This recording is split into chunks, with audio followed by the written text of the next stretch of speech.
I'm taking this up.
Rules be damned.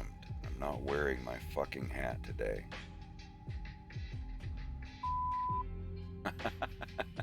Little leg on the drum. Damn.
Oh, yeah. Where we at? Present. Tease booger. Oh.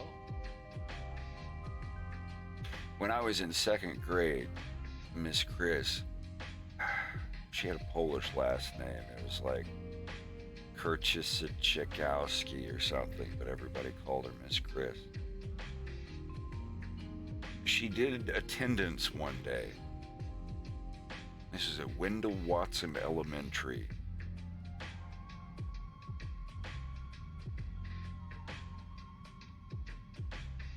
In Lakeland, Florida, the 91 to 92 school year.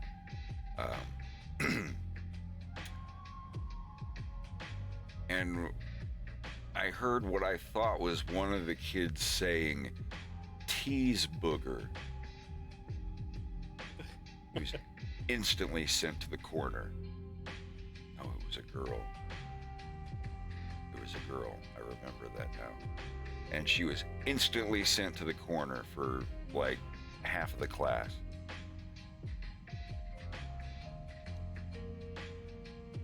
And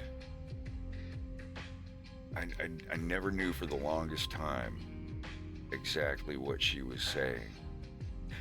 Because I didn't know that kids would say cheeseburger. You all have heard of that, right? Like, when, you know, say, "Here, Jonathan Davis, present. Emily Warburton, cheeseburger." Have y'all ever heard of that? Someone saying cheeseburger instead of here? No. Has anyone ever heard that before? Someone in chat has had to have heard of kids saying cheeseburger instead of present. In my class, everyone just said here everywhere. It was here, here, here. And then like the one Martin from The Simpsons type kid in the class would be, "Present, ma'am."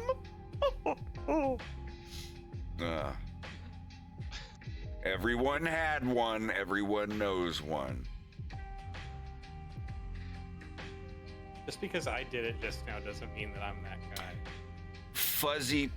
Well, no, I mean, like, Yeah, I assume other kids in your class said present, yes? may have been one or two. Oh, man. Jacob B, most definitely.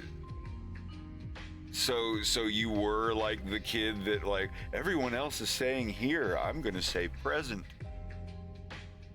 So you were that kid? I may have farted once. Oh, I'm sure you farted more than once. Oh, you mean class. Yeah. I never did that in class. It was always other kids. In kindergarten, first grade, it did not discriminate. Everybody did. Oh yeah. Now, did I like silently and like other kids noticed and I never said anything? That's fine, because like the second that you get caught, you're like, especially if you do it loud and you don't care. Because some people grow up into their fucking 40s and they think that they can go to like a wedding dinner and rip ass, and it's totally okay as long as they hold up a finger a few seconds before and say the word safety. What? They hold a finger up and go safety, and it's, you know, I've Guys, you never can't do anything. He said safety. Yeah. He's like, well, he did say ollie oxen free or whatever. But yeah, no, I've known people up into their 40s. Like you'll be somewhere where they could totally go somewhere else and do it, and they'll just be like safety. And what do? Because they're like my age. Good God. Anyway, hope everyone's doing good. Just walk into a room. I hope and fart and say, everyone it's all is good. I had safety present. on.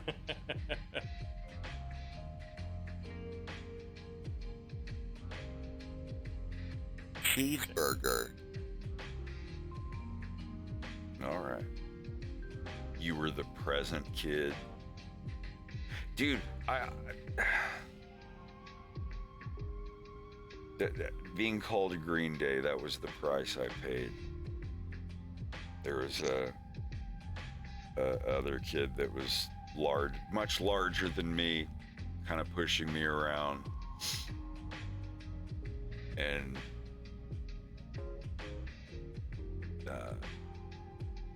fuck, I can't even remember the fucking band now. Offspring? Was it Offspring? Green Day, Offspring. Beastie You said Boys. Green Day. No, my shirt was Green Day. And hey, it was one of the kids that like fucked with me, and I told him that I liked a band. I think it was Offspring, because he was wearing an Offspring shirt or whatever. Yeah, we talked about the song on Ignition Session. Like, yeah, like the album, you know it's gonna be good when the album starts out like, yeah, fuck. And he decided not to beat me up or get in a fight with me. And but then I wore a shirt like later that had Green Day on it. It was around when Insomniac came out. Whatever came after Dookie, I can't remember. But he was just like, hey, Green Day. Like for the rest of the year, he called me Green Day. So he's like, I won't shove you and like try to get in a fight with you in front of your friends, but I'm gonna call you Green Day for the longest time. And what would have cured that? A forced project together. He was forced to be in a project with me, and we had to like work together. And this was a dude where if we were in a class together and had a project, I would be doing most of the work. No offense to him. He was a fucking rectangle, but I had the work hours. And I would have had the work hours in a theoretical project between us. But you get in a project, someone's like, hey, Dorcas, blah, blah, blah. Hey, Dorcas, hey, Gayford. Hey, Gayford. I never got put in a project with the kids who called me Matt Gayford in school. But if you did, and they're like, hey, Gayford, what is you're in a position where you can bargain. And you can be like, dude, my name's Matt. She told you my name. You know my name. We're in class together. I'm Matt, dude. Now, I can answer all these questions. you want to go back to your Game Boy and let me do all the questions? I'm Matt. All right, Matt. All right, Matt. Whatever. That's how it would have gone down. That's not real. That one didn't happen. But things like that will do it. Things like that, like teacher putting you in a forced partnership with another student in the class that doesn't like you, or rather is mean to you, and you do more than half of the work. I have had a project with a kid that didn't like me in class. I was forced to be with a kid that didn't like me. They didn't call me Gayford or anything, but I knew that they didn't like me. But after we did that project together, she at least talked to me. Or when she would see me walking by, she'd be like, "Hey, what's up, Matt?" Just like just the fact that like popular kids or whatever would just be like, "Hey, what's up, Matt?" Like if they saw you at Hardee's or something, and like actually recognize, acknowledge you, that was always a good feeling. I never cried at school. I cried in kindergarten. Like kindergarten, first grade, I think there was like a couple times where kids like were mean to me or stole something or whatever that I cried. But after that, I was never in a situation where I cried at school.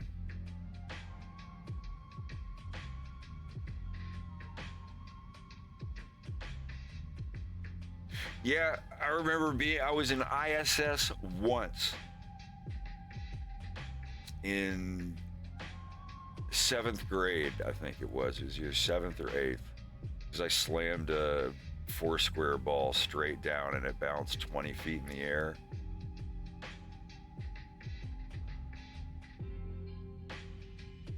I was taken to ISS by my neighbor, my math teacher, my favorite math teacher. But, let me get started here. I'm getting distracted. I'm grandpawing. Oh, and then it reminds me of this other time when I was... Sorry, I woke up in a good mood today. It's rare. Good.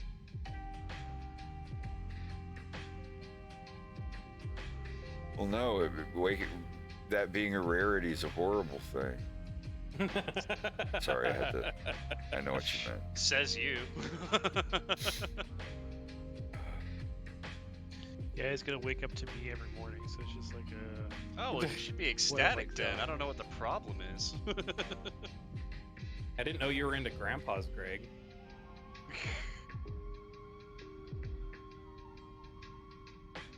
Old souls. It was about at the end of 2nd grade all the way up to the beginning of 6th grade. For like those 3 or 4 years, I was like the Sonic the Hedgehog kid. I still had a deep love for Star Fox, but they made one game and there was nothing else. That was literally it. Sonic the Hedgehog had a cartoon series, a comic series, a bunch of games on different systems and everything. So yeah, like that drowned out my Star Fox love. Until, I found the online fandom for the thing that I liked, and it totally ruined it. I've told this story a dozen times. But holy shit. They say never meet your heroes and never find your fandom. That's good fucking advice. That's everyone's first experience with gatekeeping.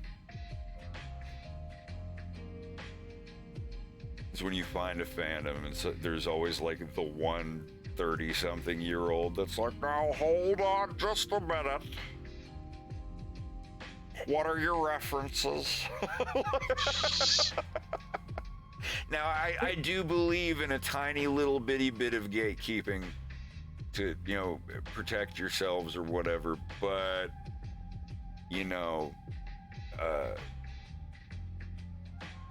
there's always someone who just, like Greg's told some stories before. Old Mr. "Why is there a girl behind the counter?" kind of feller, whoever the fuck that was. Yeah. there's a particular species within the furry community that you have to get permission to be, because the creator of Circle. that species. Or wait, It's wait, like is it a Sergal or Dutch- the Protogen now? I think it's it's Dutch the Angel Protogen. Dragons is what I'm Oh, okay. thinking of. Oh yeah, And that's you the have one to- with all the fluffy whatever something or other. Yeah. No, whatever the new hot thing is. The Protogens are the new Sergal. Yeah. Remember 10 years ago, everyone wanted to be a Sergal, and the original creator was all like, "Ah, this is this, and you can do this, and this is my character." I don't remember any drama or anything, but I remember like everyone consulting the creator, and then Protogens came out. Now everybody's got to have a Protogen. They're cute. I've seen them on VR Yeah. chat. Like they got the little and the costumes that people have. Like I get the appeal, sure. But yeah, that's totally the new thing now.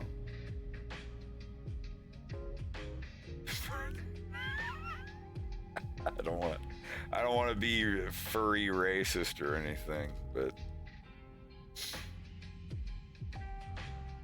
Power through it. no, Fat Sergal 69XX, you're one of the good ones.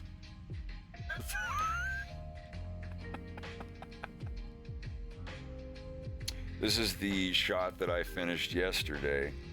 I've got the 3D choreography. That's what I'm just calling the 3D models behind them. This is the scene setting up here. So I've got all this animated. He runs over. He's like, yeah, he's not really supposed to be flying that far away. He just said he was going to do some stunts, you know, to show off. Hey, Farah, he's coming back, right? Oh boy. Farah, he's coming back, right? He wouldn't just leave his car. He's Farah? He's, you know, something like this, like he's just in the background. I don't know how long it's gonna be, but it's this slow. I'll reset it. It's a slow zoom in on her, extremely slow,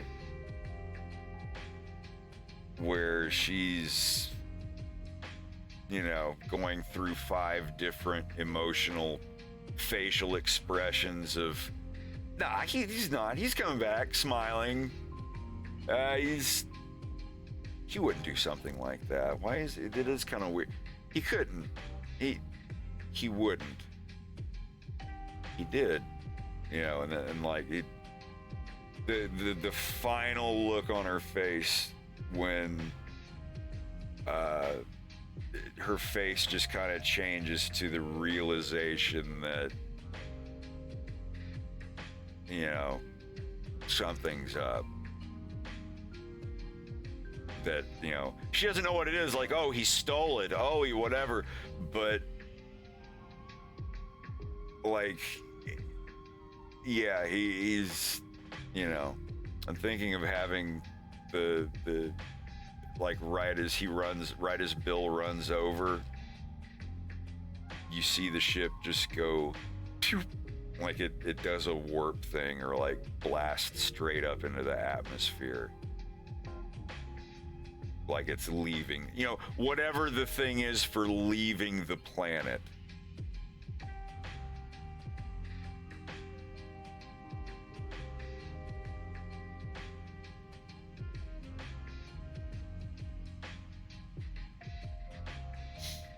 No, I'm not having him do a barrel roll. Sorry. That's when she'll look the most upset. When he does the barrel. Like, oh, really?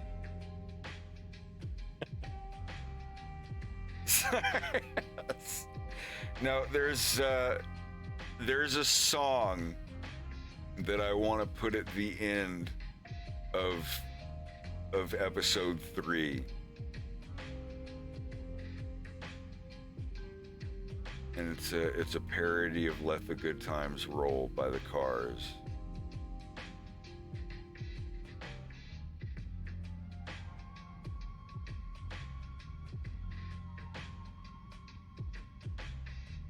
I wonder if I can open another copy of FL Studio. Hold on.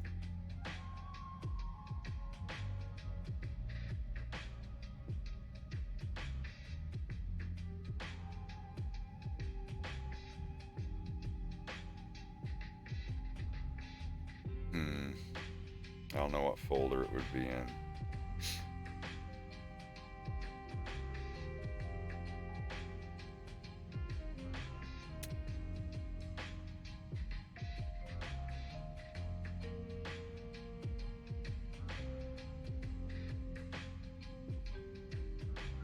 "2017 I did that? That's crazy."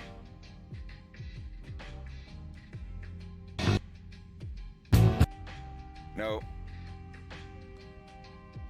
Hold on a second.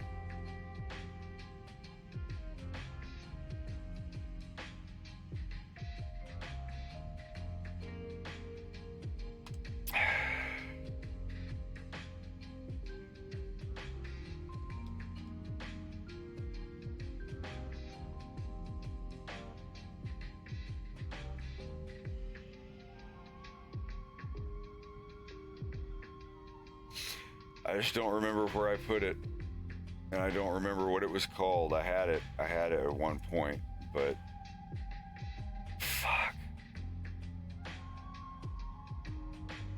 That's gonna bother me. Have y'all heard that? I did a thing. You may have shown me like over a year ago. This. I think I found it. Yep. I haven't made a file of this. It's only a Fruity Loops thing.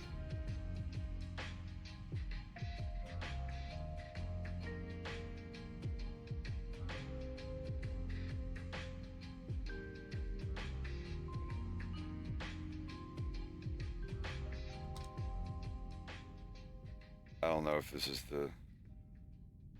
Oh my God. Yeah. I hope I don't get flagged for this.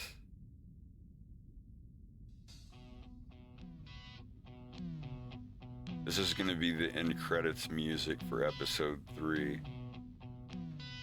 Do a barrel roll. Get up off of the ground. Do a barrel roll. Spin your spacecraft around. Take your R-wing up in the air and take advice from Peppy the Hare. Do a barrel roll. Do a barrel roll. Oh. Do a barrel roll.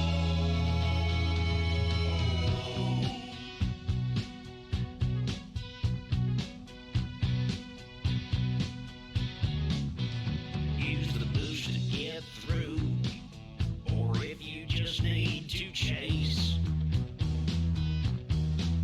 it's what we've all got to do when we're fighting in space. You'll deflect incoming lasers so nice. All you gotta do is press CR twice. Do a barrel roll.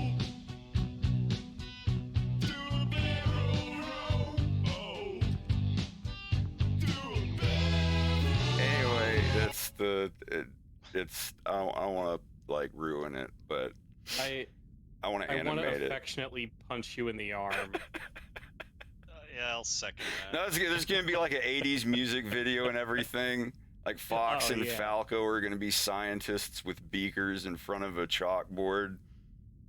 Falco's going to have the little wood pointer thing pointing at the chalkboard. Like, all you gotta do is press it. Yeah, I think that would be pretty funny.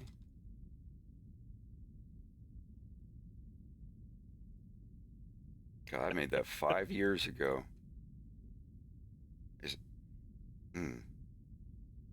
Yeah, the file's from 2017. So that's crazy. God, that was 5 years ago.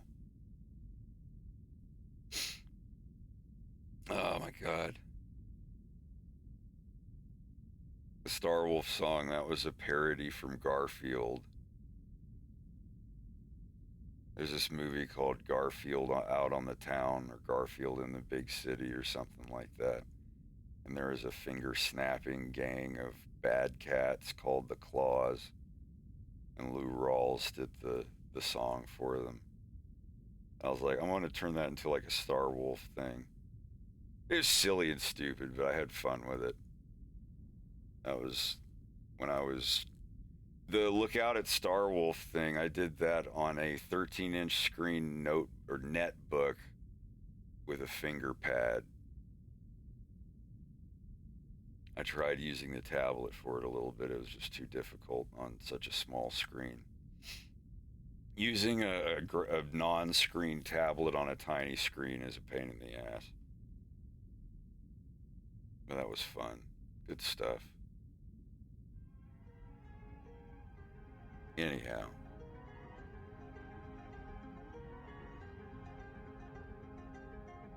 Hey, that's another loop I could put in my thing, is from the Wu-Tang Clan Shaolin style game.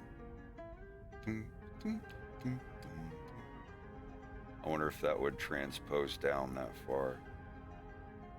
Something's in like G or A or whatever.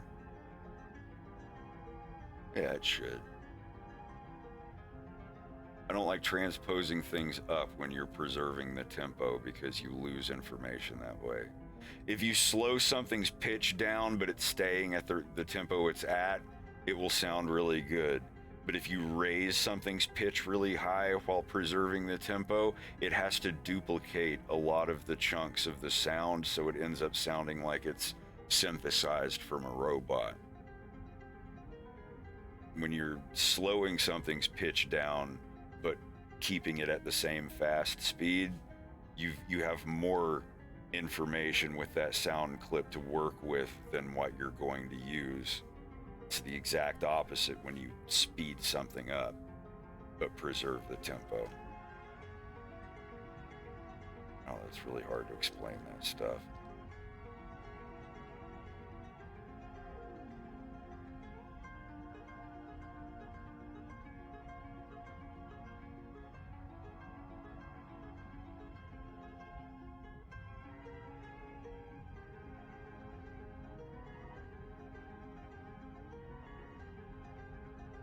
There's a They Live reference in my cartoon.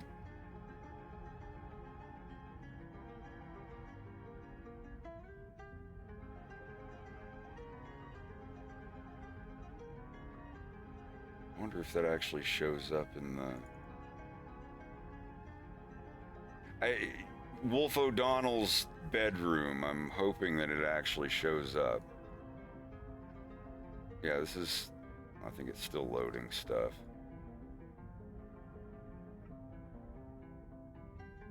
Sorry, getting further away from what I'm doing, but that's all right. Yeah, this is for this scene. This is Wolf O'Donnell's room.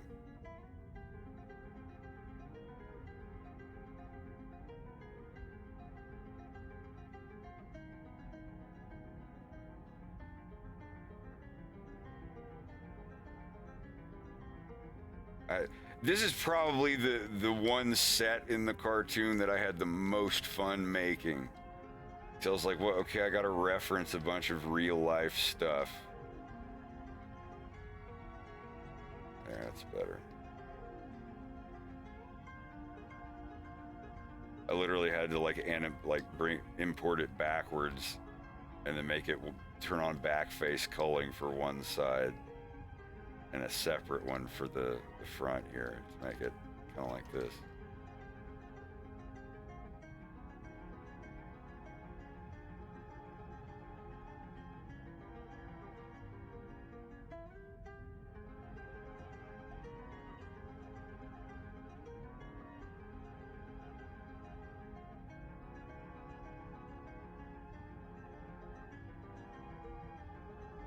But anyway, yeah. Is it done loading? Sorry, it lags until it's done loading everything. That's what I was talking about. Just some of the posters. Sorry.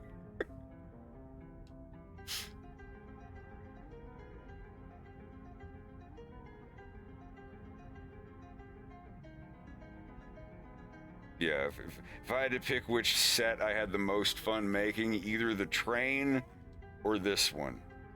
Because, like, designing an 18-year-old Wolf O'Donnell's room, like, what would be on the posters?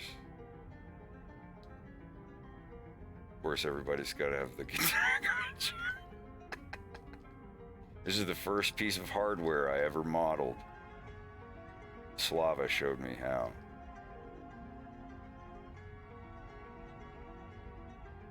I used to have this Pioneer radio, this exact one with the 8-track and everything.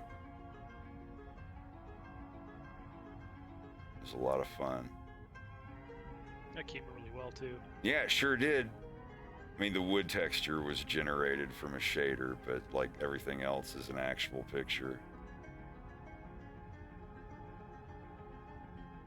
So you can get all the references. This is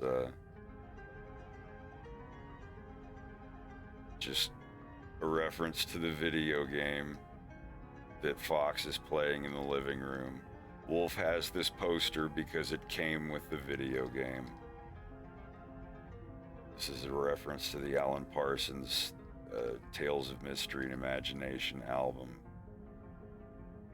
This is Guess Who's Coming to Dinner from Joe Grant. Or not Guess Who's Coming. No, it's called the Dinner Guest, but it's from literally Hitler. I forgot what that was saying. Yeah, that's the dinner guest, I guess. This is Warrior on the Edge of Time, an album by Hawkwind. This is an album by the band Space Art. It's my favorite synth band. This is They Live. Made not a German Shepherd for some reason. This is Joy Division reference. Ian Curtis, She's Lost Control. This is Victor Tsoi, Russian musician from Kino in the 90s. This is a Rumblefish poster. Hey, there's Nicolas Cage. I've technically drawn Nicolas Cage as a dog.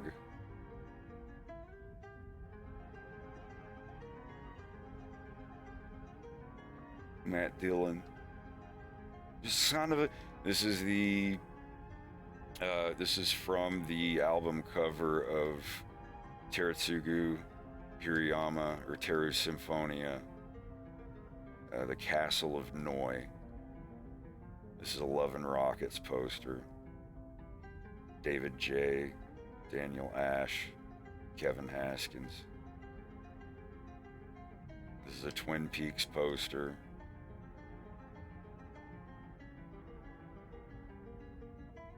This is a Crime in the City Solution poster. It's a kangaroo because they're from Australia, haha. Twin Peaks, or not Twin Peaks, Eraserhead. Yeah, Twin Peaks Eraserhead. This is from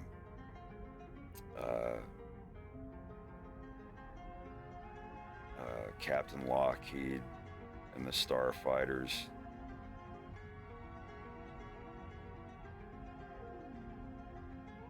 I can't remember, what was it? Yeah, Captain Lockheed, yeah, by Robert Calvert from, it's a guy from Hawkwind. This is Phantom of the Paradise. Bantam Rooster, ha ha ha, get it. It's Nick Cave and the Bad Seeds. Osric Tentacles. Tantric Obstacles. This is Silence of the Lambs.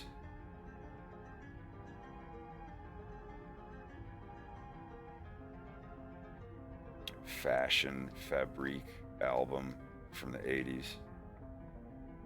This is a Stephen King Dark Tower reference.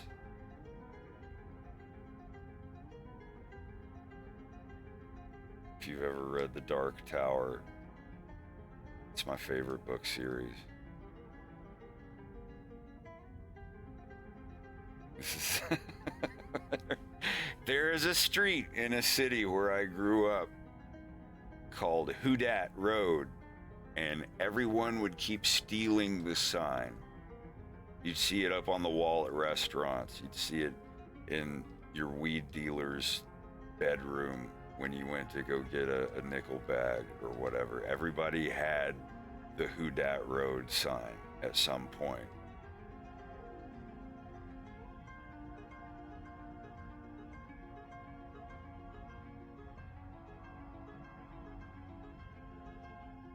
Yeah, I think that's all of them.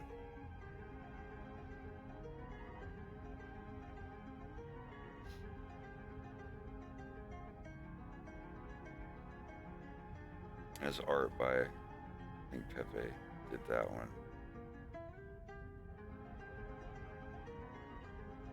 And then I just have another, I just duplicated that for the actual record, even though you really don't see that.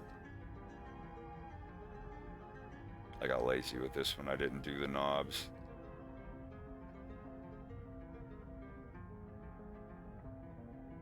This is the TV where it shows the commercial that has Germa in it. Sorry, I haven't gone through these in a while.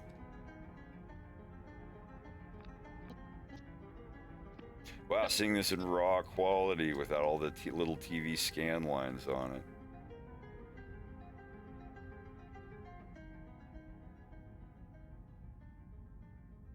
Wait a minute. What? You didn't use no bomb.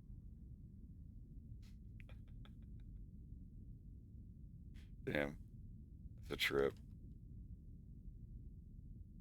Use no bomb. I just scrubbed this shower 30 minutes ago. Yes, but you didn't use no bomb. What? I win. All mine. I can't believe I lost to this scum!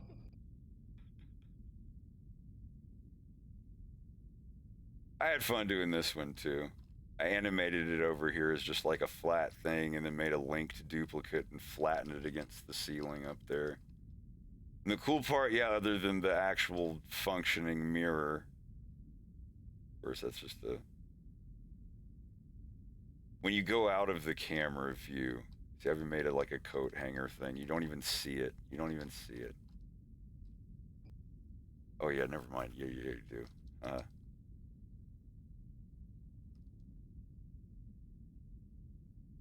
It's just fun making sets for stuff. Now, the cool part here is the actual shaders. I animated the grout getting more and more fucked up. What? Just watch. Use no bomb. I just scrubbed this shower 30 minutes ago. Yes, but you didn't use no bomb. What? I win. All mine. I can't believe I lost to this scum! Sorry, I haven't looked at that in forever.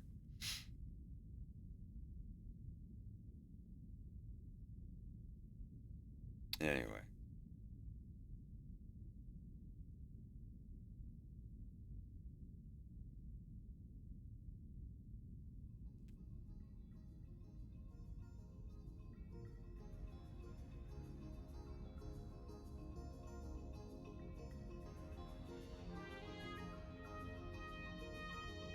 I had an idea when, like, the day I played and beat that guy in Star Fox 64, I was like, that sounded like it was from a Soap Scum commercial. Like, I've had that idea rattling around in my brain for like 20-something years, and I'm glad that I finally put it together.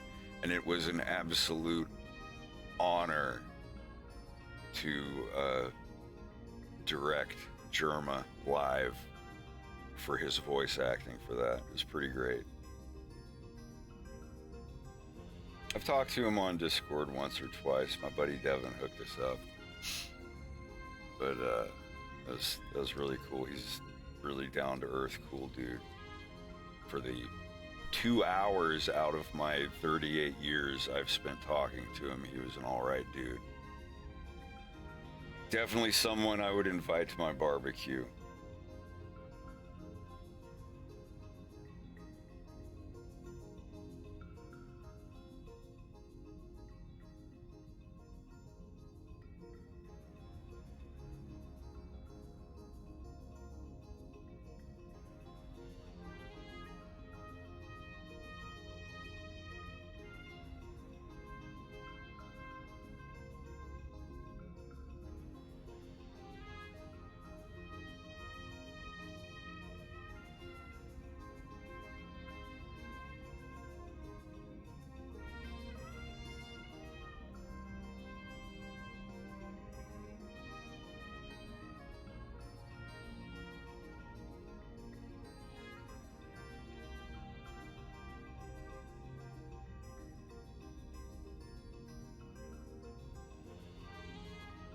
Did anybody else think it was kind of cool that February 22nd in the year 22 was, 2/22/22 was actually on a Tuesday?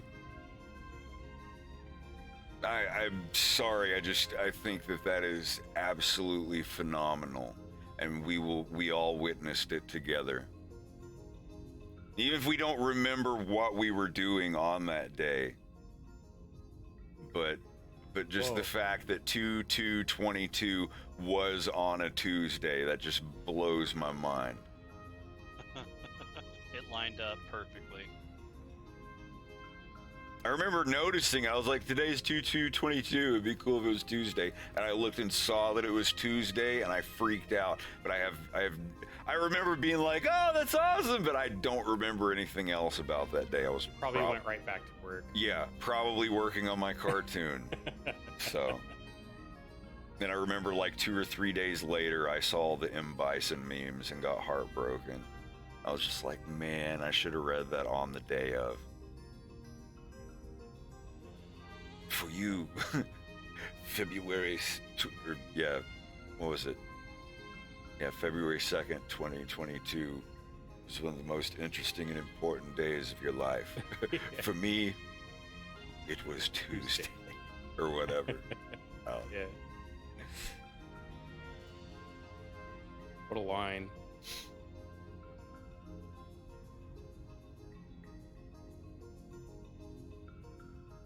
I don't think the Street Fighter movie was that bad.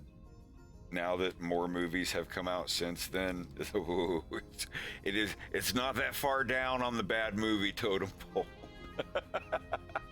I mean, yeah, of course, it was a campy, cheesy 90s action movie, but it looks like they had fun with it. I don't know. I liked that movie. I thought it was all right. I saw it right when it came out. Of course I did. A movie about a video game, even one that I wasn't that good at. Oh, I'm terrible at Street Fighter games. Play them anyway. Yeah, I just don't play fighting games online. It was like when I was a kid, I played Mortal Kombat. I'd play against the computer all the time, but I wouldn't like try to go against people at the arcade.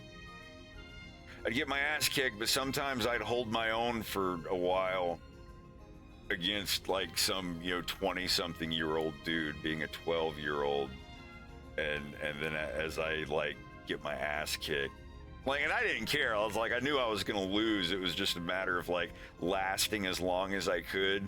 But having like some 20-something-year-old Mortal Kombat master guy go, "You're pretty good, kid," it would like make my week. I'd wake up the next day and be like, he said I was pretty good. Now, Killer Instinct, that's different. Killer Instinct, there'd be like some dude get up there that's like, oh, okay, y'all want to watch me beat this kid? And I would just like smear him across the floor. All across the floor. And it's just like, yeah. You want to talk about a little kid making like older dudes get frustrated and put more quarters in? and then finally relent and be like, man, you're good, dude. Like, just because I wouldn't die. I remember one guy at the Fun Machine told me that I couldn't do any fatalities with full gore anymore because it was too loud. No, his down to forward fierce kick fatality where he pulls his head turns into an Ed 209 turret or whatever and just like machine guns the other person. It is like He didn't want anyone else to hear you spanking him. Well, no, I wasn't playing against him. This was just me when I was playing by myself. Every enemy, I would just do the fatality and step back and hold my ears. And like anyone that was around the machine, when I did like the Killer Instinct fatality, like everybody would be like, "What the hell?" They cover their ears, and the guy would be like, "All right, buddy, like you do it. Use another character, or do a different danger move." And it. Yeah, I was okay at Mortal Kombat 3. I was all right at that one. I was pretty good at Mortal Kombat 2, but like when it came to like other people that played it all the time, I wasn't that good. But Killer Instinct, I could hold my own in Killer Instinct. I knew all the reversals and the combo breakers and everything. Yeah, Glacius was cool. I like Jago and Fulgore, but Fulgore was always my go-to. Saberwolf and Orchid for me personally. Orchid was the first character that I mastered, and then when I enjoyed playing her. she had the easy, just like constant combos. That's the problem. If you're up against somebody that knew the combo breaker, you couldn't do combos on them. Because the second you landed a third hit star, combo break. Yeah, God almighty. Ultra! Yeah, those were the best ones.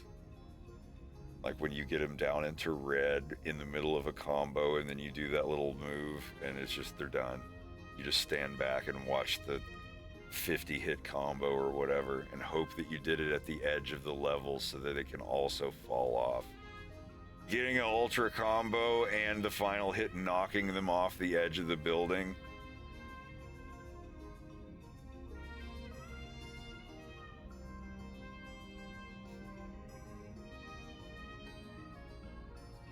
All right, Bill. Oh boy.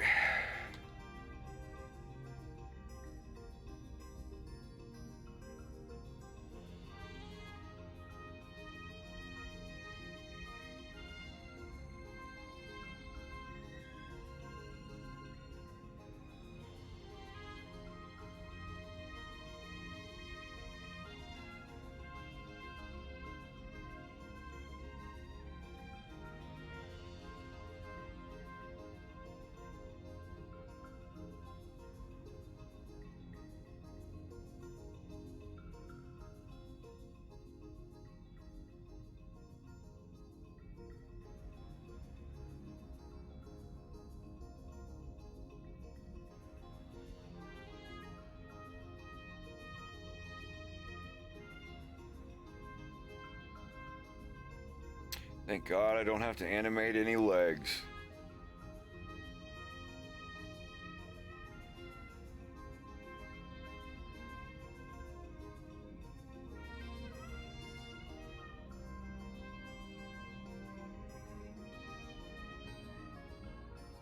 I never played any of the new Mortal Kombat.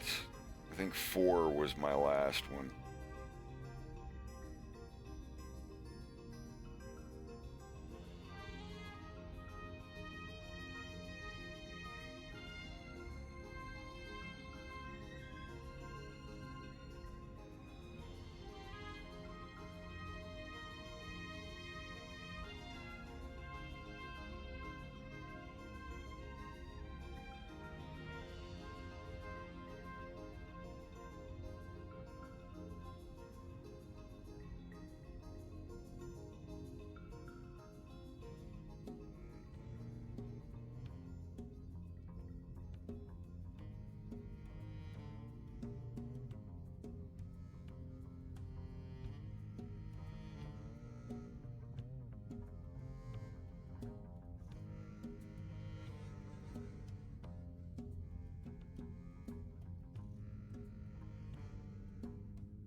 I'm going to start with these blocks.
Cervantes. What was the one girl's name? Liz. Liz Parker. Liz something. Liz Altman. Oh, Liz Ardman. Yeah, Ardman. I'm a dumbass. She was pretty kick-ass.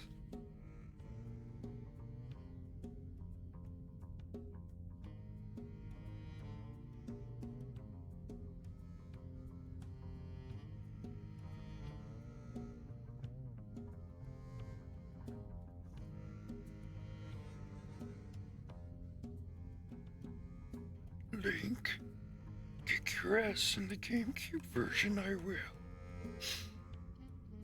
I remember that shit. Link was on the GameCube version. I guess Yoda was on the PlayStation version. Or Xbox or something. I can't remember. Or was it Darth Vader? I can't remember. What was it? Darth Vader was the PlayStation. Okay, then maybe I'm thinking of a different game. Because I know Link was on the GameCube version. Yeah.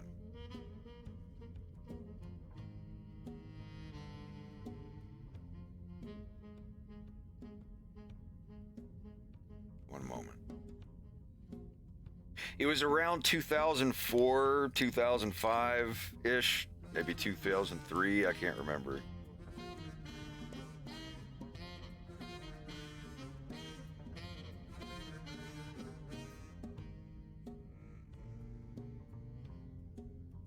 VR chat, better listen to their community. They're up against like the most evil corporation in the world. And if they don't keep all of their fan base and completely spank the competition, not only will they lose their clientele, they will lose it to the most evil, demonic, awful company they could ever lose their clientele to. 100%.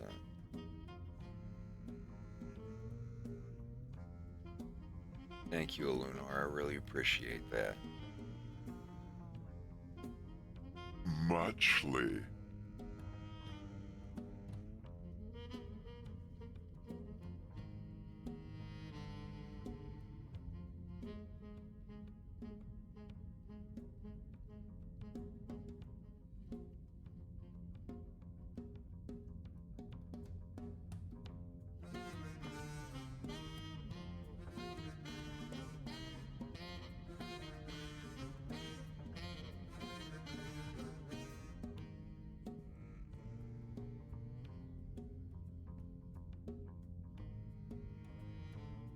I don't care.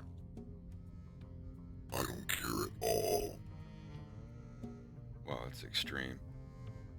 I control the lilac system.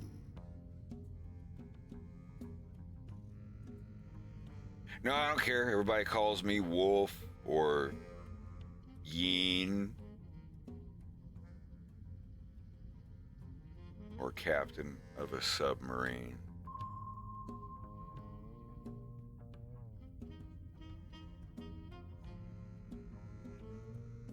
Help, I'm trapped in a box.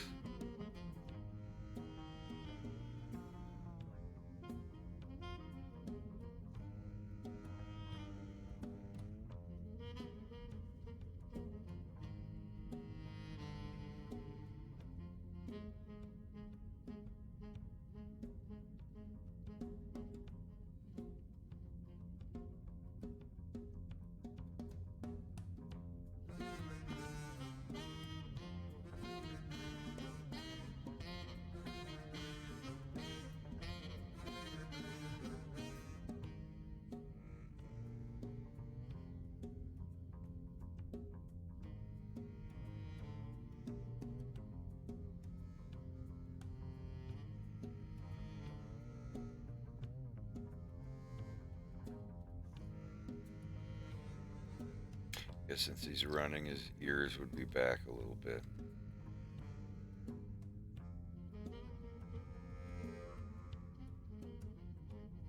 I'm doing pretty great. I actually woke up in a good mood today.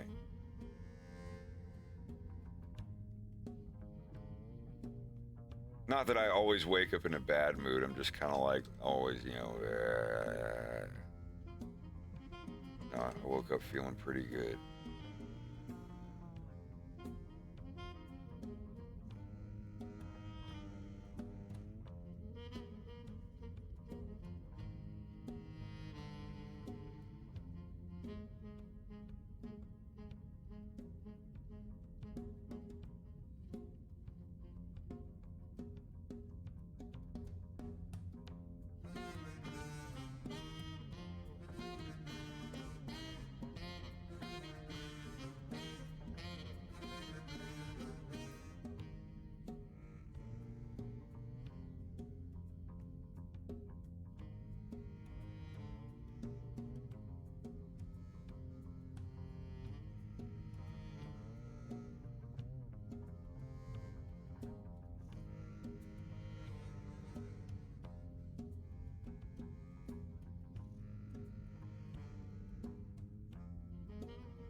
I just got you started on the path. The most amazing part of that journey is what's to come if you decide to tweak and adjust. Just like with Sindrake, I sent him a rice cooker present and was just like, here, get this and this and this, just these raw materials, vegetables, raw chicken, whatever, throw them in there, push a button. And that's it. When it's done, you turn the plate, you turn the pan upside down on your plate and it's ready to go. You eat that. And now it's just like, you know, you're gonna try my recipe and there's gonna be something about it that you're not gonna like. Something that, not anything bad, just like, oh, well, it could have used a little more of this. Like, it was good, but it could have used a little more of that. And that's when you start building your own personal recipe. Because I took one offline, or off the internet, and I was like, this is good, but I want a little brown sugar. I want a little more cinnamon, some turmeric, or whatever. And I kept messing with it and tweaking it. And each time that I made it, so that's all it is. It's like it starts out as an okay meal. So even anything that you tweak with it, if you go in a wrong direction, it's still going to be edible. I mean, unless you go hog wild on some crazy spices or something. But always try something with a little subtlety. Start subtle. Because everyone thinks that you just like double the spices on everything and it'll make it taste better. It'll be too spiced up. It's just like when you're making an orchestrated song, it's the exact same. Less is more. If every track on your orchestrated song is at like 80% volume, then it's going to sound like a mess. You've got to have some things. Some instruments are better if you don't immediately notice them. If they're really soft and quiet and in the background, you know, the bass, you know, complementing the trumpets or something like that, or the piano just barely heard behind the xylophones or something, depending on what you're going for. And it's like that with the food. You may think, like, if you're a cinnamon fan and something calls for a half of a teaspoon of cinnamon, don't be like, oh, I want to add triple as much cinnamon because I really like cinnamon. It doesn't work that way. Like, you have to add everything just in the right amount. And finding that, like I said, I'm no expert cook. I'm an expert cook when it comes to like the 12 things that I know how to make. The other 8 million dishes in the world, I don't know fuck all about. But like the 10 things that I've cooked and made, I could sit here and be a foodie nerd about it. So the only things I've ever made. Like a Monte Cristo. Oh my God. I can make you the most amazing 6,000 calorie wonderful entree that you've ever had in your life. That you should only ever eat once a year. I haven't had one in 2 years, so that means I can have 2 of them.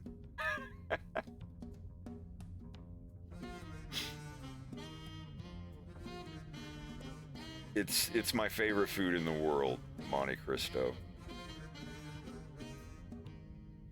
Like, if I was going to be sent to the electric chair, I would say I want the deep fried sandwich version of a Monte Cristo, not the breakfast sandwich, not the one with eggs on French toast bread.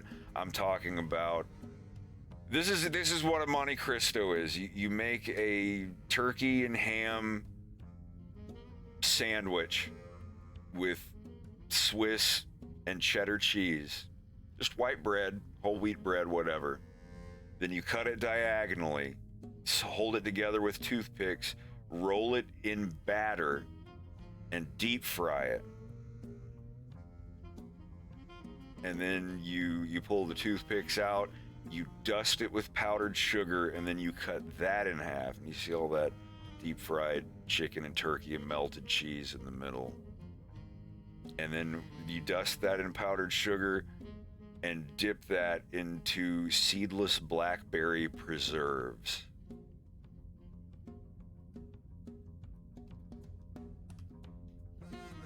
Let me find a good picture.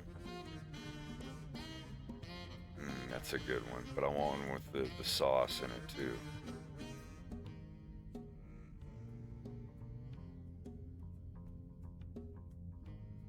I mean, the breakfast sandwich version is similar, but it's French toast instead of deep frying it.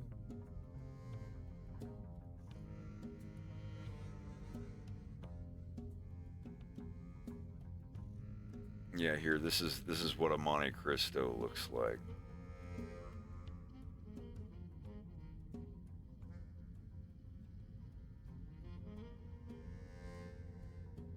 there. My submarine. So yeah, it's this. It's you know it's just a sandwich with turkey and ham and Swiss and cheddar, deep fried, dusted with powdered sugar.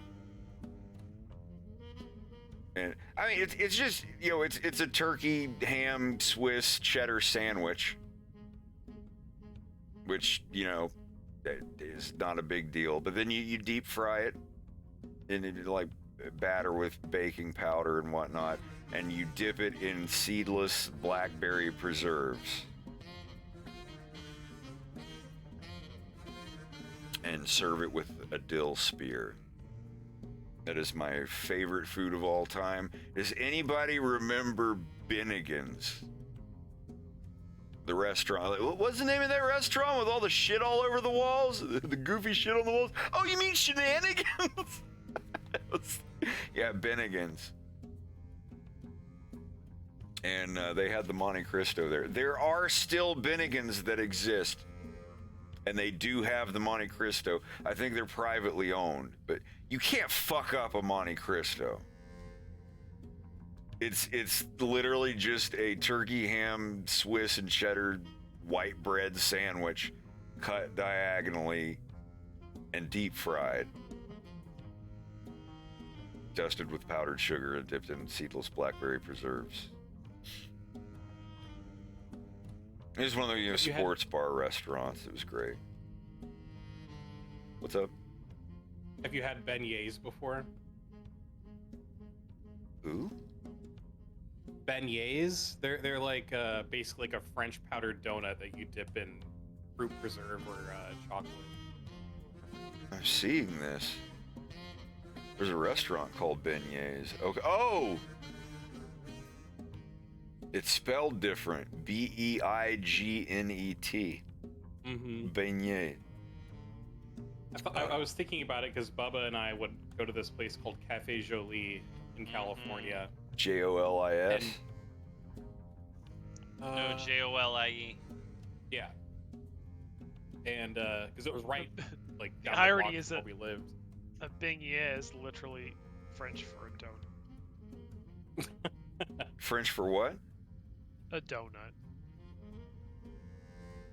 But we'd always order it with our sandwich. Have you ever had a honey glazed Les Donettes? Oh, I love Les Donettes.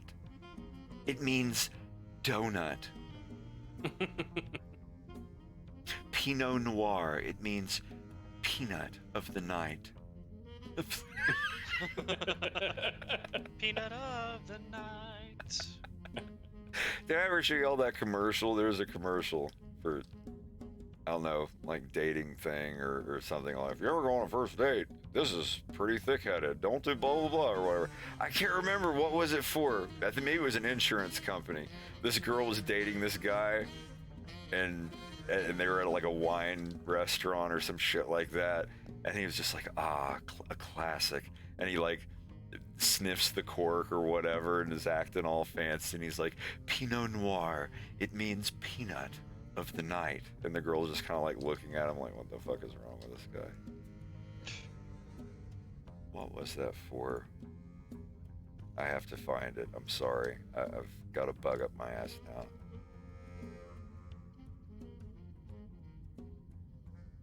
It almost sounds like something from those Christopher Walken skits on SNL.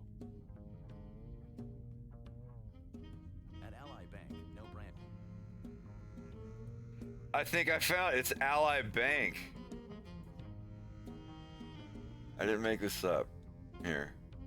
At Ally Bank, no branches equals great rates. It's a fact. Kind of like ordering wine equals pretending to know wine. Pinot Noir, which means peanut of the night.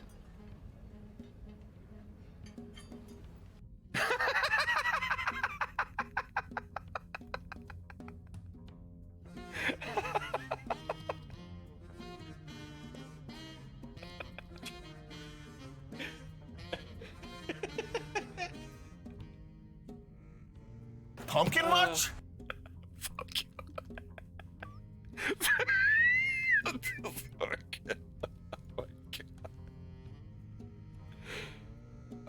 God. YouTube pseudoscience videos.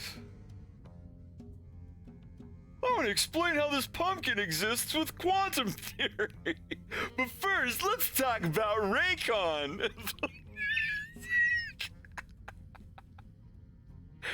It's Peanut of the Night.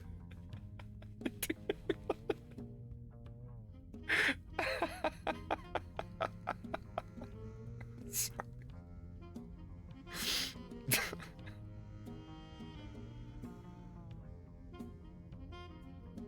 It almost makes you jealous of whoever came up with that joke. So good.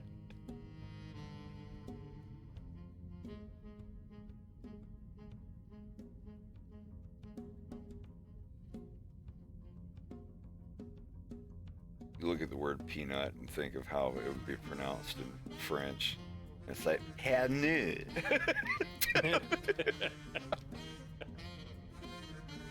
How do you say do you say peanut in peanut? French? It's like arachis or something. What? Peanut. Arachide? Oh, arachide. I know it's like Arachides or something like that. It's like sounds like a planet from Dune.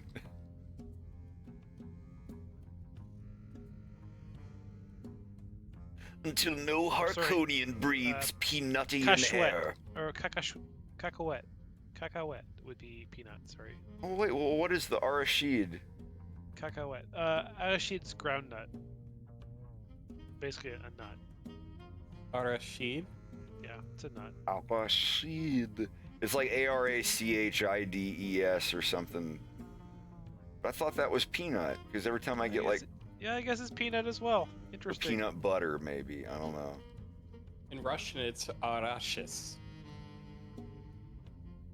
So they're kind of similar. So I always thought it was arachide, but it's been... Peanut butter. My French is rusty. But I've heard of cacahuète as well.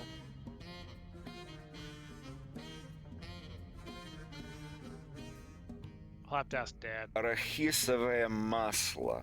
That's peanut oil. Because masla is oil, or it can Yeah. mean butter. Beurre d'arachide. I'm trying to do the French Yeah, because R. beurre d'arachide is French. Or, sorry, is peanut butter. Ooks knows French. Cacahuète.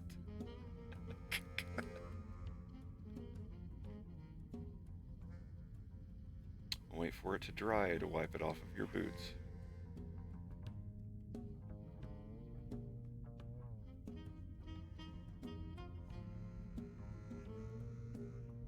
Yeah, I'll never grow out of a good peanut butter and jelly. Why would you want to? No. I made those a few days ago. I'm sorry, Oh, I occasionally delve into Smucker's Uncrustables. Yeah. You ever seen those? I remember.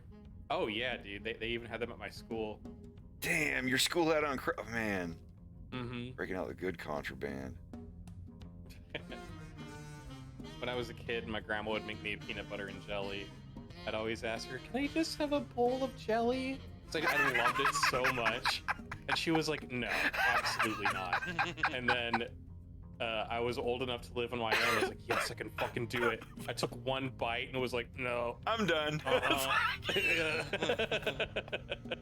Ice cream for breakfast, ice cream for lunch, dinner. Yeah, it's like you do ice cream for breakfast. That was awesome. And then you get to lunch and you're like, I've still got a belly full of melted, digesting did ice that. cream. I think I'm good.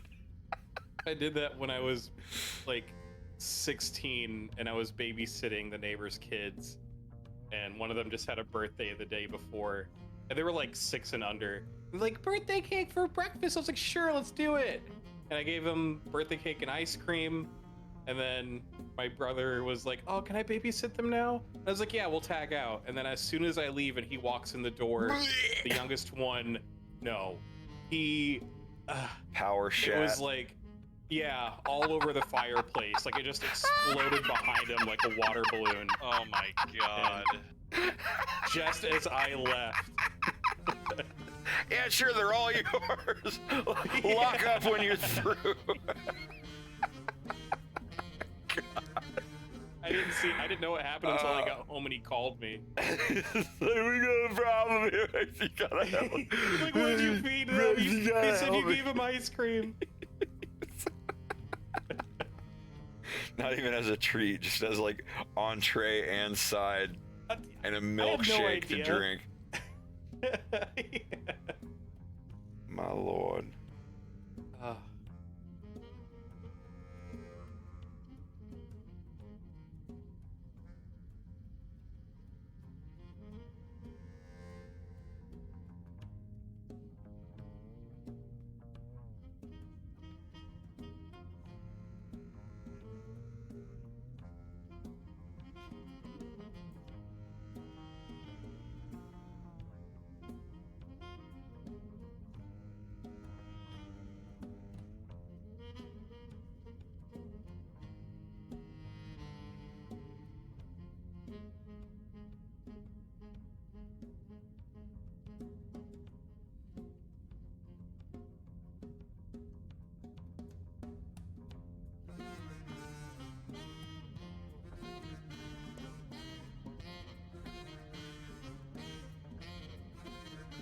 Oh yeah, I think there's a frame done.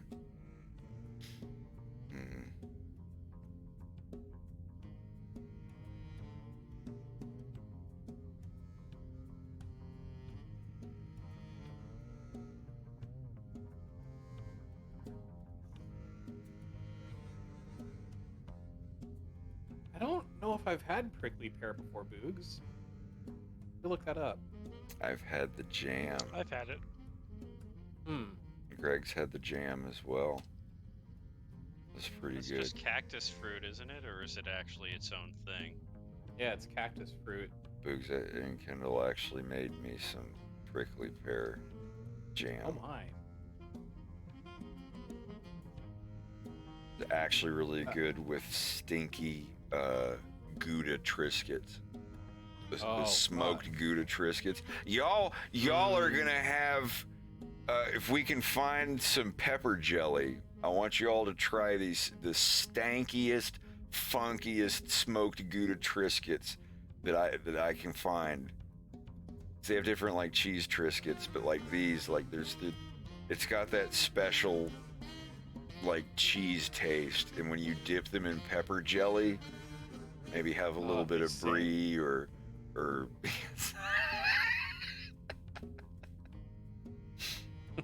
yeah, it's something that the second that you take your first chew of it, your salivary glands go into overdrive because it's just flavor overload.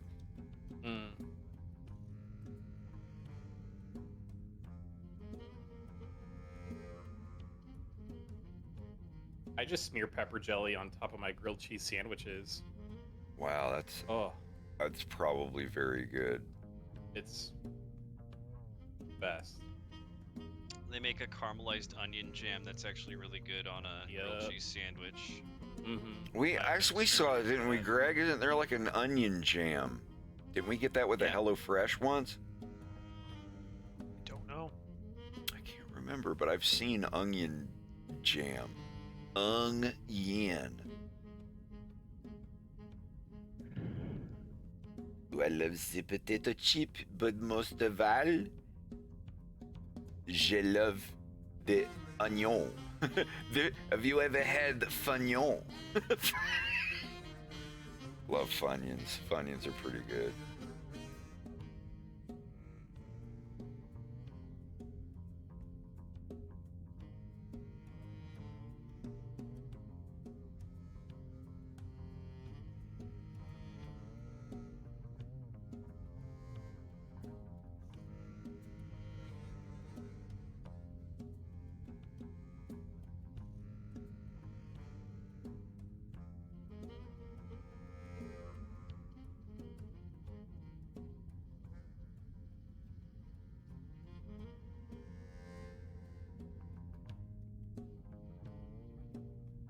think I've eaten jellyfish before. It wasn't on a sandwich. You could eat It was at a dim jellyfish sum restaurant. Mm-hmm. and not die. Yeah. There's lots of jellyfish foods you can eat. It just tasted like. I mean, it was in like a vinegary kind of sauce, but it was like much softer, chewier Vinegar. calamari. As is. It was a little boogery. It was good. Jellyfish as food. Ugh. Why I it's know, time to but- start eating jellyfish. Oh, And who paid me to do this? yeah. 'Cause I've never seen a jellyfish out of water except for when they're like washed up on the beach and it just looks like Nut. It looks like the inside of an undergarment after a nocturnal emission. I'm sorry, it doesn't look edible. Wow. Yeah, it looks like someone wrung out a condom. Yeah. Turned it inside out and shaked the fuck Yeah. out of it. Shaked. I get it. I've heard people say it before, but now I finally got it. Oh my god. With how many times Wander said that, I'm surprised I it took you know. this long.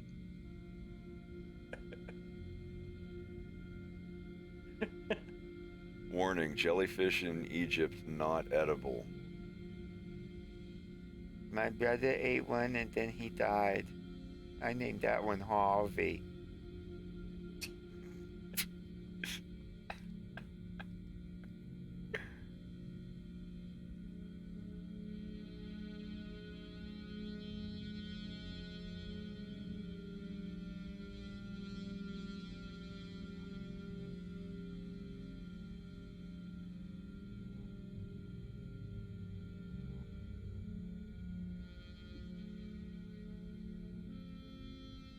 You know, I've only had escargot once, and I think it was swimming in so much garlic and butter that I didn't even know I was eating escargot.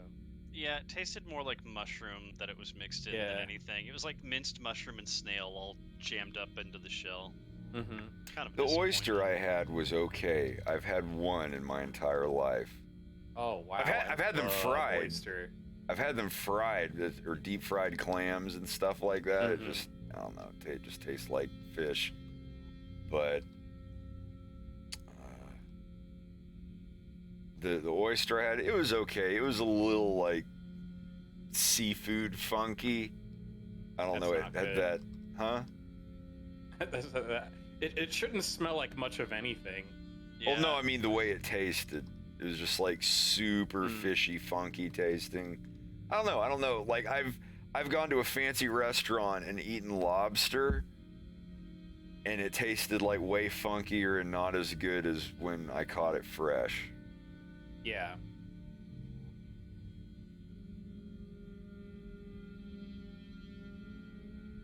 It's like if you're not having the lobster right when it's, you know, prepared, While it's still saying its goodbyes. yeah, I'm humane. I do the humane thing. I guess the humane thing would be not to catch and kill them, but yeah, some people are like, oh, hey, you want to like even my landlord that took me out lobster trapping, they thought it was kind of silly, but he's like, all right, no, that's fine if you want to do that. Like he didn't make fun of me or anything, but I don't know, it made me feel a little better.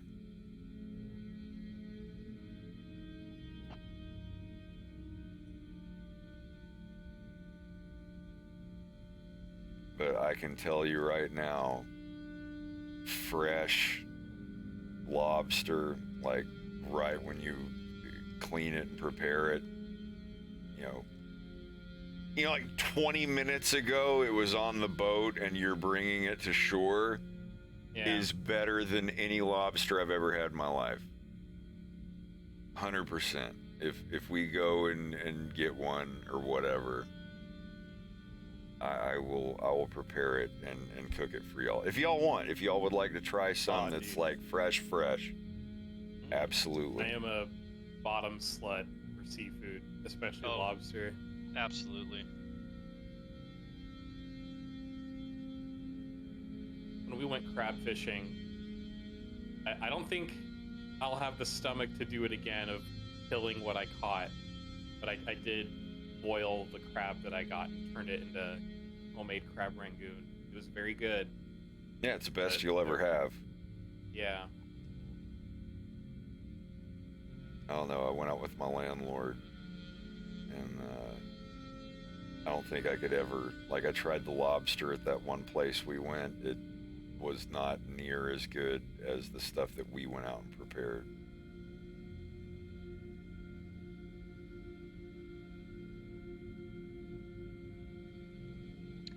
Freshly caught stuff actually just tends to taste much better, I think.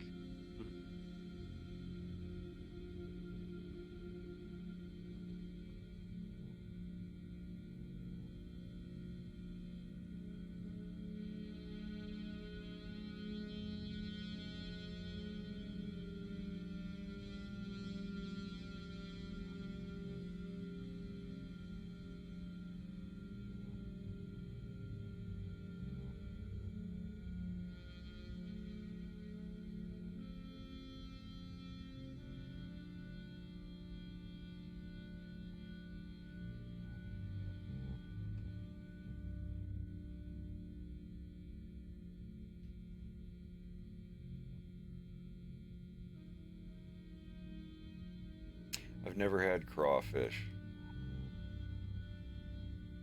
I wouldn't be Good. against it. I've just never had the opportunity. It's like a denser, fancier shrimp. Yeah, like if shrimp also had a slight lobster flavor in the tail. Yeah. It's kind of what it is. It's just like tiny lobster. They say you gotta suck the brains out of the. Suck the hell on that crawfish. Yeah. It's good. It's a little traumatizing the first dozen times, but you close your eyes.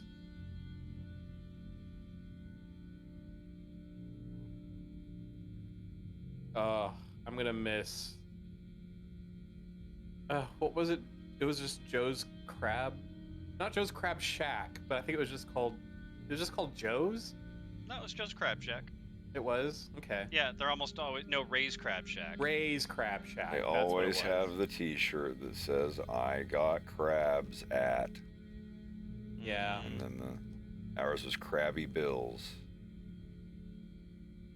I got crabs at Krabby Bill's, or was Krabby Bill's. I would still. Yeah, do my Indian birthday Rocks at Ray's Beach, Crab Florida. Shack. There's a Krabby Bill's in St. Pete. That's probably the one I went to. I was born and raised in Florida until I was 20. So, like, I definitely had an early exposure to seafood. I mean, there's still stuff I don't like. If it's got that super funk and it tastes like that super fishy, funky taste, I can only take that so much. But no, I can do lobster, seafood, scallions.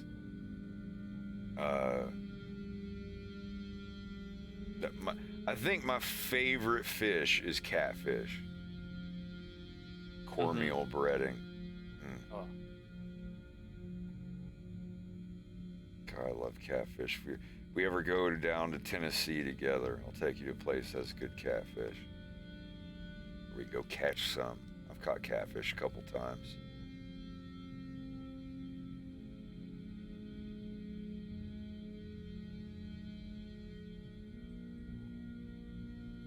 When I was 10 years old, I used to go by myself, go on my bicycle out to a big lake and go cane pole fishing. I'd catch like 5 or 6 fish and just throw them back. To bring them home, I'll be like, I caught dinner! My mom's like, we're not eating anything out of that lake. Do you know what that lake is next to? I'm like, okay, I'll go set it free.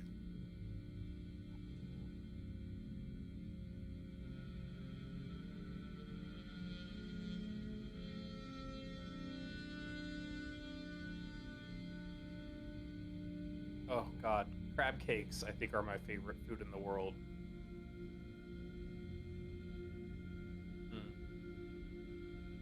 Crab cake, eggs Benedict.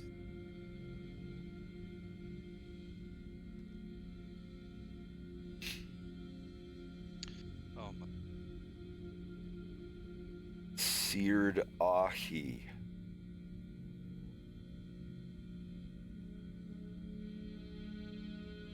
There was this restaurant called Stir Crazy.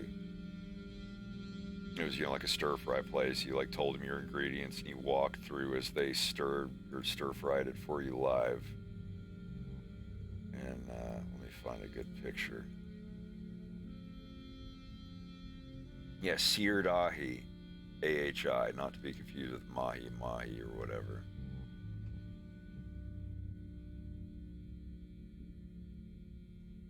This is it here.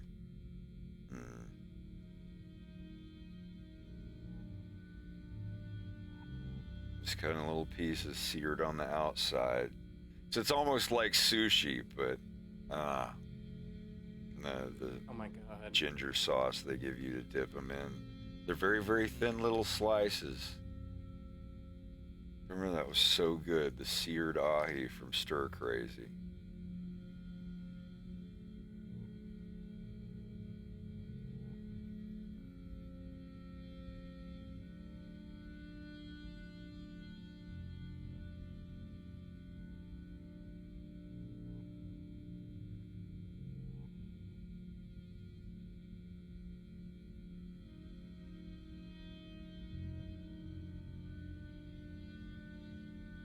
Stir fry. That also sounds like that could be the name of like one of those food truck spots that sells shakes and fries.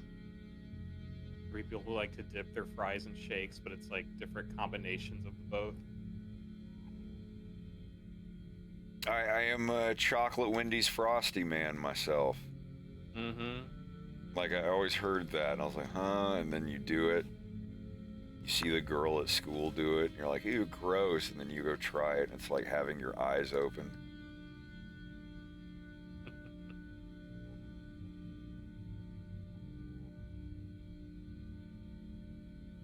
Why does my tongue hurt? Because you've never used it. The food matrix. I know I'm gonna have to make these ears bounce later.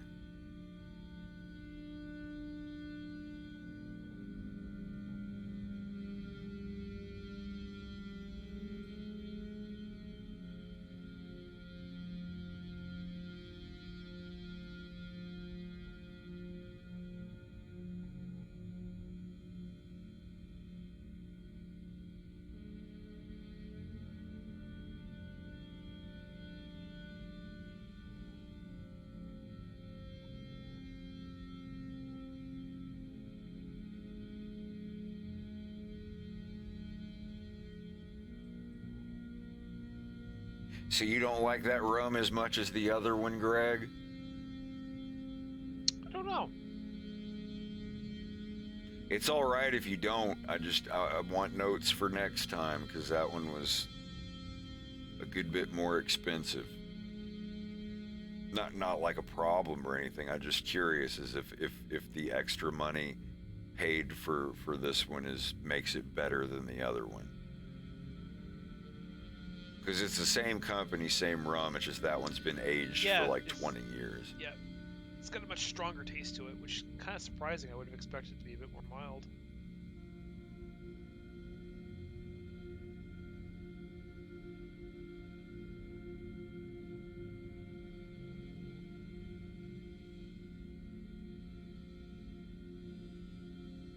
Pika Bowser, thank you for coming by. I hope you keep coming by.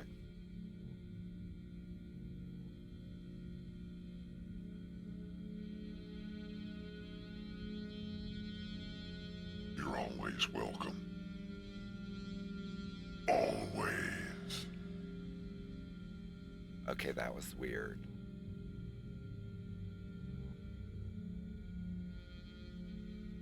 How's everybody else doing? What are y'all working on? I've committed to making this the actual final page of Louis.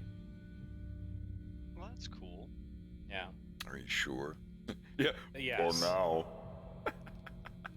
It's just the way that I set up the last one. It just feels like it ends so abruptly. No, that's good. Always listen to those feelings at the very end if you need some more polish, even if that polish is in the shape of another piece of paper at the end of your book. Just if you need that extra space to do the polishing, do it. Yeah. I'm just doing a mask and a page myself. Right on. Yeah.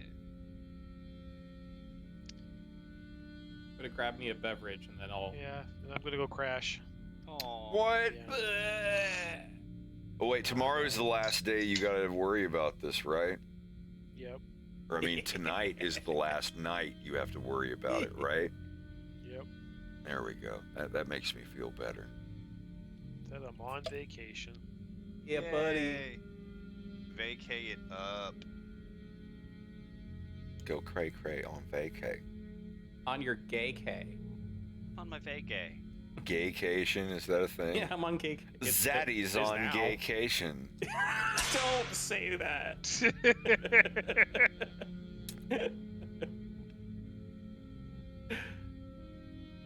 My wolf daddy. My Zed. Well, since I'm wolf. How would you say that? My one-eyed wolf daddy is on. My one-eyed wolf zaddy is on gay K. Oh no shit. I think you saying that just made me a little bit more straight. Like I'm straighter now. I'm like, You're gonna go like grab the nearest bystander and rip their phone out of their hands and call your wife. Say, make dinner, honey. I'm coming home to stay.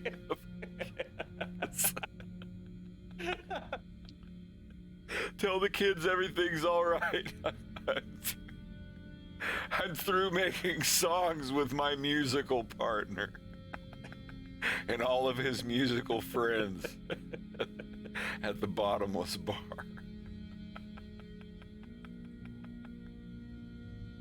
I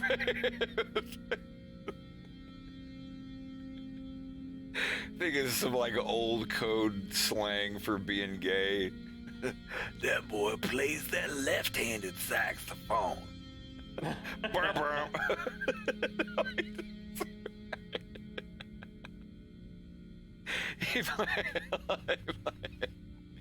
Yeah, he plays that weird saxophone. Well, what do you mean? My son's he's a fourth-seat tromboner, and he's no, the left-handed saxophone. Oh, so he's yeah. Left-handed saxophone. I'm sorry.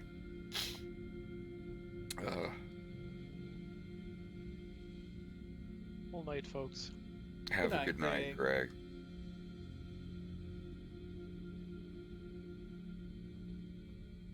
I'm gonna get my drink. Do it. Let's put on something a little more upbeat.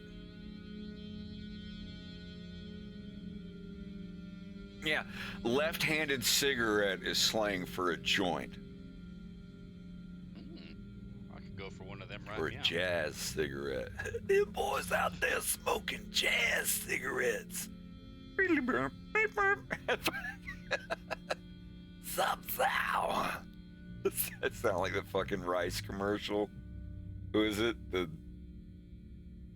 Zatarains. That's it. Yeah, I had to think for a minute.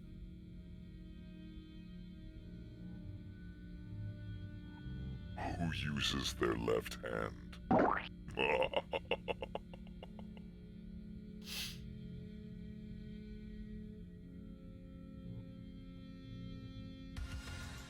There we go. So how goes it, man? It goes pretty good. Always keep one hand clean at all times.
This is a game that no matter what, I always want to go back through it every month or so.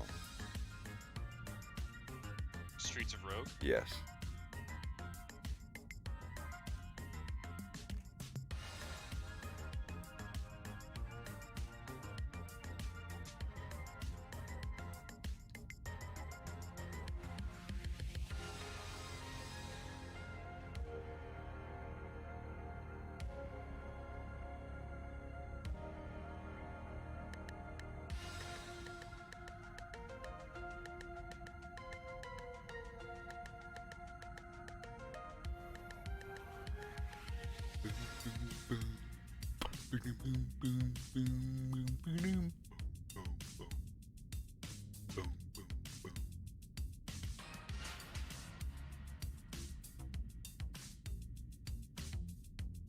Yeah, Project Zomboid, I think, is the best zombie game. It's the most brutal and realistic,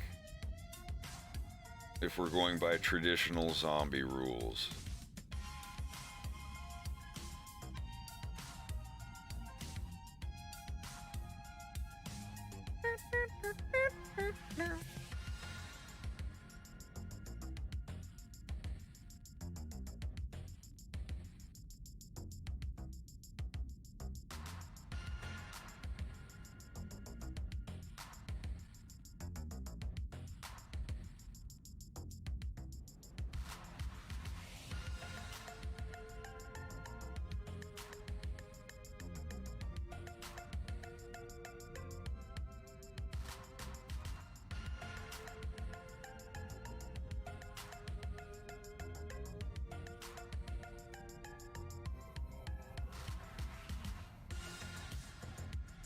If y'all haven't heard, Trey Parker and Matt Stone held at the Red Rocks in Colorado a 25th anniversary South Park special, like a concert, where they played all of the hit songs from the show, and even from Captain America, Team America. And they had Ween, Les Claypool from Primus, and Alex Liveman and Geddy Lee from Rush show up as a surprise performance.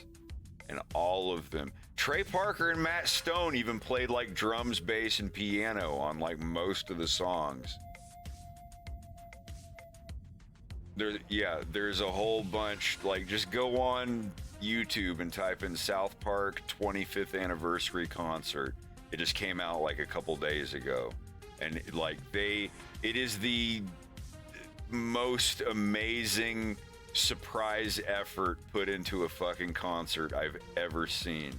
If you like Ween, if you like Primus, if you like Rush and South Park, it's huge. There's so many people there. It was so cool.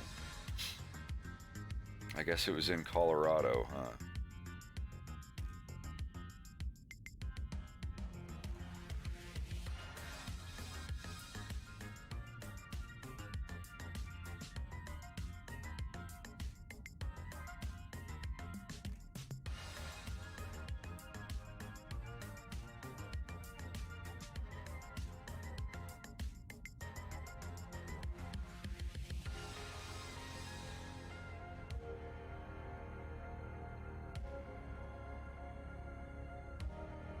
It's a good venue.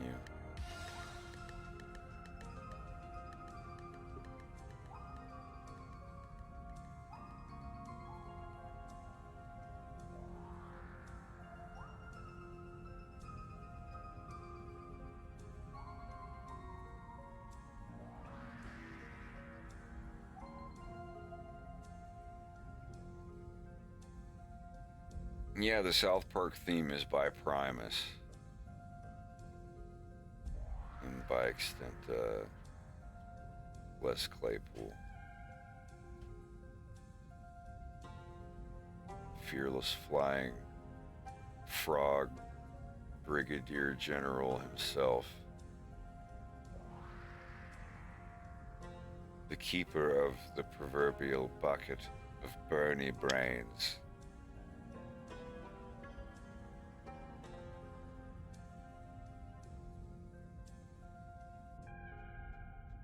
I think they had a track on Guitar Hero, Les Claypool's Bucket of Bernie Brains. It's him and Buckethead and a whole bunch of other people. Hip shot from the slab.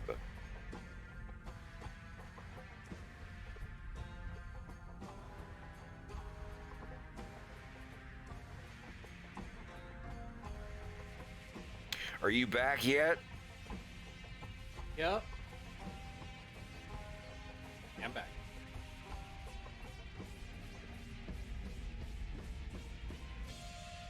I got more room I can stick up. Oh, Alt mouse. Wow. Wow. Wow.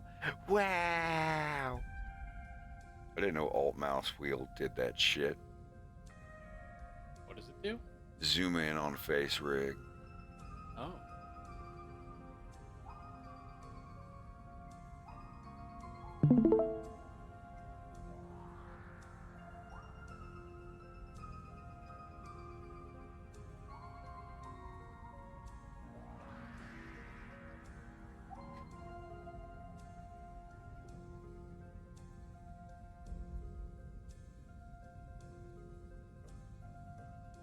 I think I'll put it right there. There, yeah, that's good.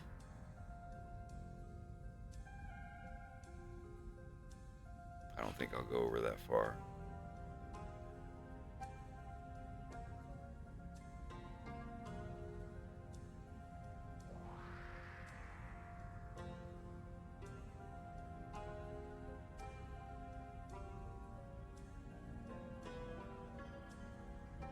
There is a challenge like that in Zomboid, but it's not 10 years. I think it's 1 year, 6 months or something. I want it like 6 months later or something like that, where you, like, everything's depleted and you have to hunt and forage to find food and grow stuff.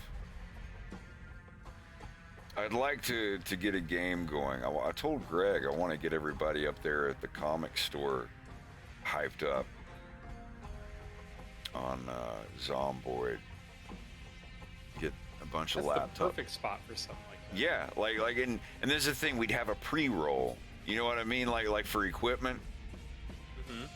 And we'd set up, it was like, all right, everybody, we decide where we start, or if we're separated, like we set up everything. You know, like we're all gonna start at City Hall and we're all fat and overweight, or we all have COVIDs, we have a cold, or we're emaciated and skinny and starving to death. Or, you know, We were all at fat camp and then everything broke loose. Beginning of State of Decay, we're camping, and we come back from camping, and it's zombie apocalypse. But, you know, just like, how do the characters start out? Are you homeless? Are you healthy? Are you sick? Are you a veteran? Are you a school teacher? You burger flipper. There's even burger flipper, like you know recipes and you're good with a knife and repairing a knife. Like, it's such an amazing game. I want the thing to be, you have a helicopter and you have to repair this helicopter to fly out of the state and escape. So it's like you live like 200 or 300 days in game trying to make a helicopter to fly out of this city that's been cordoned off. So you find a helicopter, but it's like, it's ramshackle, so you've got to find books and learn how to fly a helicopter. It's called Project Zomboid. It is the most in-depth, I'd love to play it on stream sometime. It is the most in-depth zombie game I've ever played in my life. It's multiplayer co-op. It kind of looks like The Sims, where the world is isometric 2D, but your character is a 3D model.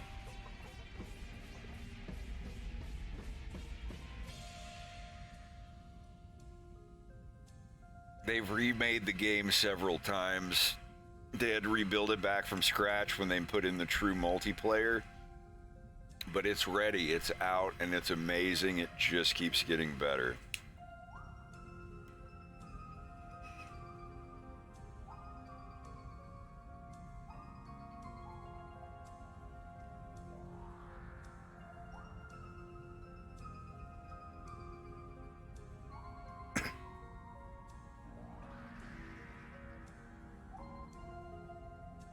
You can set loot settings. Never play Zomboid vanilla. Always download mods that make the game better. I still want to do my skit about the Valheim developers just being like flopped out on heroin.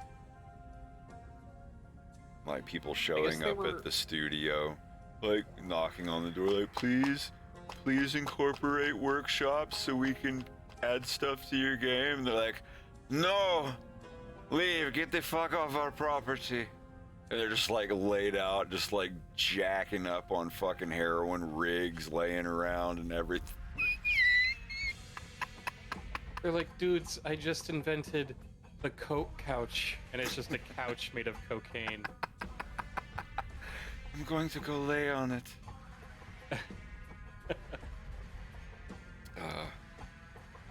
I sat on it for 5 minutes and my ass went numb. Maybe we should work on the game. We'll work on it when the coke couch is gone.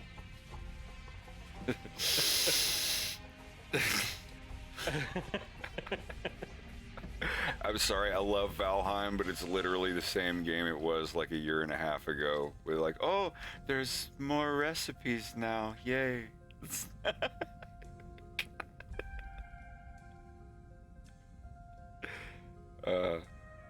Got a dog on. I mean, when they finally put out a big update that makes the game worth it again, I'll play it again.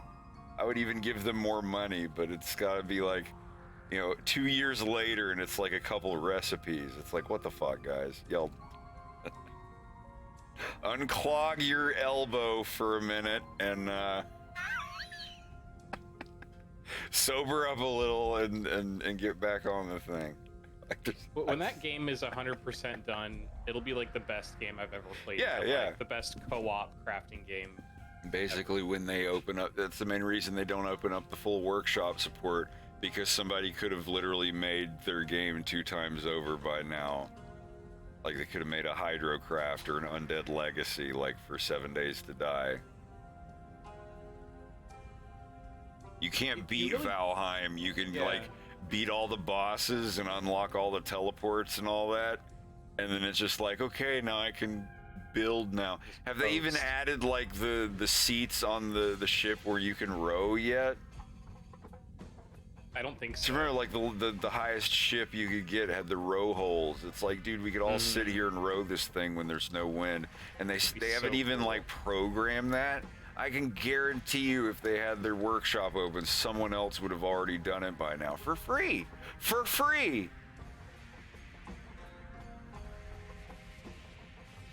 Let people. Hey, Panda, how's it going? I was about to change it, actually.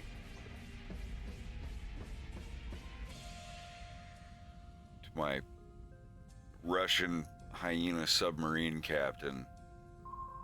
Yes, that's the thing.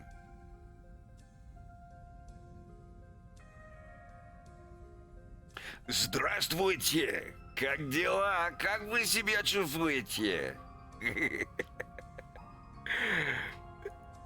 Мне сегодня уже много пил. Выпил. Я уже забыл. Я аниматор на Ютубе. Я создаю мультфильм на Ютубе, и он называется «A Fox in Space». Или по-русски «Лис в космосе». Fox McCloud! Я вижу! Я тебя вижу! Ой. Я приглашаю всех, кто говорит по-русски, помочь мне. Я всегда хочу новых друзей. И когда я рисую, я учусь говорить по-русски, потому что хочу увеличить аудиторию, а также завести новых друзей.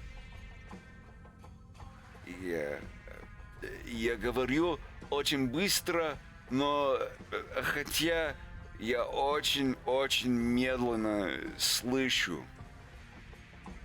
Слушаю. Слышу. Спасибо.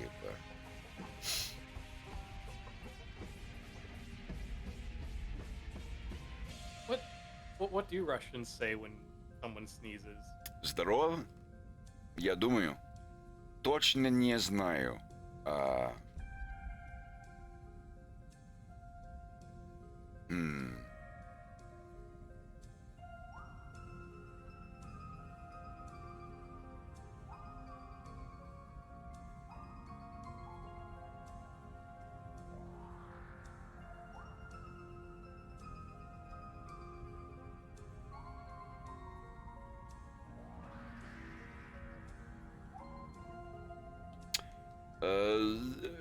Будь здоров. Здорово.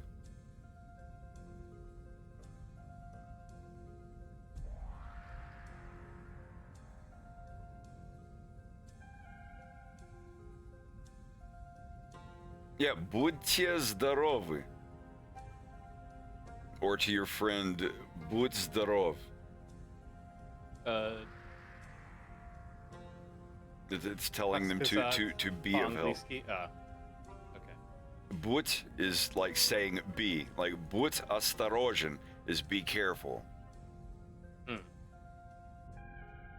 Or I think in plural it's будьте осторожны. Yeah, it's B-U-D soft sign. Будь. Or B-U-D soft sign T-E if you're speaking to multiple people. Кими Омега! С друзьями! Как дела?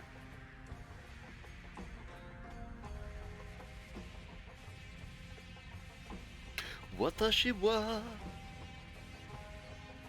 Привет! Здравствуйте!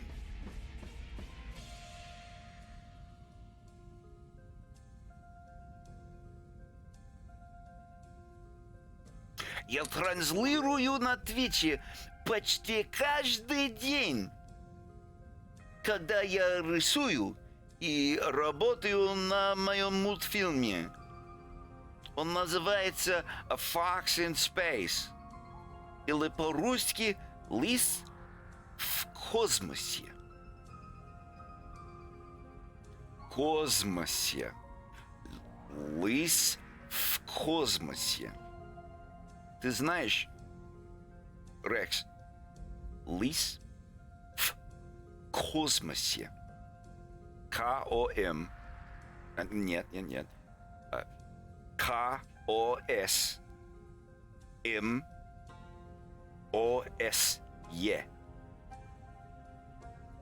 Или по-английски. Fox in Space. Да. Космос. Космоса. Лис в космосе. Лис в космосе. Я думаю. Слава не здесь, поэтому точно не знаю. Точно is exactly. So I was saying Slava isn't here, so I don't exactly know. Слава не здесь. Поэтому. Ты знаешь, что это значит? Поэтому. You know, потому что, right? Потому что. Means because that, you know, I did this thing because that I wanted to do it. You know, потому что, that's literally what it means, is like because that something, it's because. But поэтому means like thing happened, поэтому I'm sad about it. Like it means so that like, or so then. It's like thing happened, Yeah. so this happened. Basically, therefore. Yeah, yeah, exactly. Yeah, поэтому is like therefore. So like Slava не здесь, поэтому точно не знаю. Like Slava's not here, so I don't exactly know.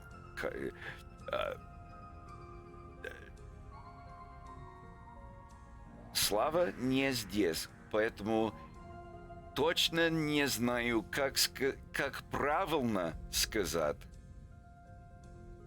How correctly. Правильно is correct. Damn. Apple Noah, how is it going, buddy? I hope you're doing all right. I've been horribly distracted, but it's been good all week. I've streamed a bunch, and for a long time, I'm back in the old hours. It's just when I have a whole bunch of stuff like this that I've got to animate, it's all I'm doing, and I feel much better being on stream animating than I do going into all this like tweaking shit. Like, oh, let me go in here and tweak this and adjust that and blah blah. Like, no, it's good to have some busy work to do.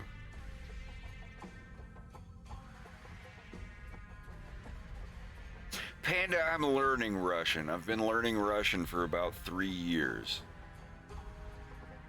Like, current political events and happenstance set aside, I have a lot of people in Russia that watch my stream. I have some really good friends who are Russian. Most of them have moved to other countries, of course, but they're all really good people, and it's really been a lot of fun learning. I've got a teacher that I schedule classes with. When I finish this scene, I'm going to start scheduling new season or new sessions again.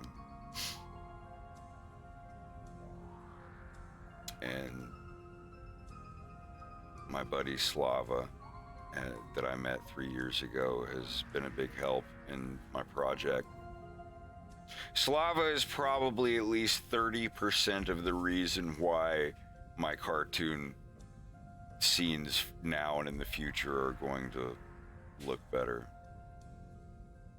Slava Pilsia, he looks spot. By the way. Yog. Yog? Ah. Я все понимал. Я понимал все. Я понимаю тебя. Очень хорошо. Но я думаю, что... Я думаю, что то слово... это лёг.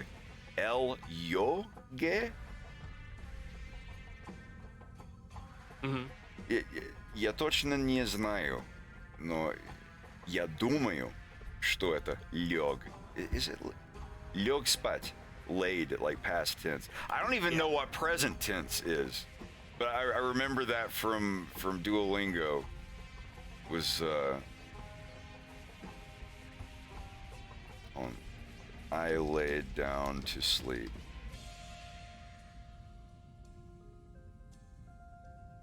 That's if a girl said it. Oh. Said the man. Я лег спать, Yeah, сказал мужчина. Lyok. It's L-Y-O-G, so it sounds like L-Y-O-K, because the G's on the end, so it gets softened. Lyok. Моя грамматика не очень хороша. Еще раз, пожалуйста.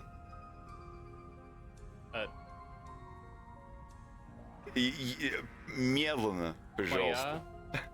Моя грамматика не очень хорошая. Да. Моя грамматика не очень хорошая. Молодец. I'm trying. Нет. Это побед. I think that's victory.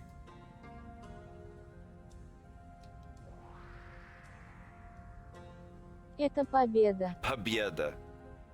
I forgot the A on the end. I said of victories. I can hear Not Anya yet. saying that right now. Say what? I said I could almost hear Anya saying that right now. Yeah. Неправильно.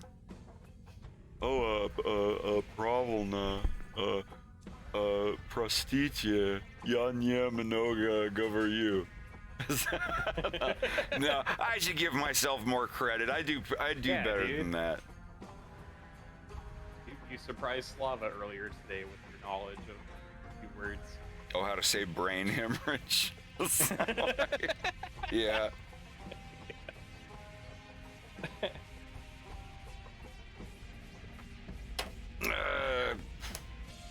Я не помню, когда это было. Did you understand that? Я не помню, когда это было.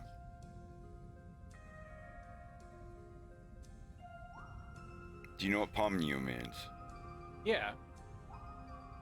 Когда это было. Было. You don't know what было? I've heard it 1,000 times. Was. Was. Okay. Because you remember how I said like быть is to be, Yeah. and был is like the same word, but the last letter is changed to an L, or with an O if it's neuter, or an A if it's feminine. So был is literally the past tense of быть, is to be. So to be, what if you're not being now, but you beed in the past? That means was. Mm-hmm. So Or yeah. been. Or what? Or been. Or been, yeah. Were, It's was, just whenever I hear been, be. will, I just think of that tongue twister that you and Slava shared. Oh, the soap Willa, thing. Willa. Yeah, just whatever the fuck it was.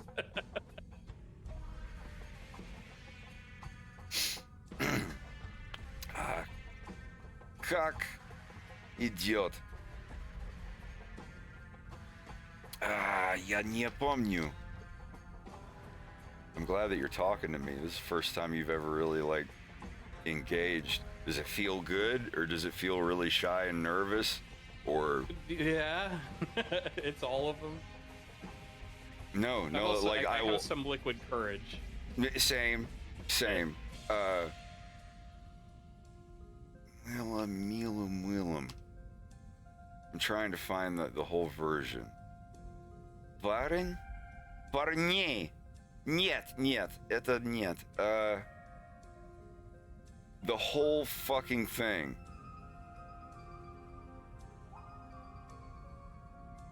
This is a different one, but let me. I want the whole thing. Не жалела? No, it doesn't start with that. Oh, I guess it does. Не жалела мама мыла милу мыла, мила не любила, мила уронила. I think that was right. Не жалела мама мыла милу мила не любила, мила уронила. Не трудно. Не очень трудно.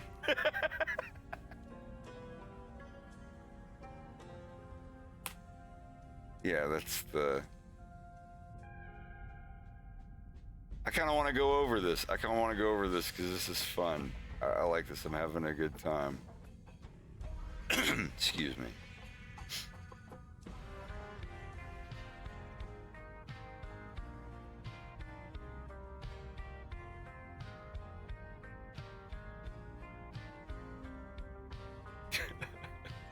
That's the thing. It's like, I can't remember the exact thing. Victor Tsoi. Я жалела мама мыла, маму мила не любила, мила уронила. Что взлетая? But yeah, that's the tongue twister. I mean, you can look at it and see Nieżalela mama myła cigaret. Cigarette. Yeah. Put a cigarette in that baby's hand. Nieżalela mama myła. Let's see, I can't remember what Jalela. She didn't. Mom, something about soap. Yeah. Mama, the baby with soap washed. Mila is the girl's name. Mila. So Milu here is accusative. If my mouse is showing. So mother, child with soap washed is what that's saying. But not child like Mila. The mom, like it's weird. It's like my mother, me with soap washed. So instead of saying my mother washed me with soap, it's saying mother, Mila with soap washed. Mila of soap didn't like.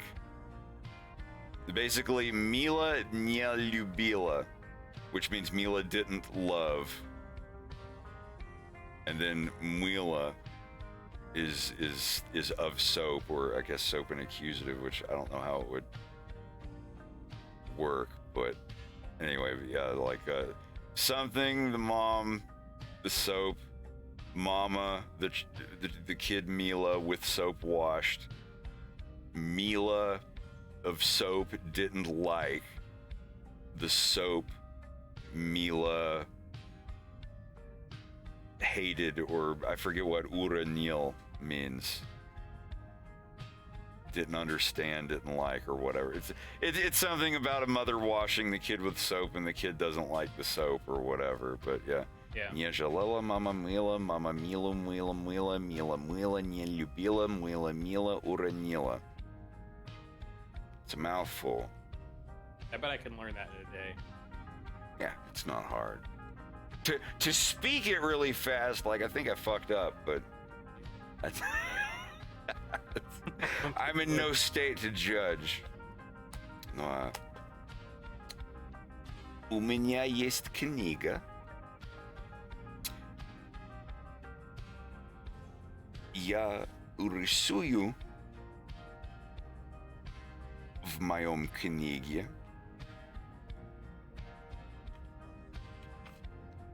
No, в моей книге. Mayom is the prepositional masculine, but Kaniga is female. Isn't it crazy? Like I'm saying all this shit that most people are like, whoa, language stuff, but you actually like understand everything that I'm saying. It like 80% of it, yeah. No, I don't mean like the words, but saying like, oh, this word's in masculine, so it has this case and blah, blah, blah, blah, blah. Like people that aren't learning Russian or whatever, that like I remember when I was reading people's stuff, like, oh, well, genitive plural masculine case is this and this and that. Like I had no idea what they were talking about, and I was so intimidated. And then like 2 or 3 years later, I'm just like, oh yeah, well of course it is. Of course it's in multiple genitive case. Like I'm not an idiot. I mean, I guess it's like that anytime you're learning anything, but yeah, it's just a good feeling to have put time toward a thing for that long. That's what I want to do with weightlifting. I want to get ripped. Not like, like grotesquely ripped or anything, but I want to get in shape. I'm not too far out of shape either. I'm not like morbidly obese or anorexic or have any like bone disorders or whatever, so there's really no excuse for me not to just jump right into it. I have a lot of soreness. That's just when I wake up. When I wake up, I feel sore as fuck. It's just like, oh God. But like I get up, I have breakfast, I stretch, I do my pull-ups on my chin-up bar, and do whatever, and then like, 20, 30 minutes later, I feel fine. I feel like I've been awake all day.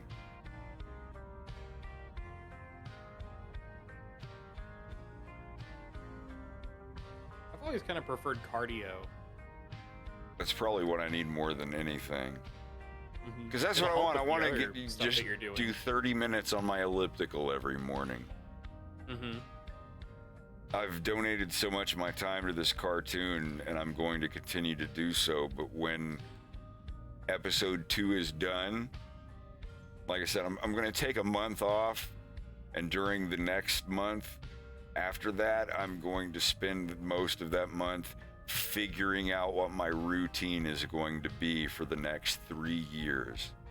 Because it's going to take me 2 or 3 years to make episode 3 at the very least. Might even take less if I have more people working on it with me and I can afford to pay them. But it's going to be a very strict schedule. I'm going to have a schedule on my stream. I'm going to explain. I mean, I don't need to explain to Greg. But I'm going to explain to him and everybody, like, once I get into this, this is going to be my strict schedule for everything. There's not going to be any, oh, I had a bad week, I need to just lay around and, like, no. I'm not going to do any more of the, 17-hour, 15-hour streams and all that shit. I'll need to be doing that. I'm not at the party age anymore. I'm Sleep at the... rotations too.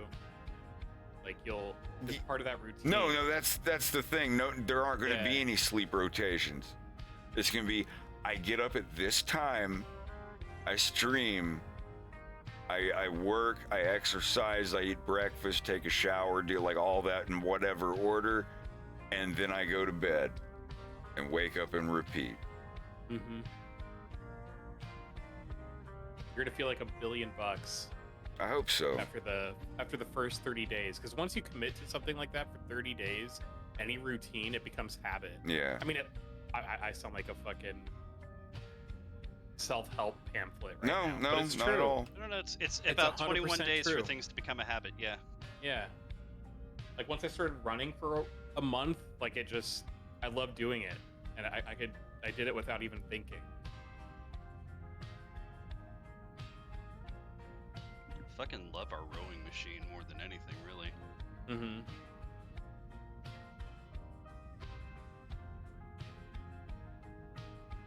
Take care, Panda.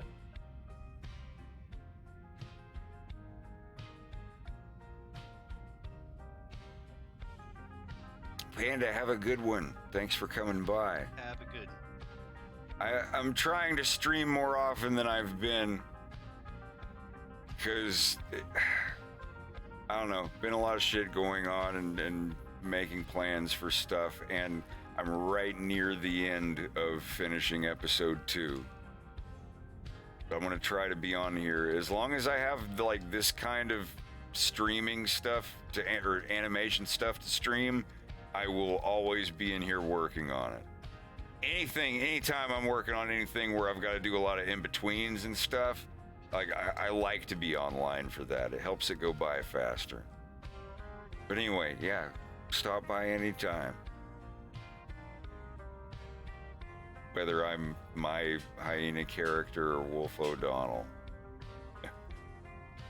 Take it easy. I need some water. I'll be right back. Mm-hmm.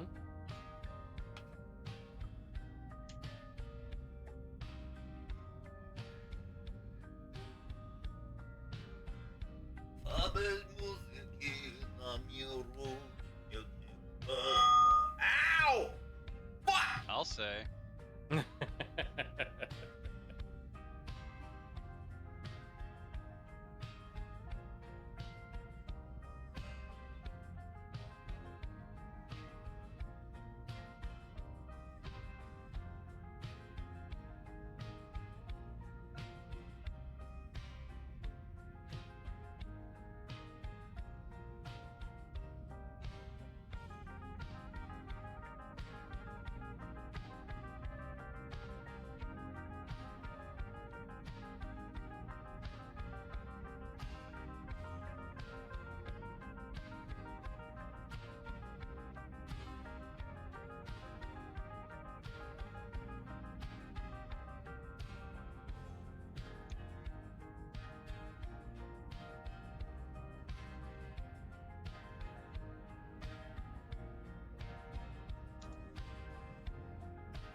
I'm here.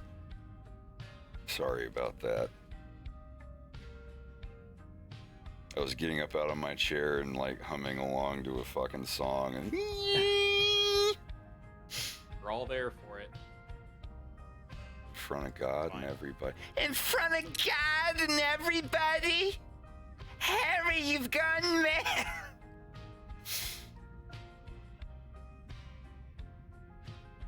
Yeah, everybody in here should ascend from soda to carbonated water with natural flavoring. Zero sugar.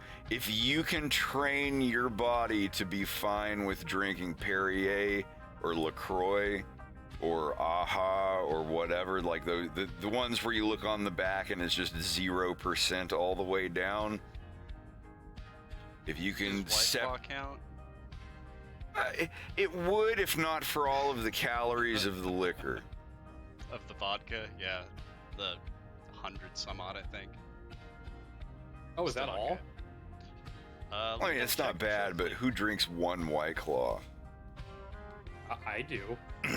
Yeah, it's 100 calories for one 12-ounce can. Here's the thing, though. In one shot of whiskey, that's about 60 to 80 calories. For me, like a can of carbonated. Actually, sorry, 105 calories for a shot of whiskey. A can of carbonated water, just seltzer water, it's like a banana to me. I can't imagine eating or even drinking 2 of these things. Let me show you my Just like White favorite Claw. drink in the entire world. Like if I was stranded on an island and I could only drink one thing ever again for the rest of my life, this would be it. Right here.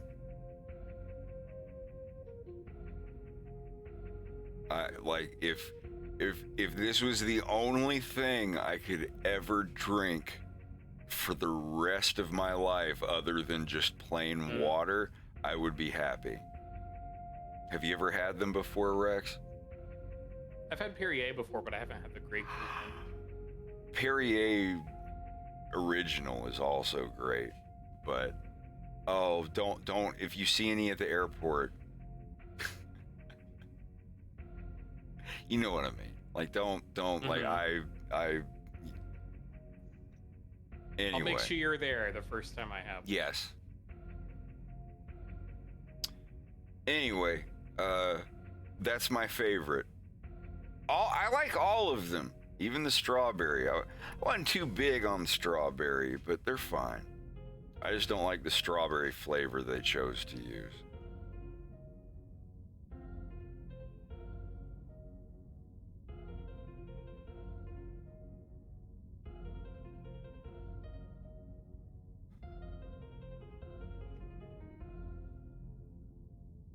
Everywhere when I was at the airport had Perrier. Like every restaurant, in the glass bottles too.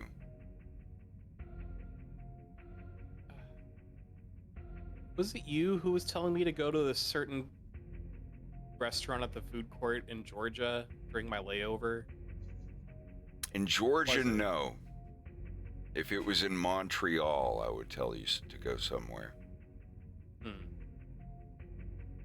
Get a Cinnabon. Cinnabon is what I think of when I think of the airport. I've never seen a Cinnabon anywhere else except for at airports. They've got to have like their main draw at airports.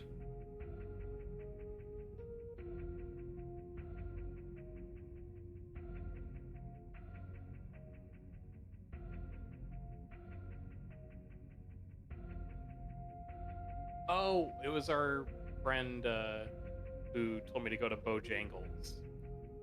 Yeah, I've if never been to you've Bojangles are before. you is there gonna be one there? Yes, but it's showing that it's temporarily closed at that airport. I'm gonna be Damn. at. That fucking sucks. Have you ever had Popeye's chicken? Oh yeah. It's right on par with Popeyes. It's pretty much a Popeyes place. So if you've at least had Popeye's chicken before, you're not missing much. Bojangles is awesome. What's the other place what was the chicken place that was a meme for a while that because of salt?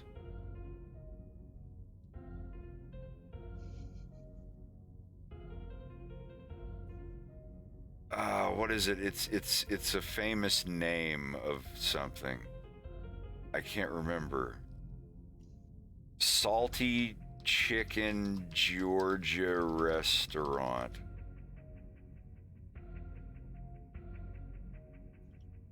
Oh God, why can't I remember the name of it? What am I thinking? Greek mythology or fairy tale? What am I?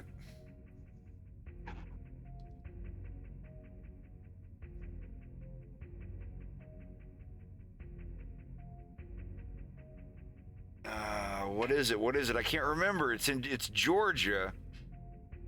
What is the restaurant that has chicken that's super salty? No clue.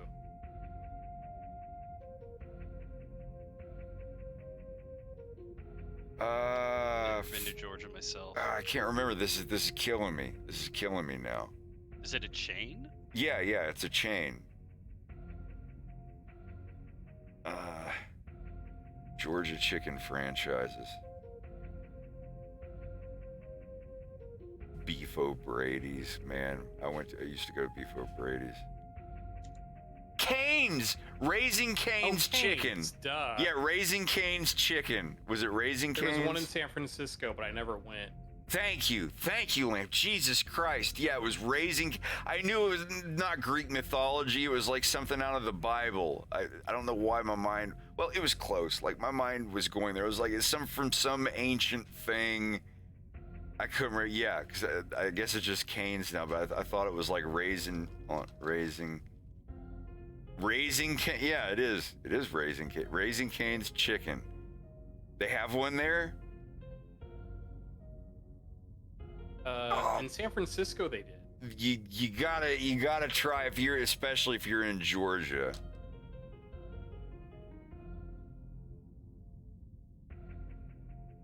Where was it that we went? Was it? I think it was Athens, actually. There's one in Atlanta, but we weren't in Atlanta. I believe it was Athens.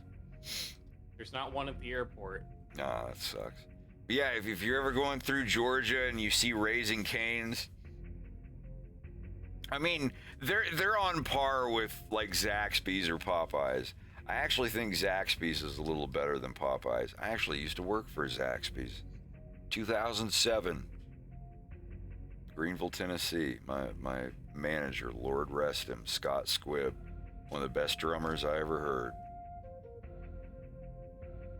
He actually got my manager from Zaxby's, Scott, actually got trained on drums by the guy who I can't remember. I think he drummed with Phil Collins. He taught Phil Collins, or Phil Collins taught him. I can't remember. But no, he was a badass drummer. He died of cancer when he was like my age. Damn. I never got to go back and see him. He used to be a cop. He was a cop for a while, and then he was like, it's not my thing. I'm gonna go manage his Zaxby's. And he did really well, and he was a really cool dude. Played in a local band that was really super popular. He probably thought I was fucking weird as hell, but I came with my Canon XL2 and recorded one of his concerts and sent it to him for editing. When I had my fancy camera. He was a cool dude.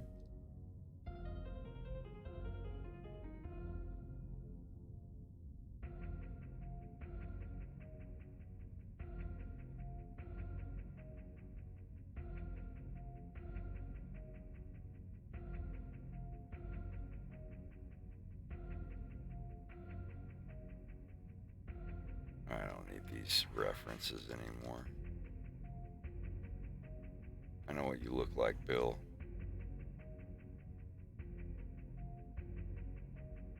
That's right, I did it! No, I don't think I've seen that. That is my dryer going. Oh, are you streaming? You streaming yourself running it into the fishing line. Wow. You can tell I'm Я уже много выпил. Напил? Какой? Я не помню. Я уже много выпил.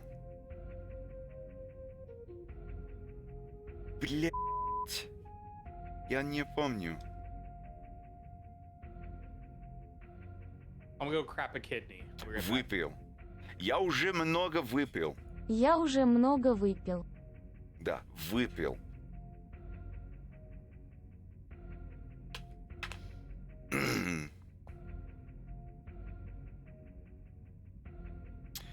С Новым годом! Не очень скоро.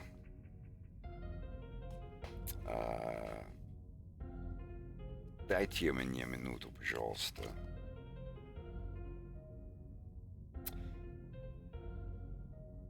Прошлый год я слышал, что у моей сестры есть кровоизлияние в мозг. Но я думаю, что она не хочет, чтобы я об этом говорил. Поэтому я сейчас работаю.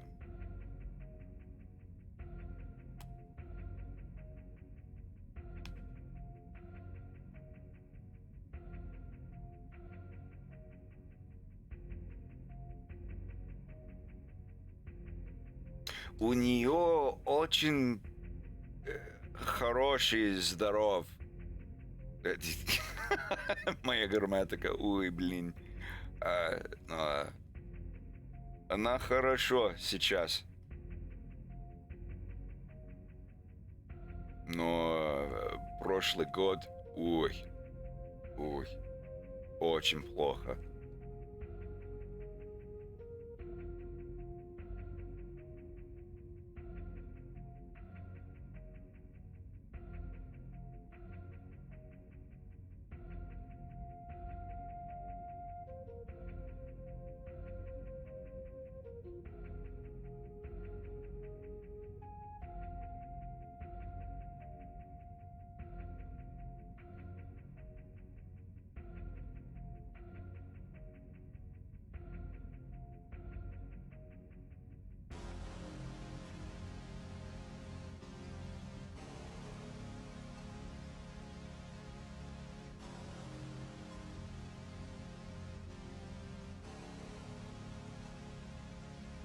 Oh, I'm not far gone. I'm good. I'm good.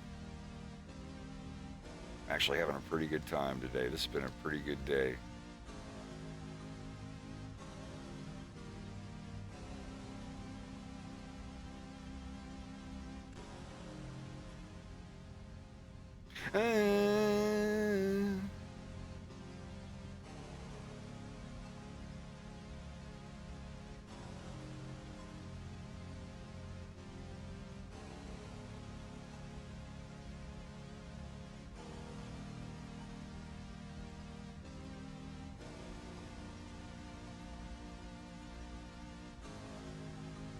Nothing wrong with that. Twant. Not twant. Twant. That sounds like something that the Yin Yang Twins would rap about. Girl, let me see that twant. Won't you show me that twant? You know the ladies be shucking that twant. Been around the globe, done seen the world, and they're showing all the twerns for the girl. And then like, say twern. It's like that deep woods version of. I'm sorry.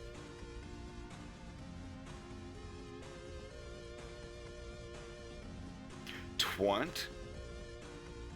What, like a party of two? Okay, now I don't feel so bad. Wow, yikes. That gets the yikes, bro. Y'all remember yikes, the triangular pencils? How most pencils, like their lengthwise shape is like a hexagon or an octagon, and the yikes pencils, they were triangular. They had oval ones too. They had weird shapes.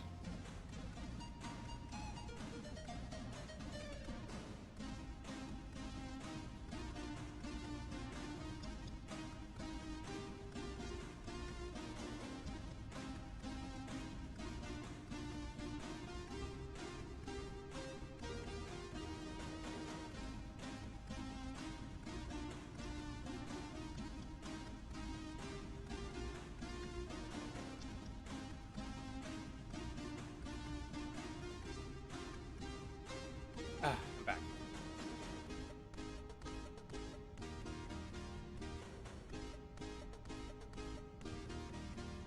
What are you doing now? I'm still drawing.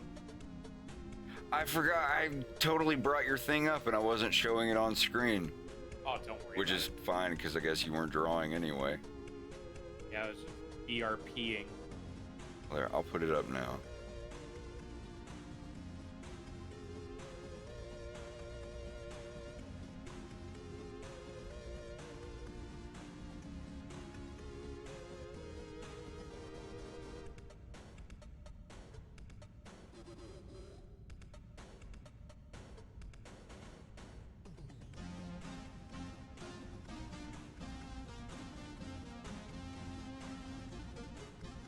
I'm gonna go ahead and crop your left though. That's fine.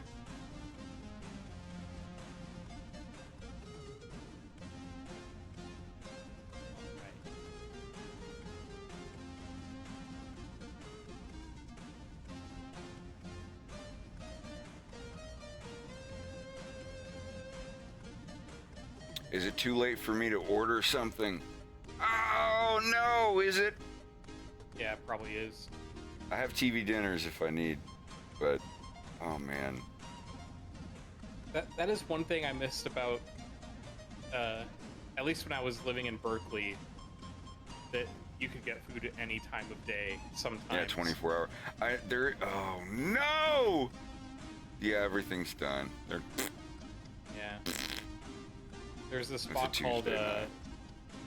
what was it? Hungry Hippies or something. What? And what? yeah. And you could order from them any time of night, and it was delicious. It was like really, really good food. Was that in Berkeley? Yeah. Wait, which place? Somebody in chat said, "Dude, you lived in Berkeley too?" Very temporary. I lived there for a month because I didn't know if I wanted to move to California. So a friend of mine let me crash at her place for a while, and I fell in love. I like, but I was like stupid and young. What? No, that's great. Keep going. Keep going. They're listening. I'm listening. I loved it so much there because like I lived on the East Coast like my whole life. It was like my first time West Coasting, and it was like all romanticized in my mind, and like I didn't plan for it, and I moved out here with only $80, and my job didn't transfer. It was fucking rough, but I'm really glad that I did it. I lived there for over 10 years, I guess. You're like, I'm gonna find my true love on the corner of Haight and Ashbury, and you get there, That's and where there's I got just robbed, actually. there's just like some literally on homeless guy busting a nut inside of a dead cat. It's like, he's got like one lower tooth, and you just like turn the corner right at the moment of completion. And he's just like, welcome to Berkeley. And I would have been like, why is Haight and Ashbury in Berkeley? Sorry. Where am I? I didn't mean to get too gruesome there, but no, I've seen worse. Holy shit! In homeless places in seen it all. Tennessee, you think Portland or Vancouver or whatever has some crazy homeless shit that happens? Oh man, I won't get into it because I know like people are, times are rough for everybody, but holy fuck. Yeah, off like at Hayden Richmond Ash. Station.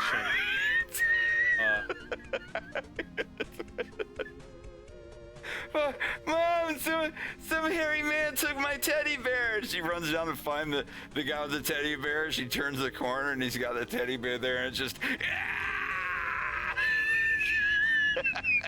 Here, take it. I don't need it anymore. I'm going to sleep. Yeah. That was a Teddy Ruxpin. Like, you can't find these anywhere. It's got the battery operated affection. The louder I scream, the more its mouth moves. You wire it up instead of like the audio received from the tape. It's just a microphone. You could do it. What's up, YouTube? We got a very interesting mod here for Teddy Ruxpin today that we're gonna do. But first, let's talk about Raycon. The Teddy Foxpin.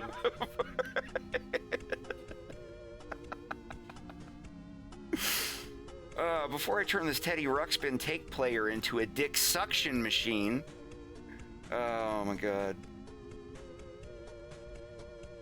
Things that you'll see on the corner of Haight and Ashbury. Robberies.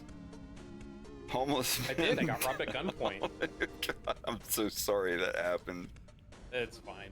I saw a woman fucking kicking herself along in a wheelchair while smoking a crack pipe. Wait, how do you Yep. kick yourself along in a wheelchair? Meaning she had Like- one foot on the stirrup and the other one pushing herself along while she was smoking the crack pipe. In the stirrup? What the fuck?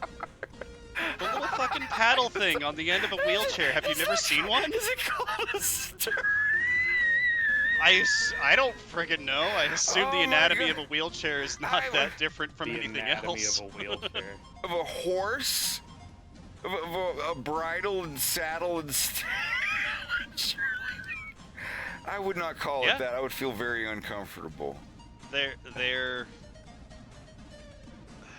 I guess footrest, I guess. I don't know. I just assume stirrup. It looks like the same thing.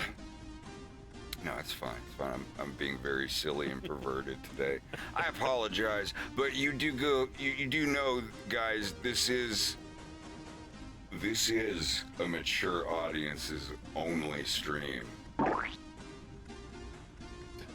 It doesn't get that. I It feel doesn't so get mature very just being mature in in here, but it does get very adult.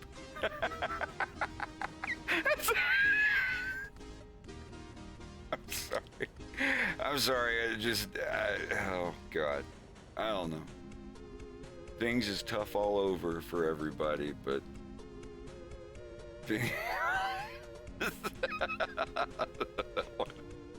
I'm sorry, just imagining like drool coming down from that one bottom tooth. Right? You're like, Teddy!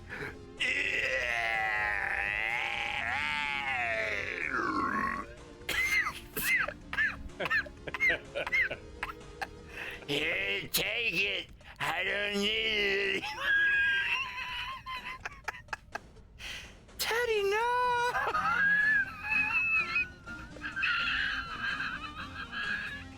How the fuck did we get Teddy Ruxpin?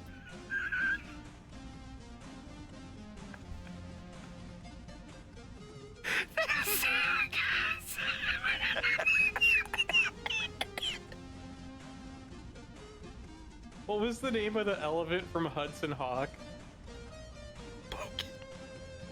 Yeah, that's what the teddy bear's name is. Bluffing. No, that's the name of the assailant. They call me Pokey. Want to see why? Look at that big wet thing. Oh, it gets awful soggy in there. In my garbage bag pants. There's no pores to breathe. Let me just look. You ever seen it? Hey, let me just flop it down on the table. Oh, yeah. Let me wipe that up for you, ma'am. I'm real sorry about that. I'm here to make a deposit. Sir, this is a cheesecake factory. Oh, even better.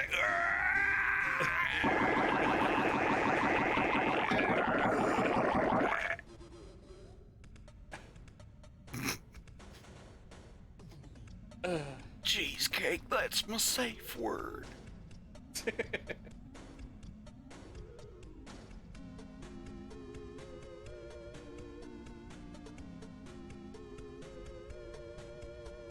What did I just walk into? A face full of...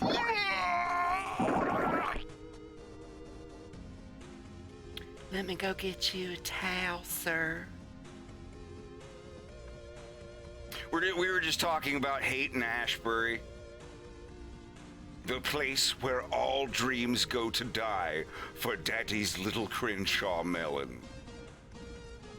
Hey man, I'm actually looking for Crenshaw. Can you tell me how to get to Crenshaw before you better get your crusty behind away from me? Man, I'll suck your dick, man. What'd you say to me? I'll suck your dick, man.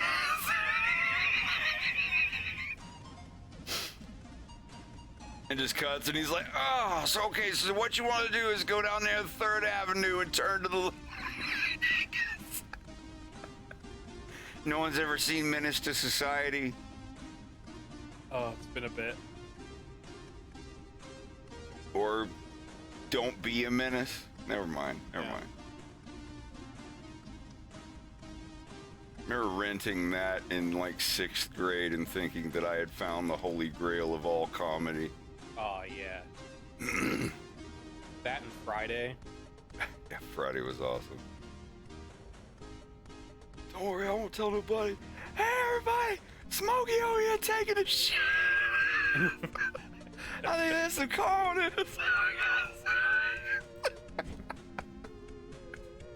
I always thought they should have made a final movie called Last Friday.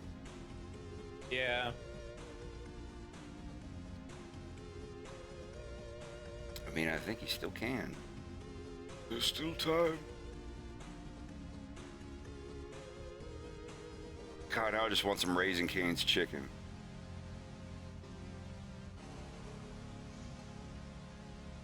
Dude, I had the most unbelievable vegan tacos of my life today. I wasn't even thinking about it. I just stopped by this food truck outdoor food court thing. And I got these like jackfruit, what are they called, like Marias or something like that? Like they're like fried tacos or something.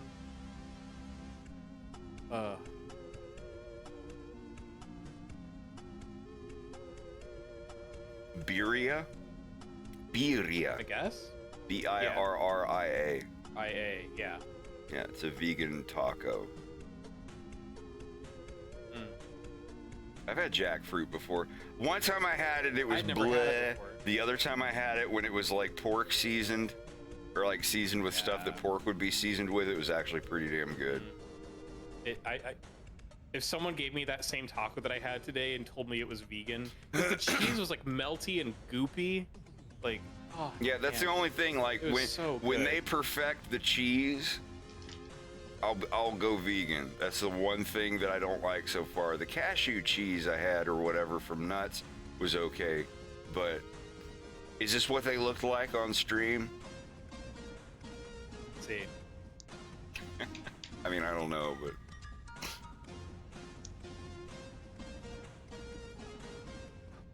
birria. Birria. Oh, yeah, the way it's spelled, yeah. Yup. Yeah, that's how they look. Except they had these like laces of like cheese coming out of it, because Nice. I guess after she fried it, she like seared it over a bed of cheese, so there was like crispy cheese on the outside. The cashew cheese or whatever it was. It must have been. Because I remember when I was paying for it, she was just like, oh, there's no cheese in this. Is that all right? And I was like, yeah, it's fine. She's like, oh, because when people get vegan stuff, they assume the cheese is real. But no, like, this is all vegan.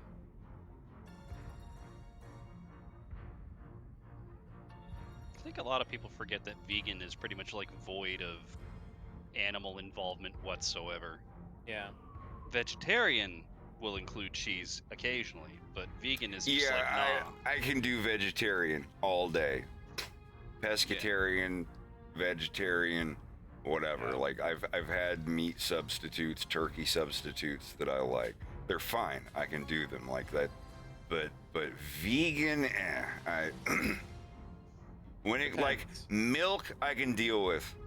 Coconut milk, almond milk, whatever. Like the milk substitutes, that's fine. Like whenever I have a bowl of cereal, if I ever do, like I have almond milk or soy milk or whatever, it's totally fine. Vegan ice cream, totally fine. I've had vegan ice creams I could eat for the rest of my life.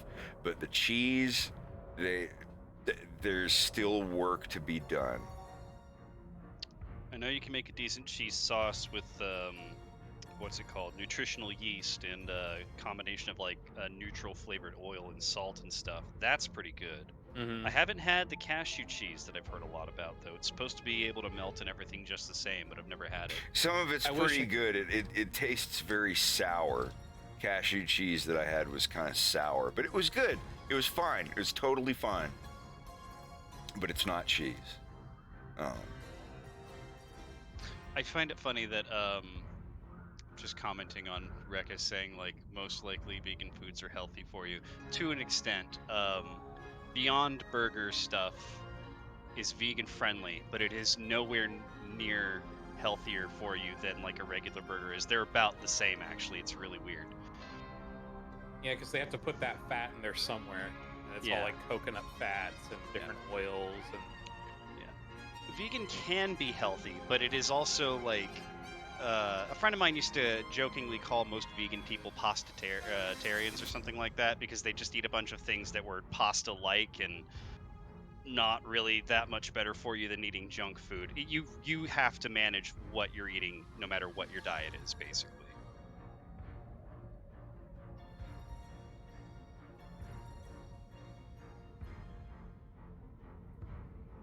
you're definitely getting more dietary fiber with a vegan diet. Oh yeah. There's tons of it that it is good for you. It's just that it's like you still have to watch it. Yeah.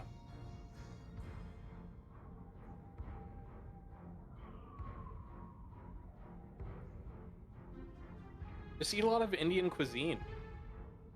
Yeah, and turn your toilet bowl into a brown rainbow Wow. of sorts. Oh, Yeah, man. if you're vegan, you do need to get your protein from somewhere, and it can't just be any protein. I mean, people Yeah, say even your that, but it's like, doctor all will tell you right, that. just come back and say that in like 10 years when you start having like health issues and stuff.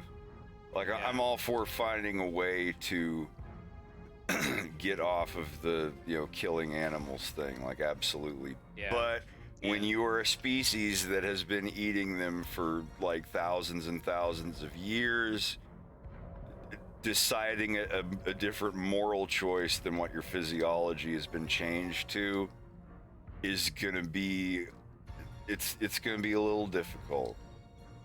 Yeah. And I'm not saying it because I want to, but like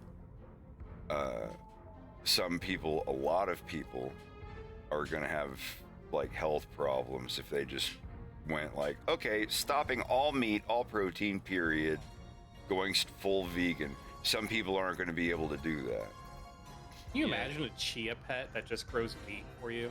I'm ready for that. Another 30 years we'll have it. I think they call it a dog or a cat. I want that. Yeah.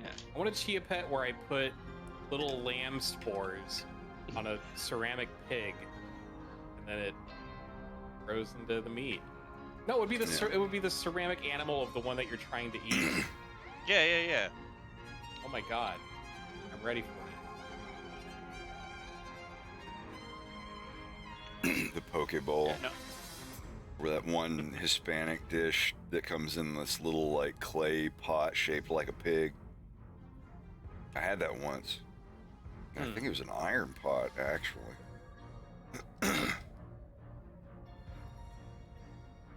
God, I miss Baby Cafe. Just think about Aw, the Bim Bim Bap. dude, I do that thing that they do with their wings, where you take the ones with the 2 bone segments and just bisect them, so you just have 2 tinier drumettes. Way easier to eat them too. Bubba. Humba. And I guess even Fred. Eventually, when we're hanging out, we need to make soul sausage wings.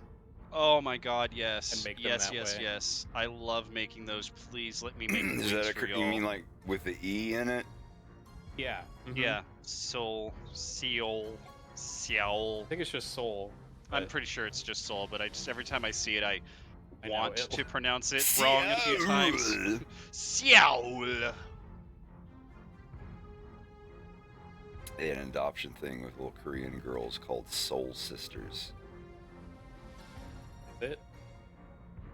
No, it's not a joke. Like there was a girl in my Yeah, I was college asking. class that she was adopted through a family. It was like a thing where families could adopt little girls from certain part of, I guess, from Seoul or whatever. But the program was called Soul Sisters, and I had to giggle at that. She was pretty cool.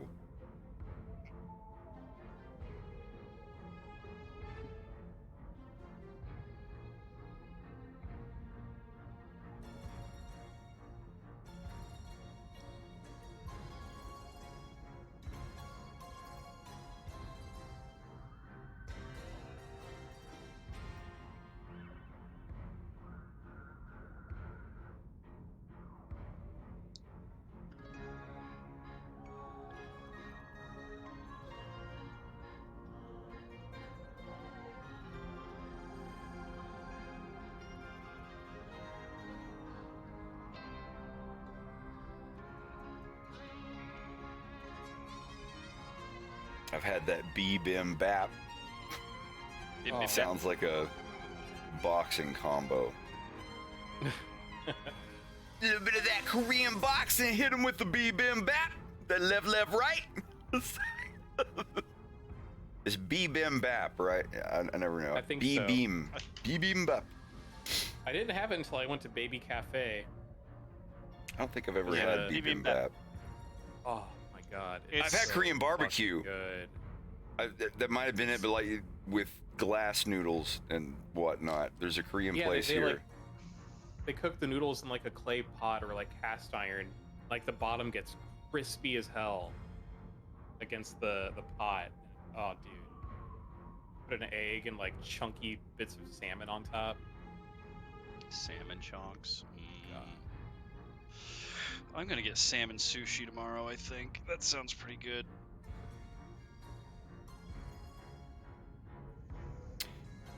Whenever y'all come here, we're gonna have what am I thinking of? Yeah, Taste of India. We have to go there. Bring it on. Absolutely. It's I swear their that's got to butter be a chicken chain. recipe. Oh yeah, there's a Taste of Egypt here, Taste of Homeland. There's like everybody does the Taste of thing. Have you done Ethiopian before, Fred?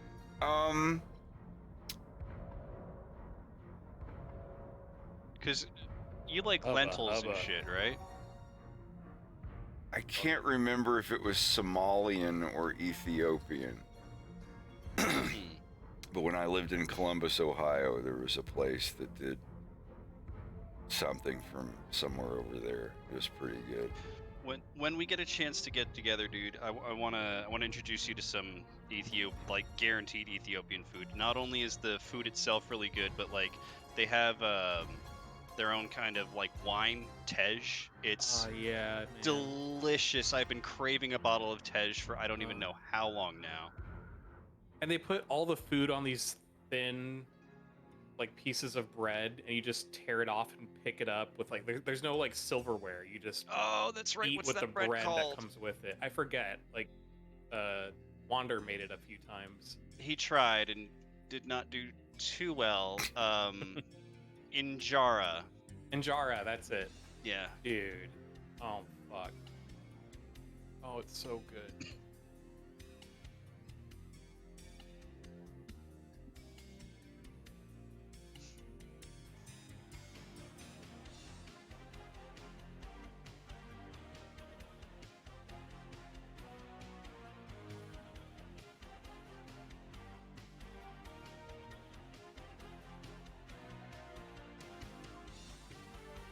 It's got kind of like a sweet bitterness to it, I think.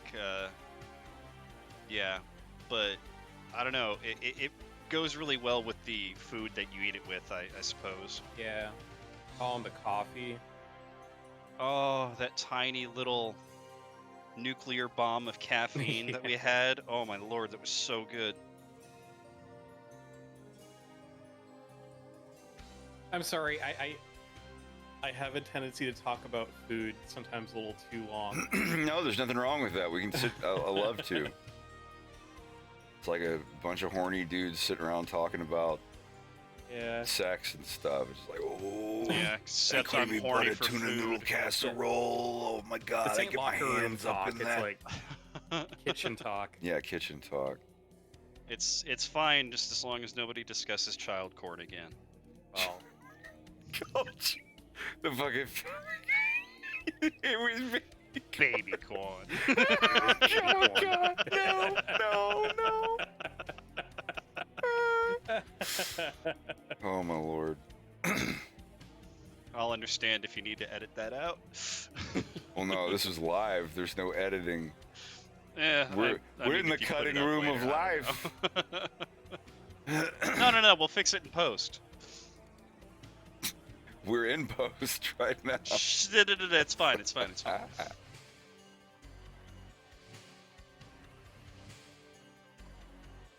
I opened a pack of Izmir Stingers. oh, did you already dig in? All of the special fragrance and flavor is completely gone. Oh my god. Yeah, I was Oh. really, I mean, you can smell it. If you smell really deep, you can smell the flavor that's still in there.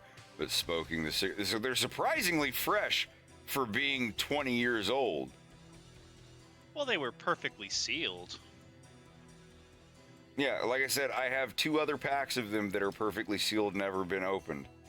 And you sent me that third one, and I got a little tipsy, and I was like, well... Did Yeah. you smoke one though? Yeah, I did. Okay. Well, I got like halfway through one, and then I started getting really dizzy, and I was like, no, I don't need to be doing this. Like, Yeah. this isn't like, trust me, like, for somebody that smoked for 17 years and doesn't smoke cigarettes anymore, like, this is the perfect thing for me to smoke. Something that's full flavor and over 21 years old. So I smoke one, and it's like, bleh, I'm dizzy, and it's just, I put them back in the freezer, and it's like, all right, I'm good. But it's good. I wanted to. I haven't had one in 20 years. It's been literally 20 years since the last time I had one, and they're illegal, and you can't sell them. The ones I bought as collector's items will remain collector's items, but I was gifted another pack from a friend who will remain nameless, and I tried it, and it was all right. It was all right. There's a tiny bit of the reminiscence there, but like, honestly, I'm just gonna keep the rest of that pack and smell it. I'm just gonna pull it out every month or so and go, oh, 2002. Huh. Oh, this is so great. Yeah, it's just. It's really nice. They are, but it hurts. It's one of those things. It's like, oh, they're never gonna make it again, and you can't find them anymore, and they're 100% illegal, and blah blah blah. I don't know how to describe it, but I think smells are the easiest way to get nostalgia, rather than like reading a comic book. I can look at the comic book and go like, wow, yeah, this is the comic book. But when you put your nose in there and smell it, Yeah. and you smell like the old, like musty bookstore that you bought it in, because books will keep that smell for ages. And like anytime I buy a record from Japan, it has the perfect smell. Yeah. My Famicom, when I got it imported from Japan, smelled like cigarettes. And that's just because everyone in the 80s smoked in their house all the time. It's like stained a little bit too. Even when I didn't like cigarettes as a little kid, I loved the smell of them. It's gonna sound weird, but whenever I smelled that smell, it made me feel safe. Not because, oh, cigarettes. It was because, like, your mommy or daddy smoked cigarettes, and when you smell this specific brand of cigarette, you're like, I'm home.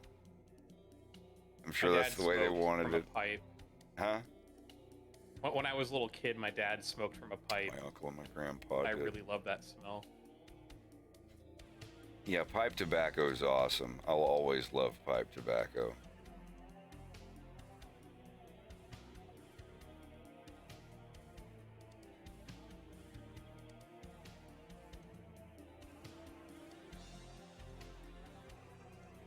It sucks that tobacco is bad for you, but if it wasn't, I'd smoke it. I like it. I'd still be a smoker. Yeah, absolutely. I'd love the effects of it. Like, I get the snooze stuff, but it's just not the same. I was on dip for a while. I used to dip when I was a pest control technician. I love a good dip. I shouldn't be admitting this anywhere, but like, oh, man, yeah. Long cuts for pussies. You got to get that fine cut. Hits you harder. But God, oh man, I want a dip now. I want a good dip. Would you all be ashamed of me if I got some pouches? Like I said, it was just my lungs. I won't be joining you. Yeah, that's about it. My older brother does it. Just out for a dip, are you, bud? His mouth is destroyed. Yeah. No, that's the thing. Like, when I dipped, one can of dip would last me a month. Most of the time, it would go bad before I got more. But the main thing was when I was working in the boss's truck, and I couldn't. He's like, "No smoking in my truck." I was like, "Well, I'm not gonna like pull out on the side of the road and smoke a cigarette when I need to. I'll just dip." So whenever I use the boss's car, I would dip. So, do you remember that scene in The Sandlot where they all have chaw and then they just puke it up? Yeah, that's one of the reasons why I could never do like dip, is because like that's the only thing I think of. And knowing me, I know you're not supposed to, but I would instinctually swallow that juice and I would make myself it looks like real candy sick. Juice. They used bacon and bits shit. and licorice for that chaw. Oh, for sure. And they actually got sick from it. Yeah. Yeah, but the chaw that they gave the kids was made from bacon bits and licorice, and it literally actually made them sick.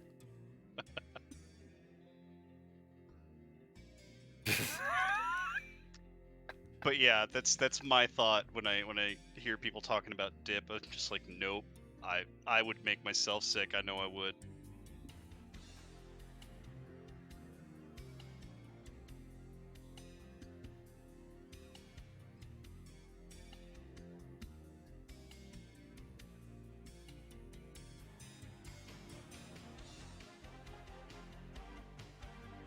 God, it's so messed up thinking about how when I'd be waiting for my mom to finish her shift at work at the hospital, and she'd give me some money to go to the gift shop, get like a snack or something. I always got the bubblegum cigars. So I'd just be eating like candy cigarettes from a gift shop from a hospital when I was a little kid. Yeah, that was what they had there for when people had got babies, because you couldn't bring the cigars into the hospital anymore. L Bubble, right? It was a big, thick, like either pink or blue cigar. Yeah, hold on.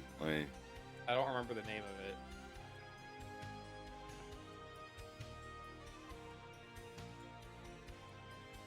You can look on my stream. There's no way they sell things like that anymore. Not in America. I'm going to show you, and you tell me if this is the one that you saw. Yeah, I'm looking.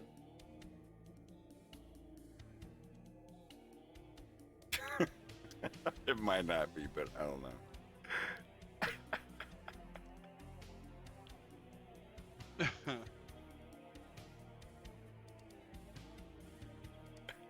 Yep. Oh yes, 1000% that was it. 'Cause it had a Hell little yeah. stork on it. Yep. Yep. Yeah, it was I've L never seen Bubble. those. Mm-hmm. Holy shit. Yeah. Wow. I had those. They were all right.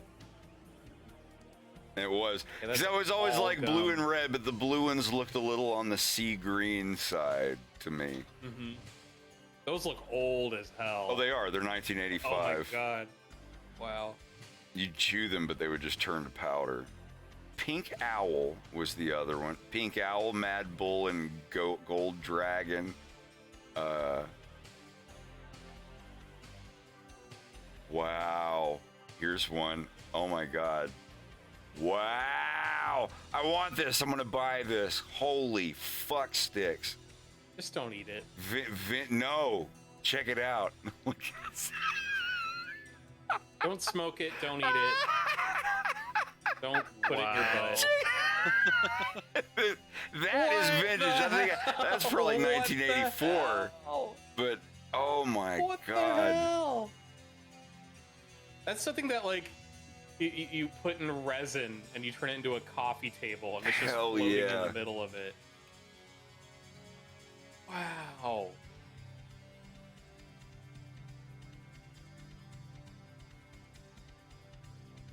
That's remarkable. I told you I wanted to get the shirt. What was it? I'll have to remember what it was.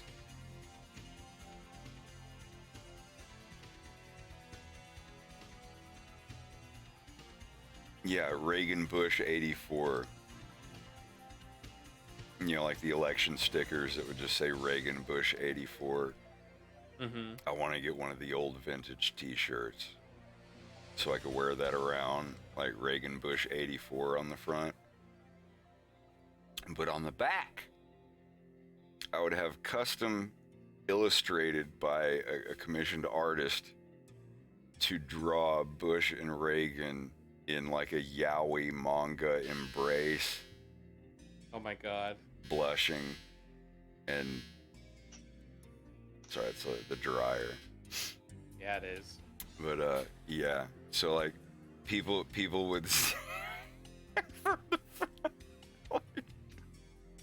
Don't get me wrong. I wish we could go back to politics not being like football stuff, but people seeing like a Bush Reagan shirt and being like, "Oh, The the guy's double Republican. He must be an asshole."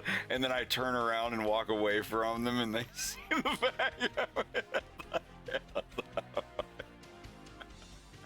I seriously think that would be a great fucking shirt.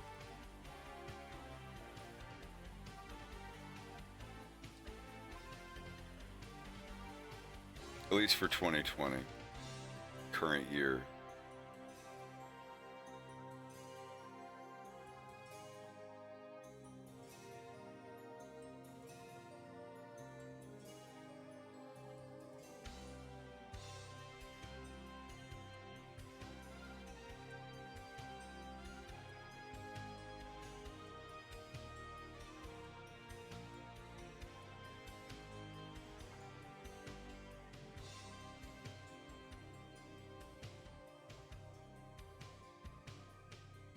I remember Dukakis.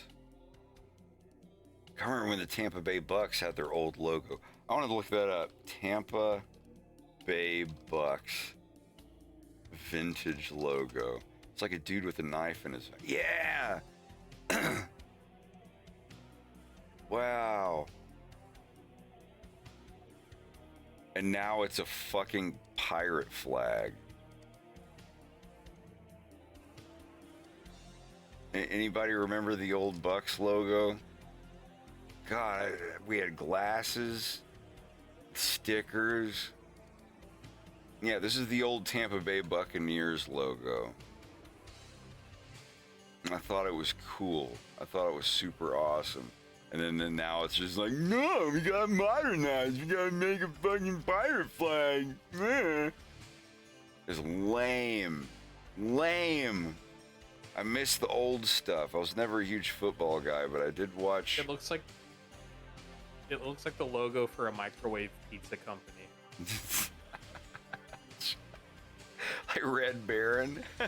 Yeah, something like that. No, I did see the Super Bowl where John Gruden led the Bucks to the victory. Grammatica getting them fucking kicks. That was like the one year I gave a shit about sports and got to hang out with all my jock friends and be like, yeah, they got really good seasoning. They're going to do this. I think he's going to take them. And they did. And then Tampa Bay Lightning won.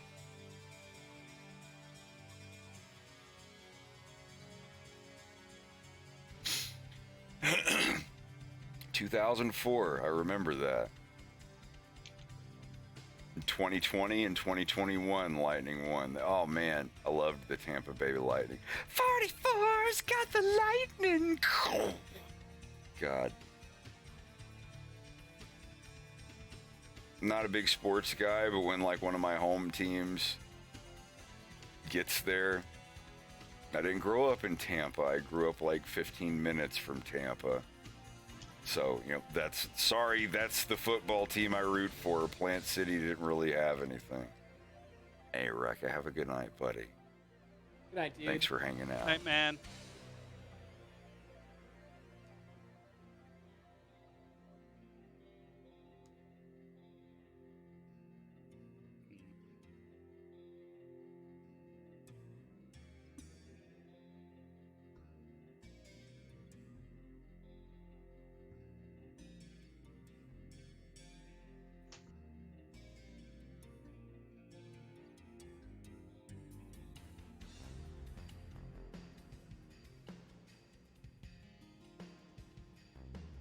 Yeah, I'm going to keep trying to stream every day for a while until this shit's done.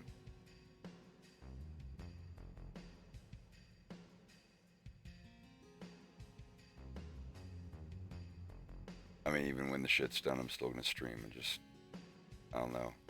I've been deep diving into a bunch of stuff. Just trying to get this shit done. I'm so close. I still feel like I'm getting behind schedule, though, and I am. But I don't think I'll stay there. I think when I get to the other scenes that I've given a full month to, it won't take me a full month to finish them.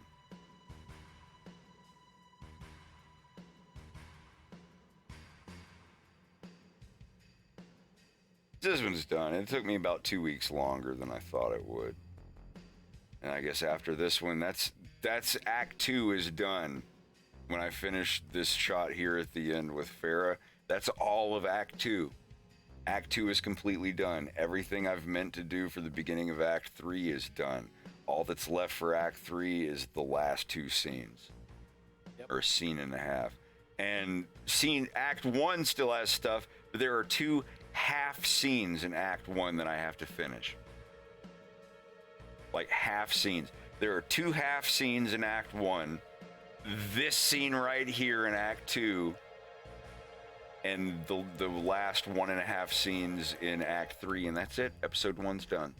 Or 2. Episode 2 is completely done. On to Episode 3. It's nice to look at it like that and be like, oh, that's all I got left to do.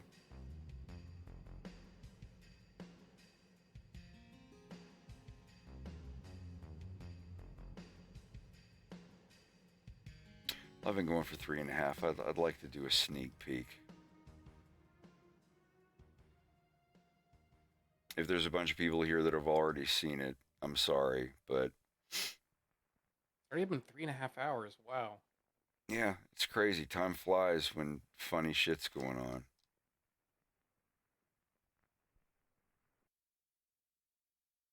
I'm going to move that to the right.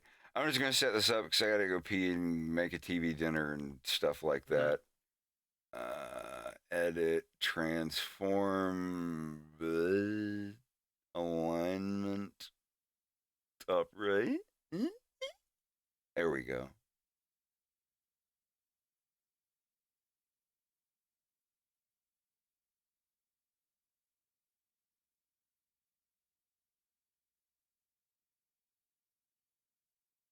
Zoom. There we go. I think that'll do it. I'm going to go get some food stuff sorted. I'll be back in a few minutes.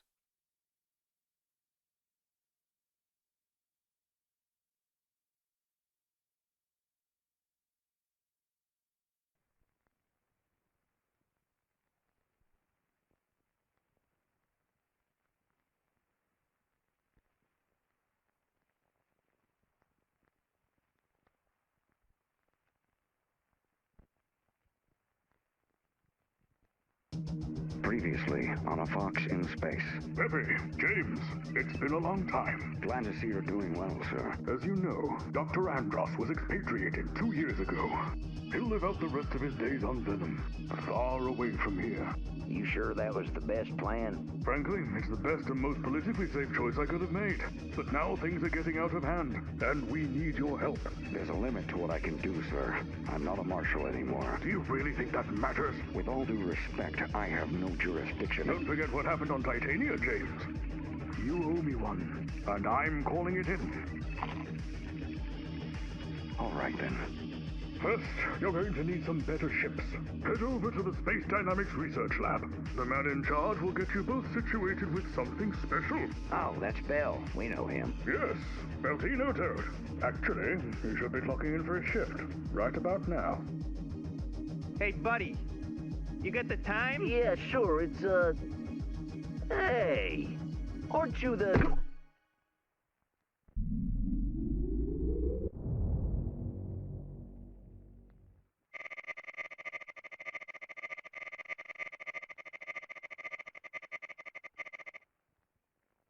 Good luck. What's this about? Quiet, big boy. We'll ask the questions around here. Word on the street is Space Dynamics got a new ship coming out. Well, could you be a little more specific? We got a lot of new ships coming out. The R-Wing. Oh, so you want to know about the R-Wing, eh? Yeah, you better tell us all you know. Or else. Or else what? Or else the can opener here gets it. What are you guys doing with Rob 64? Oh, we found him. Found him? Supplies delivery for Rob 64. Are you, Rob? Affirmative. Although my records do not show any scheduled delivery. Whoa, hey.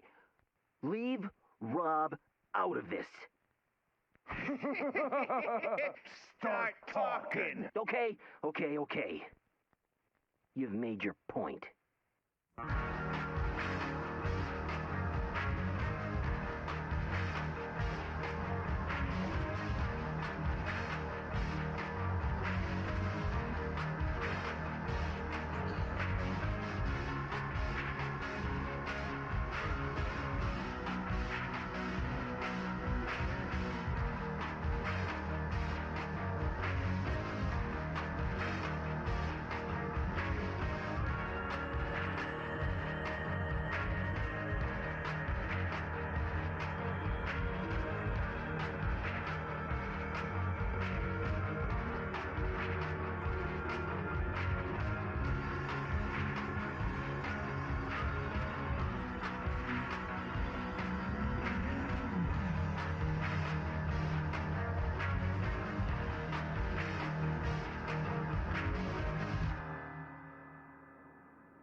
So what was Titania?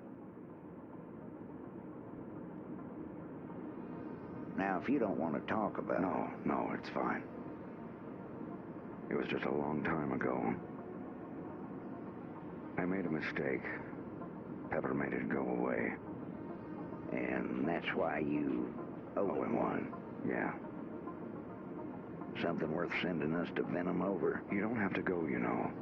I can find someone else. Now, Jim, I didn't mean it like that. I just have a bad feeling on this one. I think you do, too. That's part of the job. And if I'm right, we won't even know what this one really is until we're right in the thick of it. Shouldn't the lights be on? Yeah. And there shouldn't be a rock propping the front door open either.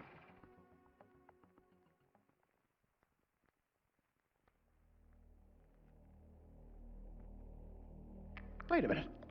What? You didn't use no bomb. I just scrubbed the shower 30 minutes ago. Yes, but you didn't use no bomb. What? I win.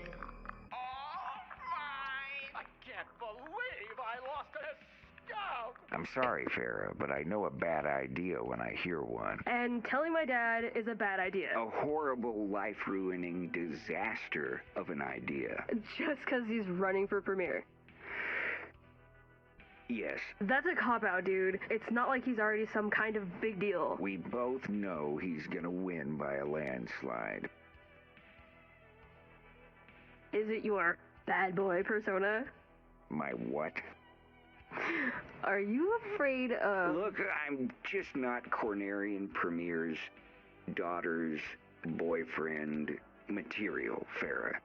And when he gets in office, you know he's just... You've never even met him. He'd love you. He's probably gonna hook you up with some dandy cadet.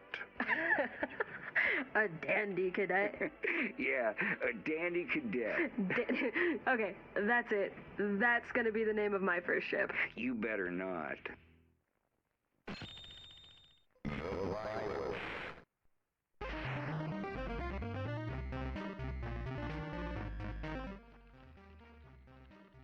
Am I staying over? Just until your old man gets back from whatever the hell he's doing.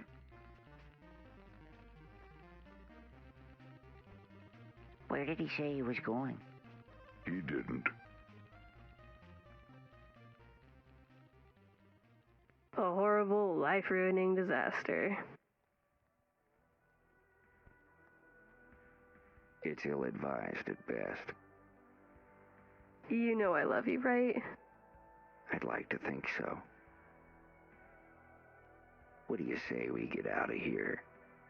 See, why can't you be sweet like this all the time?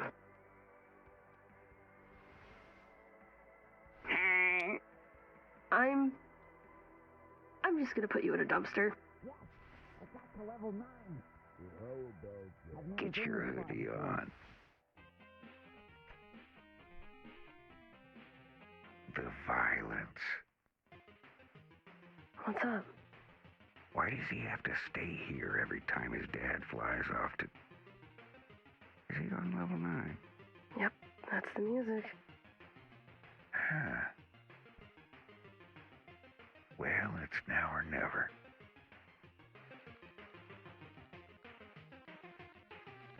Hey, where are you going? Just taking Farah up to the base, Dad. She's got PT this weekend. Where are you going? Just out to drop her off. She's got army stuff to do. With her eyelashes done up like that? Who do you think you're kidding? Dude, we got busted. You got us busted. Y'all can go, I don't care. You got money? No, actually. What'd you do with that 20 I gave you? I got my hair done, remember? Boy, you didn't get your hair cut. Styled, Dad, not cut. What do you think? What do I think? I think I paid that fairy $20 to run his fingers through your hair. Dad, what the hell? It looks exactly the same. You know what? Just forget it here. Yes. And take him with you when you go. You mind playing chaperone? Gotta catch up on my stories. Okay, just let me find a save room. Oh, Dad, come on. Don't you start. But we're just... Now you listen, and you listen good. If you're gonna stay here to get away from that crazy woman mother of yours, you're gonna have to follow the rules. You do know what rules are, don't you? Oh, now isn't that such a pretty face? Farah, honey, you know he always does this when he doesn't get his way.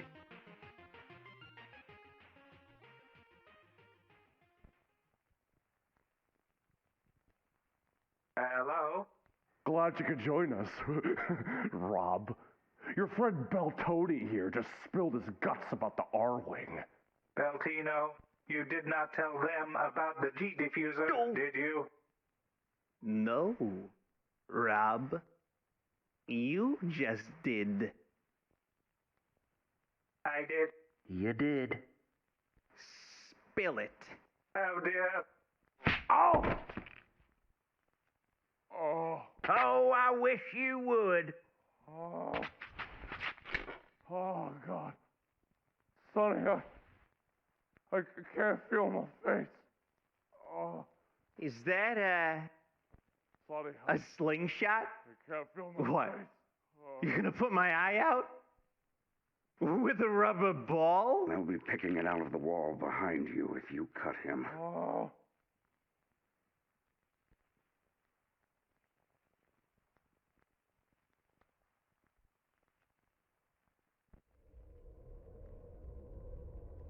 The controls are exactly the same as the old asteroid cutters we've all flown, but the R-Wings got a lot more speed and firepower. Better cruise, stealth, not to mention my G-diffusers. And in the extremely unlikely case that you'll encounter a threat before landing, I've upgraded the hardpoints with gimbal cannons. Gimbal what? Gimbals, Peppy. They let you freely aim your shots even if you're not flying in the same direction you want to shoot. I don't think I want that. Can I turn that off? Toggle switch behind the triggers if you just want them fixed. My man.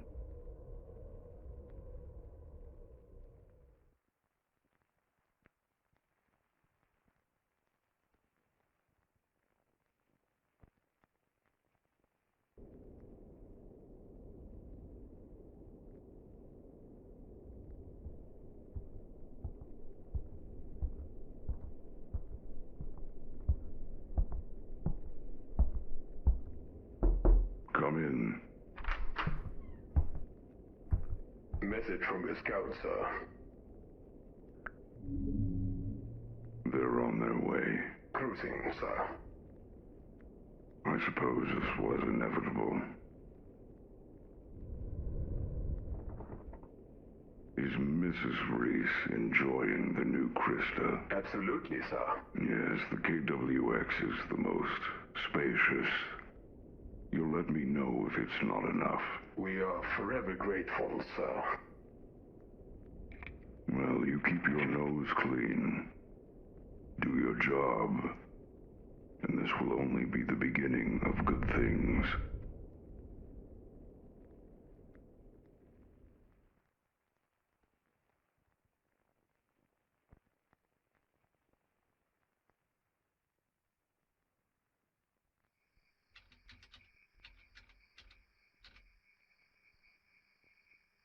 Hey, it's Sonny. Make it quick. Yeah, so, Something happened. How did it then? You said no security. You never said anything about a one-armed ninja with a slingshot. Sagan almost got his head cracked open. James McCloud. Yeah, no shit. the Star Fox guy. Was he alone? Hey! That's the buganoos that stole my scooter. Hey, you watch your mouth. That's quite an accusation, honey. Have you got any proof? No, but I know he's Can't do nothing about it if there ain't no proof. But that's the friggin' guy, though. Falco, honey, you don't want your father getting in trouble again. But Ma, I swear to God. Wow. Sorry. You better watch it. I said I was sorry. Are you really just gonna let him? Shut up and eat your fucking fazoo. Yes, sir. Language, Carlo. So they're already leaving then. That's all right. I have another card in play. Hey, So, we still getting paid? For what, exactly?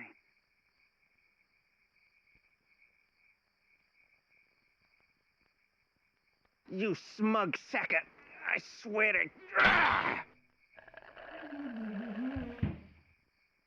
So, are we still getting paid? Yeah, we still getting paid? Ow!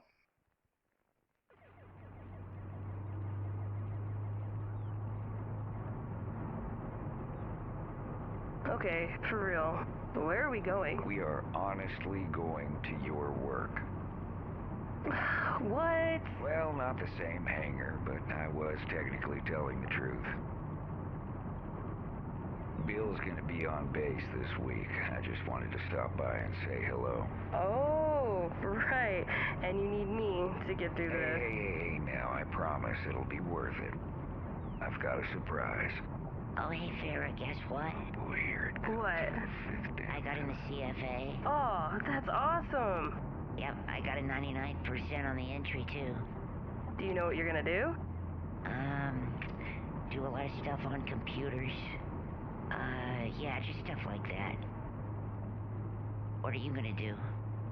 I'm gonna be a test pilot. Oh, they said that's a real dangerous job. I'll be fine. Yeah, not really the smartest choice. Well, I think you'll be perfect for it.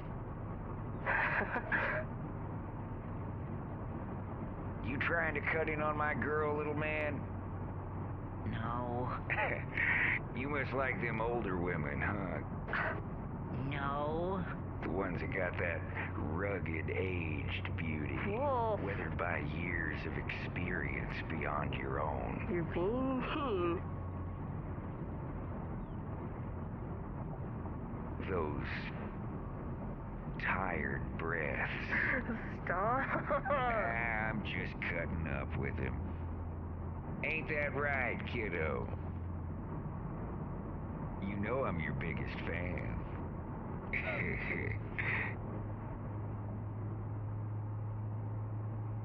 I'm not rugged.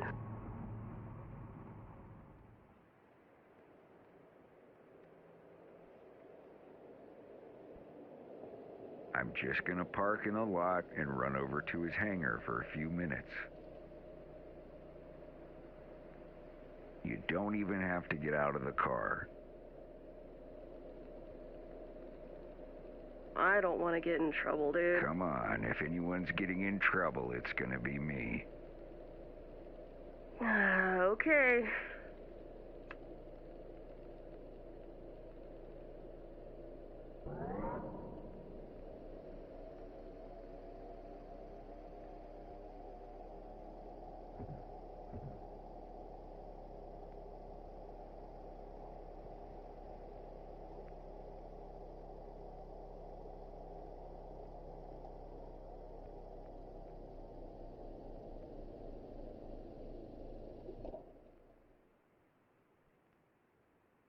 Just keep watching the sky. I'll be back before you know it.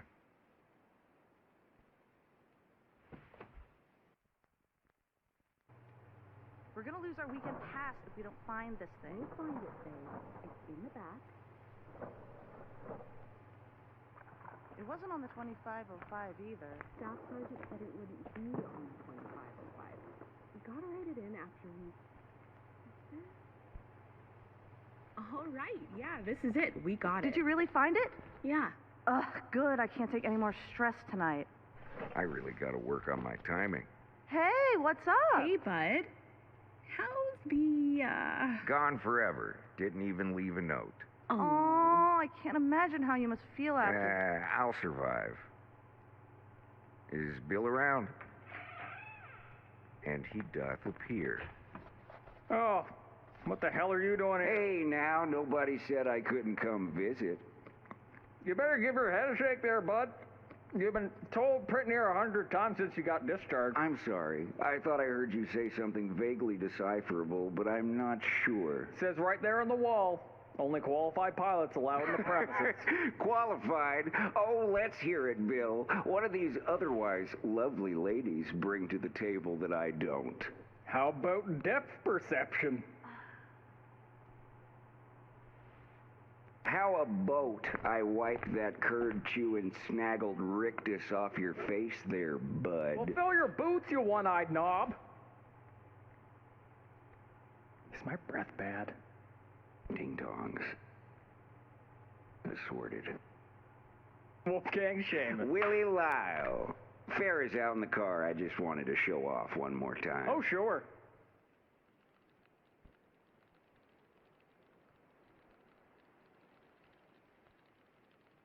What you playing? Oh, it's just a game where you fly a ship and shoot at stuff. You ever think about flying one for real? Oh, no way. My dad doesn't want me going anywhere near one of those things.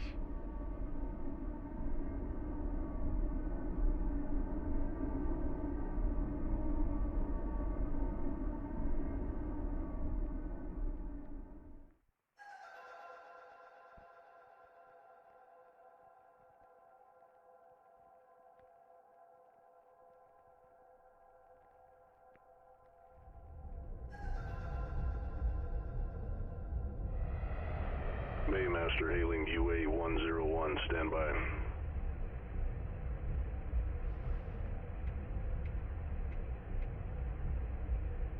Baymaster reading UA 101. CAF, Captain McLeod. Give copy. McLeod UA 101. Fit copy. UA 101, stand by for scan.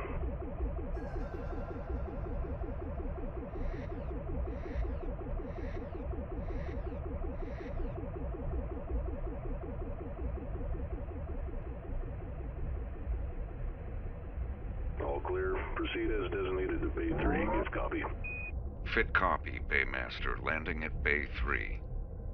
Very good, Captain. Welcome to Venom.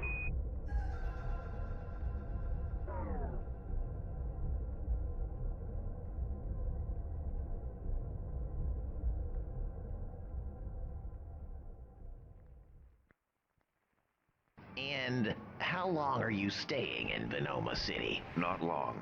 5 or 6 hours. Okay. I'm gonna need you to stand over there, and I'll be right with you. All right, you can push your arms down, sir. I'm just gonna ask you once, so I want an honest answer. What are these marbles for? Micro-juggling. It's just a little exercise that helps keep my dexterity in check. Micro-juggling. I can show you if you like. With all due respect, Captain, I'll just hold on to these until you return to your ship. Let the man have his models, Riendo. The models. What's he gonna do? I'm perfectly capable of doing my job, Kajekas. A CAF captain. Gonna marble someone to death. You know, you always start this shit right at the beginning of my... You're still hung up on that flower pot. I didn't say that. I never said that. You didn't have to, buddy. It's written all over your face. Does it matter what I use it for, really? It's a flower pot.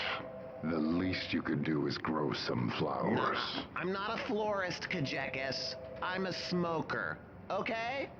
I smoke. That's no way to treat a gift from my mother. Hey, any chance we can get this line moving? Sir, please, stay in line. We'll be right with you. We appreciate your patience. Did he get your marbles? Yeah. Who's meeting us here anyways? Taking his damn time. Pigma Dengar. You remember him? Oh, yeah. Can't say I'm a fan, but as long as he's got our backs, I'll keep it to myself. That's fair. I didn't mean any offense. Hey, it's alright. Everybody knows I'm an asshole. I was born this way.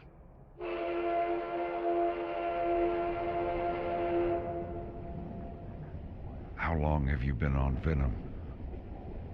Just got here. Like you guys. Pretty bold claim. So you hear this saying Venom's not gonna have the election this time around? Well, what are all the selection posters for? They just started saying it last night. I think they called it an internal selection. The premier's gonna be appointed by the cabinet. I can only wonder who they'll settle on. Good old Dr. Andros. Well, he's real popular. He's a friggin' lunatic. Wait for me.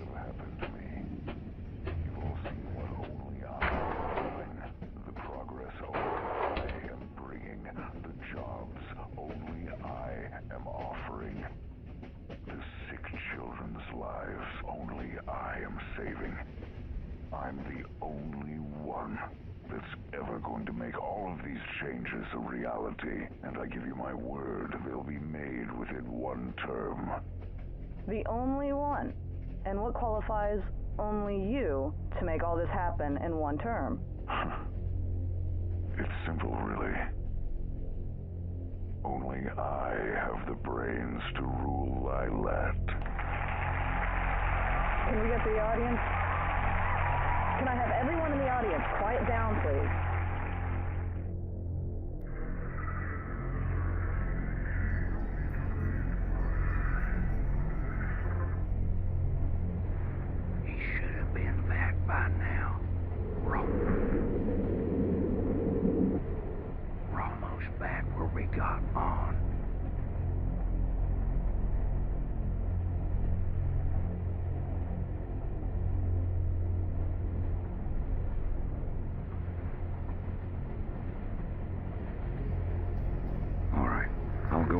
from here? I think we should. I mean, you're already turning a lot of heads. I'll be fine. Stay right here until our stop. Even if I don't find them, I'll meet you on the landing. You watch yourself.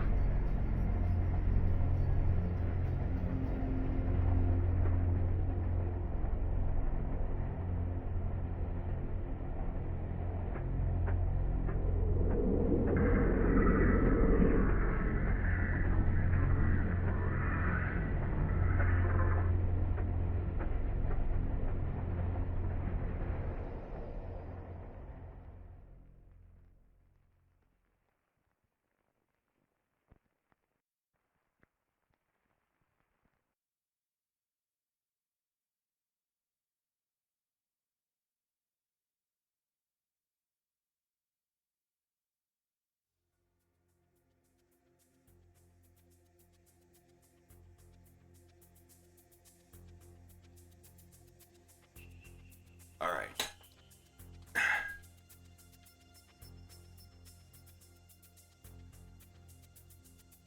My own face is in my own ass. Turn this thing off. I can't. Come on. No. No. There we go.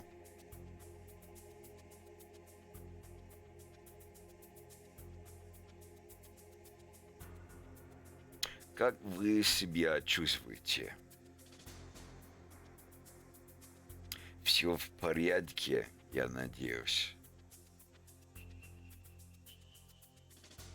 Как дела? Как дела?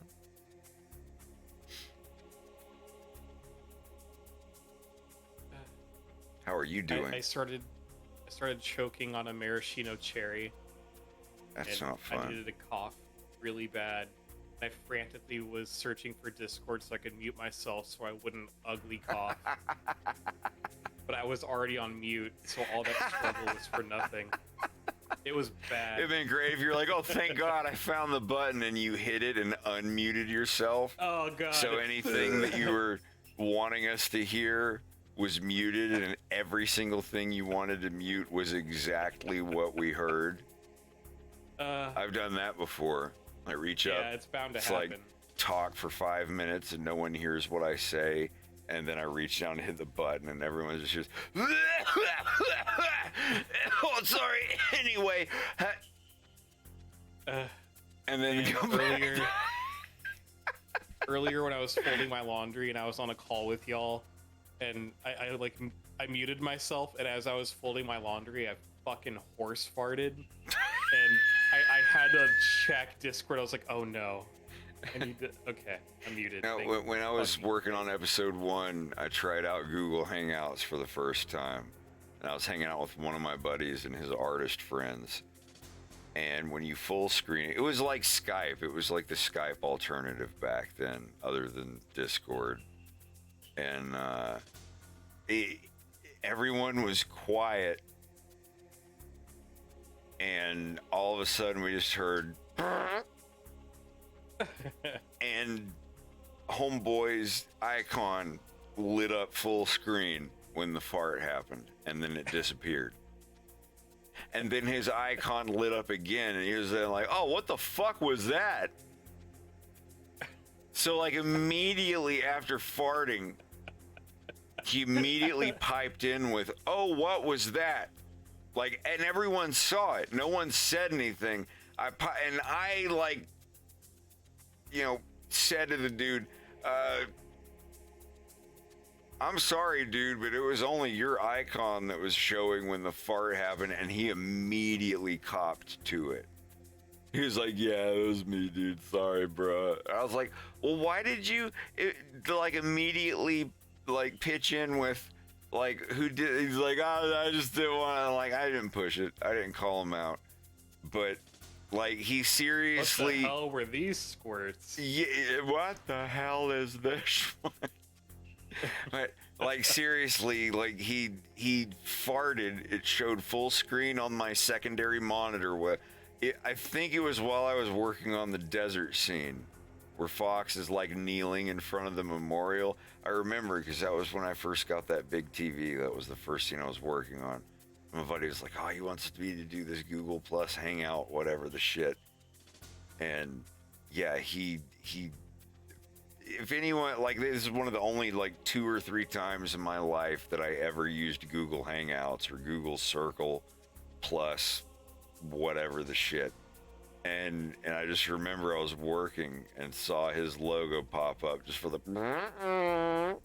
like, it was blatantly a fart. It almost sounded stock. And immediately after his icon disappeared, it reappeared again. And he was like, what the fuck was that? Like, it seemed too quick for it to have been his first time. This sounds like a Just dude like that mid-fart. What was, I don't know what like, that was. That was weird. It's like, oh, guys, what the fuck? Who was that? Like, halfway through a short fart. Oh, God. And it's be like, man, who was that? I said it first. I was the one who alerted it first, so there's 0% chance it could be from me. What the fuck, guys? Like, it was totally that fucking tactic. I called him out, and it was like a 100% victory.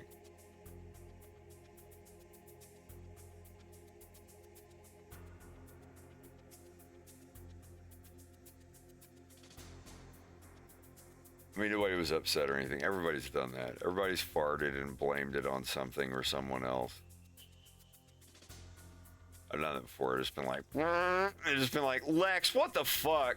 And Greg's just laughing. He's just like, you lying.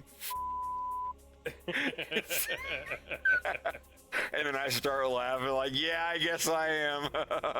And Lex is just sitting there looking at both of us like, you guys are taking advantage of me. Is it?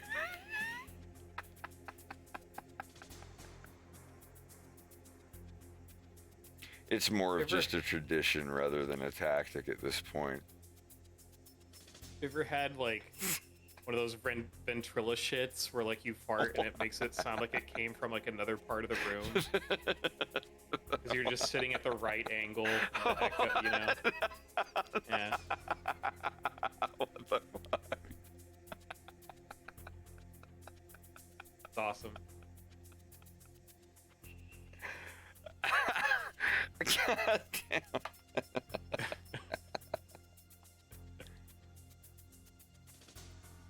Oh my God.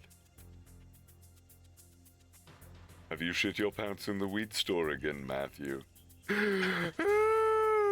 Siri! Call Greg! Have you shit your pants in the weed store again, Matthew? Up, up, up, up, up, up, up, up, up. You did, didn't you? Up, up, up, up, up, up, up, up. Please, Siri, call Greg! Tell us everyone's weed!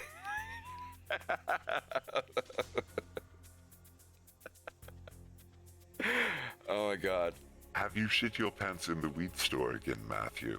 No! Just call Greg!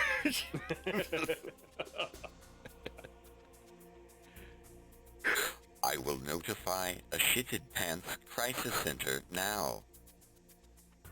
Please answer the following questions. Question number 1.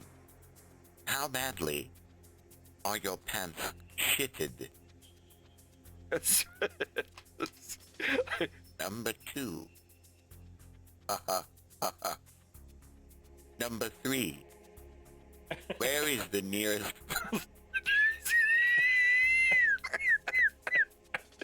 Oh my God, can you imagine an OnStar for shitting your pants?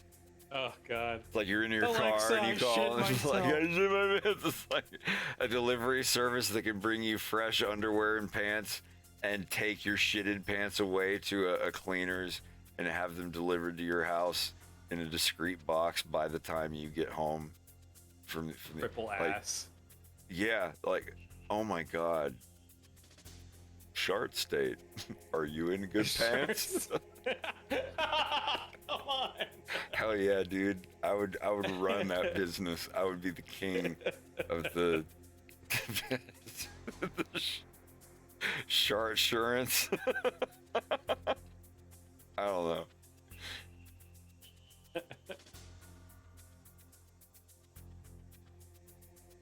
That would be Uber Shorts.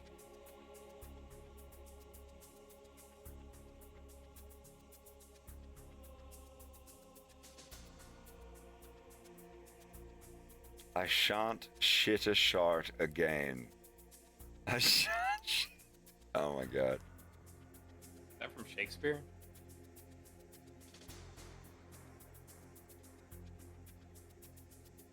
Man, my TV dinner smells good.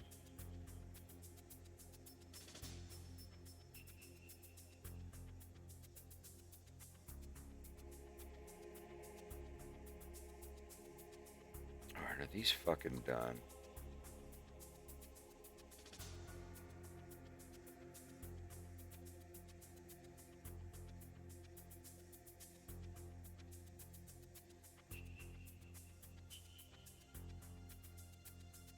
I need these two, and then I'll be done. What Metal Gear are you on, Rex? Police knots. No, I mean, but- like, did you finish Yeah, the first Metal Gear Solid? I finished 1, 2, and 3. I have not played 4. And I downloaded 5. You gotta play 4. Yeah, I just don't have any realistic way I don't know if you were here, but that is seriously like the hardest I've ever cried from a video game. It's the ending. Yeah. I'm not saying because of anything other than it was such a good ending, and wow, like it made me go sit in the dark and man cry. Yeah. It really did, like for a long time. Watching you play Death Stranding made me want to dust off my PlayStation 4, but I kind of would rather play it on PC. Well, it never came out on PC. That's the problem. You got to rely on the No, Death emus. Stranding. Oh, Yeah, because watching you play it, I was just like, man, I fucking miss playing this. I love it. I wasn't gonna say anything, but since you've outed me, I have broken an oath that I wasn't gonna start a video game until episode 2 was done, and I don't care because it has helped me work even more on my cartoon. Yeah. I started playing Death Stranding. Like, I'm literally in like the first hour or 2 of the game. I love it. It's so fucking weird and unconventional. I'm in love with it. It's amazing. I haven't even unlocked a weapon yet. I just unlocked the ability to print shoes. I can fabricate new Bridges sneakers now, and that's it. Don't care. Like, just for everything that's gone into this so far, if the demo was up to what I've played right now, and I paid $40 for it, I don't care. Satisfied. I love it. I love it. It's weird. I know people will be like, nah, shift W, nah. Like walking simulator. Like, no, like I don't even care. I don't even care like about so much the going to the next mission. I hope they stretch it out. Because like the story, every single mission that I've been on has been a unique experience. I don't know if that's going to stay the same for the next 80 hours of gameplay or whatever, but the story has been consistent. My interest has been piqued. Y'all have to understand, I don't play that many video games. I'll try new ones out, run through them, co-op stuff. I will buy any game that I can co-op with my friends, but like when we all co-op it and beat it and there's no replayability, I just go back to something else. Death Stranding has been an enjoyment. It has been a very pleasant experience. And I'm glad that I finally, like, because I said, I was like, I know you want to play it, you're not going to play it till episode 2's done. You gotta wait. You gotta wait until episode 2 is done, then you can play Death Stranding. And one night, the yearning just got too strong. She threw it right up on me. I didn't know what to do, man. And I said, I'm gonna play this game. I'm gonna try it out, and I haven't cried or anything, but it's such a wonderful experience. And it's weird because in this day and age of like, hold left mouse button down to use the pickaxe to fill the meter up to get the rocks to make the thing. It's like every game is just like, I'm at the point where it's like I don't want to like run up to rocks and hold left mouse button on a rock with a pickaxe and hold left mouse button on a tree with an axe for like 9 hours. Oh, you filled up the meter. Now it's time to harvest other thing and fill up the other meter and now craft them. Like, I want something weird. Yes, I'm talking about Death Stranding. I need some water and a Triscuit, though. I'll be right back. My TV dinner's still cooking.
sorry to dip again, but my TV dinner just finished. I gotta eat.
Almost done. I'll be back in a second.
What is up? Oh, my ass is in my face. Or, there I am. Here I'm is. How's it going? How is everybody?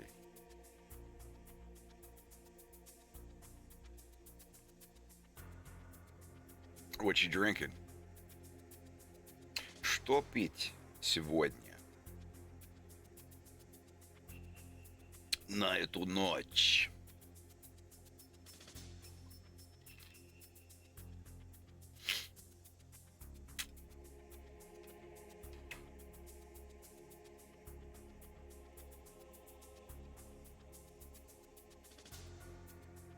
Blurb. This is it for you, huh? And then you can print out a hard copy book. Yep.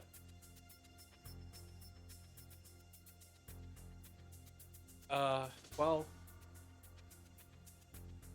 I do still want to put in the recipes at the end, and the way I thought about having it presented is this dude that he likes, goes by Brad.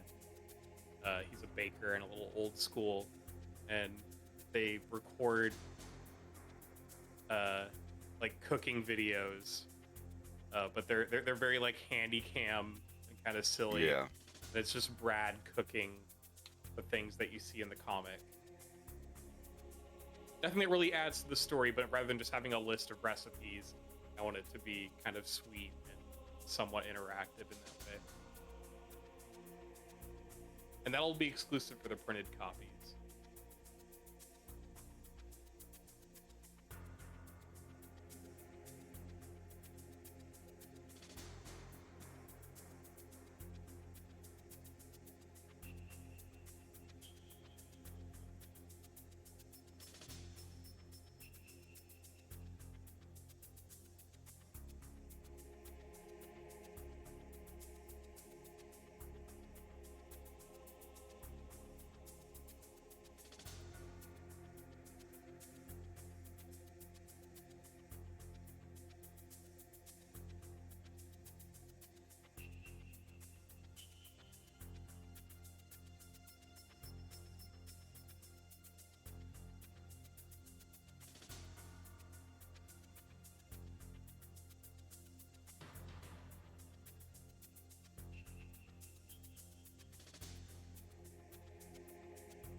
What you playing? Oh, it's just a game where you fly a ship and shoot at stuff. You ever think about flying one for real? Oh, no way. My dad doesn't want me going anywhere near one of those things.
I still want some Blue Moon ice cream with marshmallows. I want that Smurf.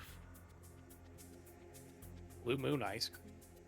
You know the one I was talking about the other night, the Smurf ice cream, the blue stuff with the white marshmallows in it. You mentioned it, but I don't think I never had it or even seen it.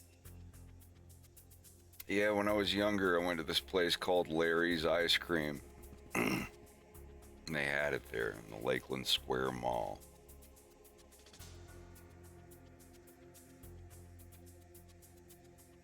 Huh. It's really good. I mean, I don't even know if I remember what it tastes like. I remember what... Because that was like 1990, 1991. 92 maybe at the latest. I remember what Izmir Stinger cigarettes tasted like. Yeah.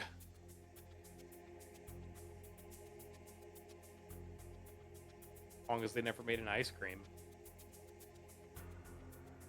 Well, it was blue ice cream, but it wasn't blueberry. No, it was that weird candy, sweet. I don't know. Blue. That's the thing. Like, but I know it wasn't like literal blueberry, and it wasn't blue raspberry either. It was very creamy. It was not tart. Yeah. It was not a tart. It was more of like a creamy taste than a tart taste. Mm-hmm.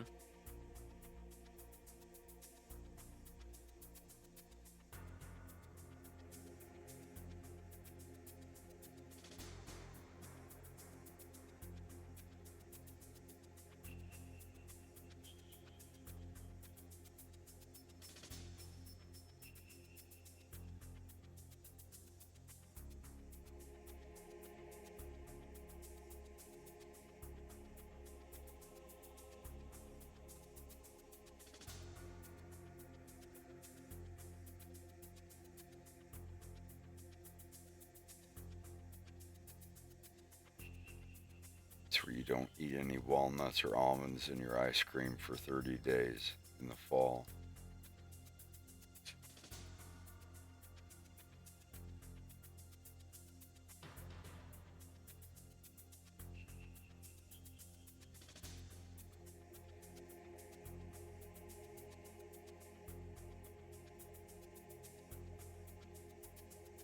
Do you suppose at all that ice cream might have just been blue-colored vanilla? No, it had a taste.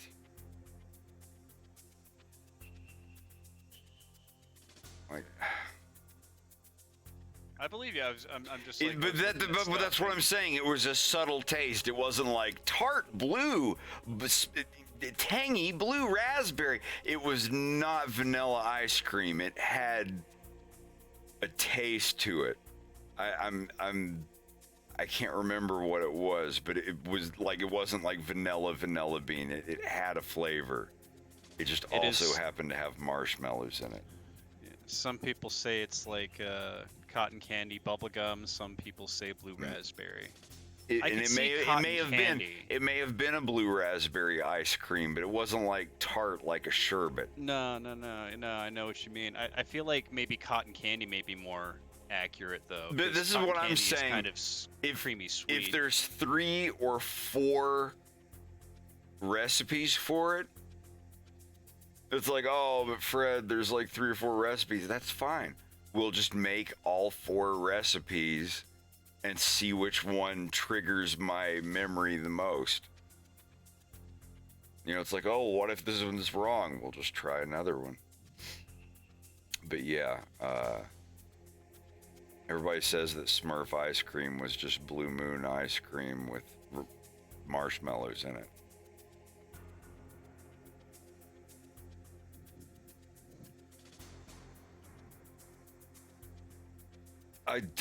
It was not bubblegum flavor, because even when I was a kid, I hated bubblegum flavor. Anything that was bubblegum flavor, I would spit out. I love bubblegum, but like, it's one of those, it's like toothpaste flavored ice cream. It's like you hear it like that and you're like, ew, but like, honestly, if you're eating mint ice cream, That's toothpaste for some people. And you all right? Ooh, you got a window open in there, Bubba? What? His left nostril, maybe. I moved a fan.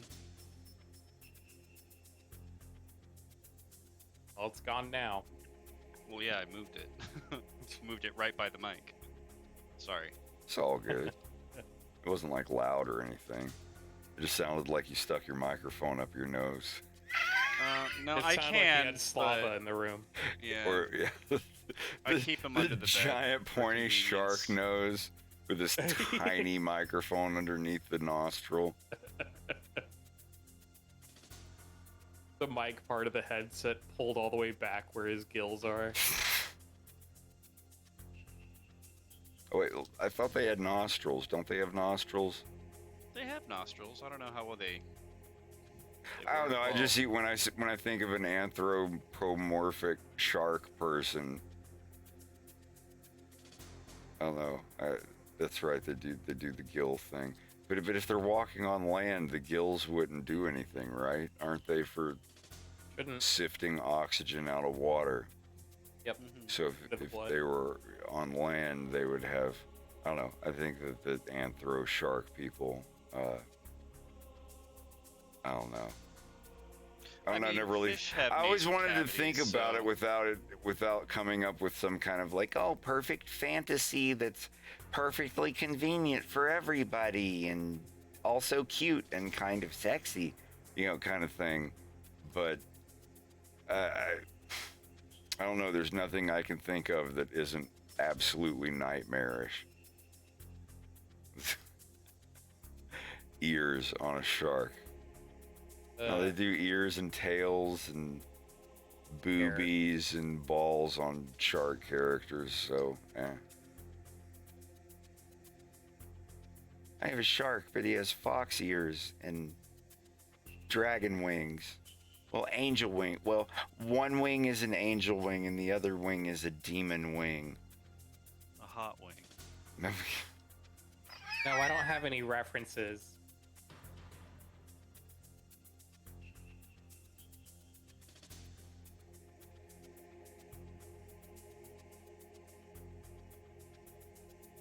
I think I used to hate the most. Here's my Second Life reference. Like, cool. A color palette I can do nothing with. Awesome. Thank you.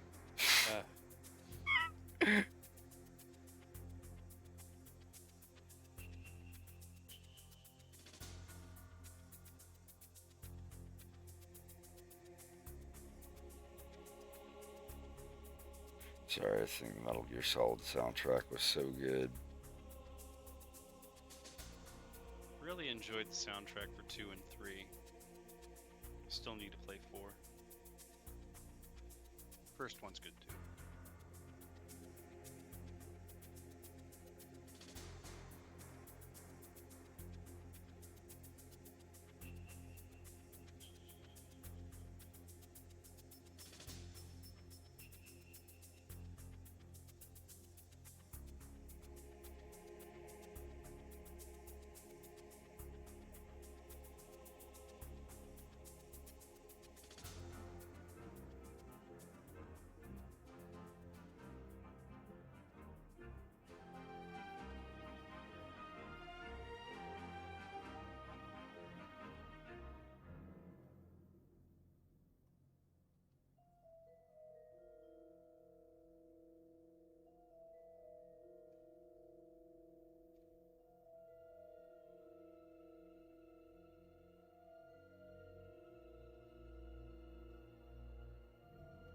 Change the hands later. I just want to get them drawn.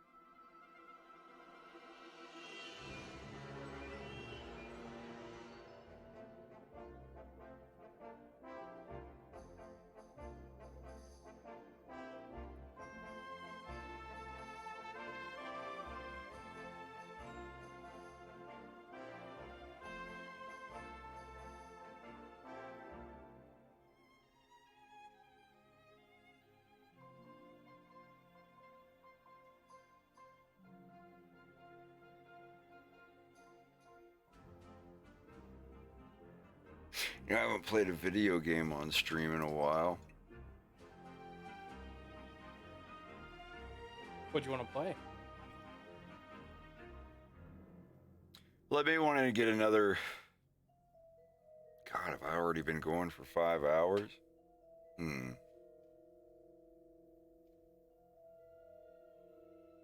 Doesn't gotta be co-op. You can do something solo too if you wanted. Well, no. I wanted to be something co-op. That's where all the fun is.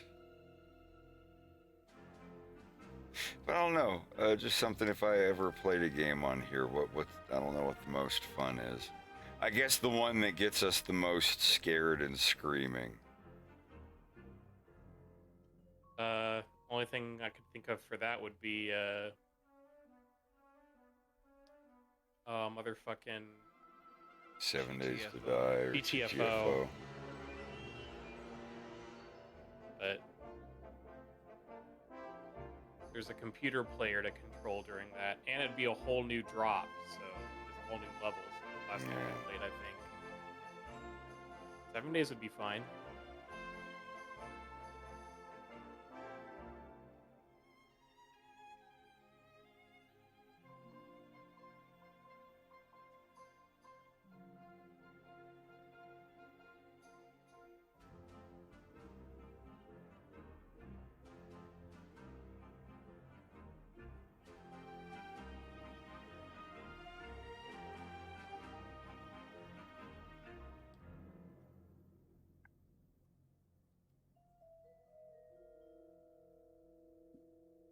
Did you all like The Last Starfighter? I wanted to talk about it. Yeah. I mean, I know it's like a lower budget Star Wars type thing about a dude that wins a video game, but I like Felt more like Star Trek in that type of cheese, but in a good way. I thought it was pretty neat. I related with it really hard when I was younger because I lived in a single wide trailer too. Yeah. It had odd moments of horror. Not very many. That dude getting his head lasered out. And Oh yeah, the spy with the where they were Yeah. executing. Yeah, that was terrifying. the main character getting into whatever duplicated. the fuck it was. Yeah. Yeah, Oh, the beta copy or whatever. Ugh. Fuck. Yeah, no, the part where he like pulls the covers off of him, and it's like the inflating, deflating, practical model of like a half-formed human. That No was great. eyelids. Yeah, Ugh. I loved that. Like, even though it traumatized me, I was like, that's scary.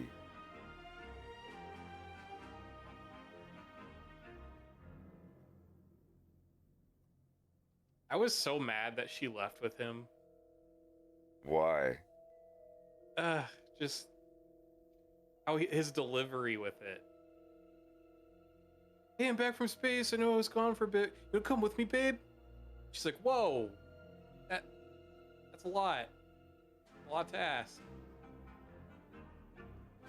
I don't know, like it. Obviously, she was going to. It was just Yeah. could have been worded a little better. Yeah, the script and everything seemed like it was a little rushed or whatever, but it was still a really good movie. Oh, I liked yeah. it.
I went and saw Dune, the new Dune, in theaters, and I liked it. Other than that, I don't give fuck all about what's been in the movie theater. New MCU movie number 89, Phase 14. Sorry, I just. Sorry.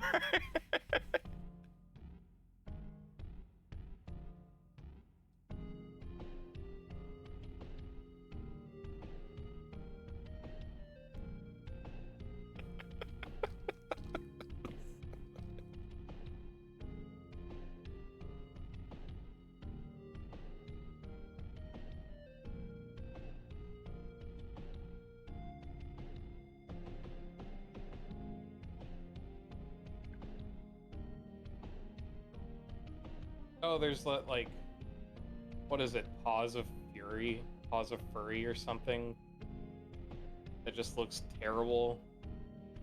I mean, the animation looks fine, but like, I watched the trailer for it, and I feel like I watched the movie. Like, I know. Yeah, it felt like it was translated into Google and then translated back to English again. Yeah. And then put it, someone moved some cocaine on that deal. Yeah. I heard the Lucky movie or Luck movie was okay, but I don't know. It's still like the concept was neat. It's a neat, cute movie with zany whimsy and whatnot, but it's just okay. Another thing where all of the characters just look like Pixar humans with the quirky eyebrows. Oh, really? Mm-hmm. It's also by that studio headed by that dude that like touched boobies without or whatever. I ain't trying to Me Too nobody, but yeah, I don't know the details, but like yeah, the dude that got fired from one studio for.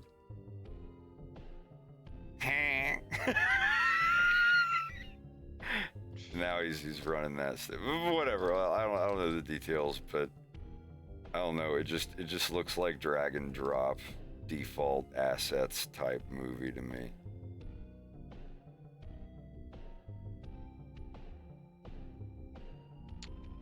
I really thought you meant drag and drop for a minute there, like a big ol' stinking dragon turd for some reason. Drag and drop. Yeah, just like a dragon came by and New just from took a fat old Mattel. shit on it. No, they already got the pooping unicorn toy. Can't be far off. Oopsie slime surprise. Yeah, is that it? you're gonna get loopy off my poopy or My whatever. poopy, yeah. God, the commercial for that is so painful. It's really weird. Somewhere that it's out actually there, real. somewhere in the dark, with a plastic Ralph's bag, someone is feverishly masturbating to that. God, you don't need to call me out on stream. Wait, they have Ralph's in Texas? I actually don't know. They don't out here either. Like I always thought that was like a California thing. Yeah, they had Ralph's. They had one in Alameda, I think. There was Lucky. What? In Texas? Oh, there's definitely one in. No, that's absolutely in California. the Bay. Yeah, I can verify that too. There was a Ralph's in Santa Monica. It's a grocery store, right? Yeah. Just like Kroger. Yeah. Ingles, Kroger, Publix, Dominick's. Dominick's was the Safeway. fancy one when I lived in Illinois. And then in Ohio, I think it was just Kroger. I don't remember. There's definitely Kroger out here, and then H-E-B, or Henry E. Butts. What was it in Florida? Bruce B. Down. Bruce B. Downs. We'd be like, Bruce B. Downs, dog! The Jim Redmond Parkway, James L. Redmond Parkway, or Bruce B. Downs. We had Knob Hill, but everyone called it Snob Hill. It was Snob Hill. Wait, Yeah. Knob Hill. Mm-hmm. We had a Knob Hill. It's like if Trader Joe's Still in was for Tennessee. like snobbier people. Well, this was like a small town. I miss Scott's. Scott's was the shit where I grew up. It was just like a locally owned huge grocery store. There was like one other location in Fort Wayne, but I've talked about it before. It had that total 80s neon light vaporwave vibe, and not intentionally. It was made when that shit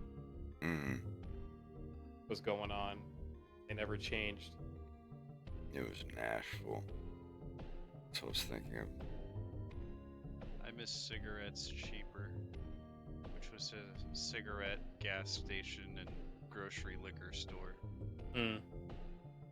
No, it was High Knob. Wise County, Virginia. The High Knob. Pekin, Virginia. That's what it was, not Knob Hill. I was thinking of High Knob. I'd like to go back there again. That's where like all of my family's from on my mother's side. Wise County. And then where they moved from there previously, I don't know. High Knob, that's what it was. Yay. Sure. He's got a high knob. What? A solid snake. What? Oh,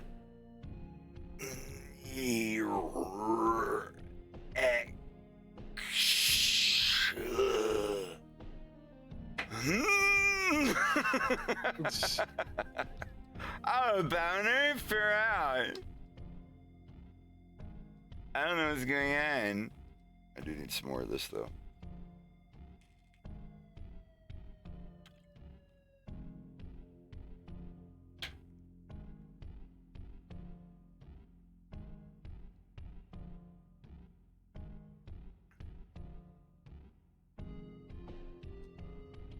Yeah, High Knob. I don't know how I remembered that.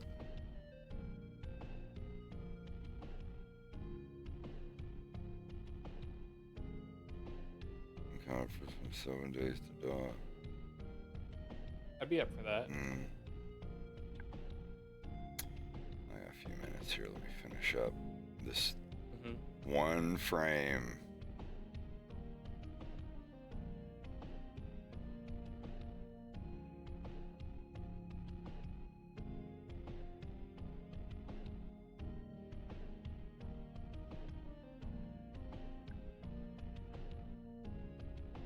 I'll at least get it loaded since it takes 1,000 years.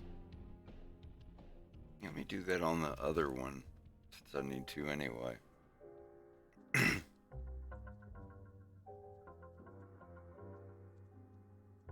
Oh, there's a update. An update? Yeah. For 7 days to die?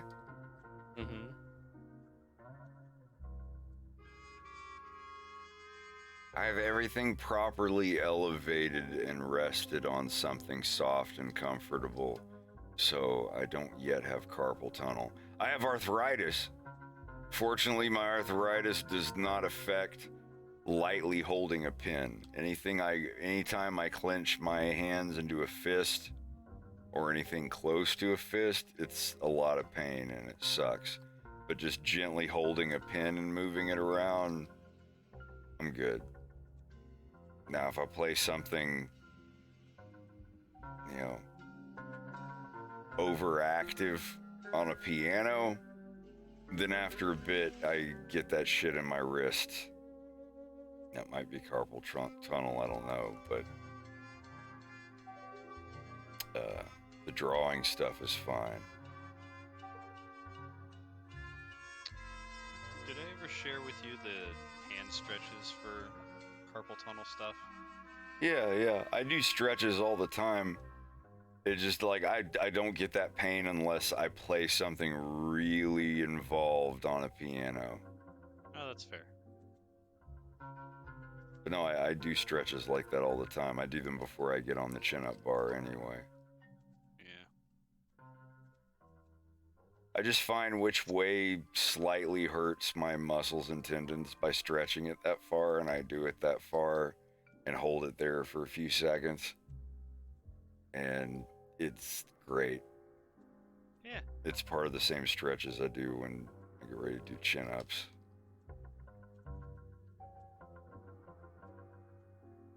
Do like 3 different directional stretches for 15 seconds each and repeat it like 3 to 5 times, and then all limbered up. I try to do the ones I did in 8th grade where you feel like this really wrong feeling, like, wow, it feels like if I moved 3 inches more this way, my muscles would rip. Like you feel this weird pulling that you're not used to, but as long as you keep doing that a little bit every day, you'll be limber. I haven't done phantom chairs since I was in middle school. Is that the one where you sit with your back to the wall and yeah, put your arms out and shit? Mm-hmm. They made you put a frisbee on your lap too, because if it slid off, then you're not parallel. Right. Yeah. You got to be below parallel. I hated it. They'd always be like, all right, now hold this for a minute. And you'd be thinking like, oh, a minute's fucking easy. No sweat. And like, Oh yeah, like JROTC where they hand you the fire. 22 rifle and you have to hold it out at 90 degrees. And you're like, oh, it weighs like 5 pounds. That 5 pounds becomes like 500 pounds after like a minute or two. Thank you, gravity. Yeah, parallel exercises are fucking pain in the ass. Oh. In the arm, but... Haha. We're doing pretty good, Mir. I'm just, trying to stay active on this damn animation thing. I think I'm doing all right. There was this mechanism in grade school where you had to put your feet against it, like sitting on your butt with your legs perfectly straight and your ankles together, and you had to reach forward and push this little marker on it as far as you could. Oh, yeah. And everyone called me a cocksucker because I took ballet. So I was in ballet since I was 2, and I could like tuck my head between my knees because you just had to learn how to do that, and I pushed that thing all the way forward. I bet. And I remember my buddy Corey, he was like, yo, I bet Rex I can don't suck even his have own to dick. get a rib removed. Yeah, I don't even have to get a rib removed. Oh my god. But yeah, go on. I mean, that's basically it. I just remember that Everybody thing, was mad because you didn't have any trouble doing it. Well, It's like I me like in to computer flex. So I was like, I'm a keyboard class. dancer. I can do this. You can't. The babe. Don't. Stop. Oh, you mean Matt Giefer? Giefer. I'm strategically keeping my mouth shut on this. That's alright.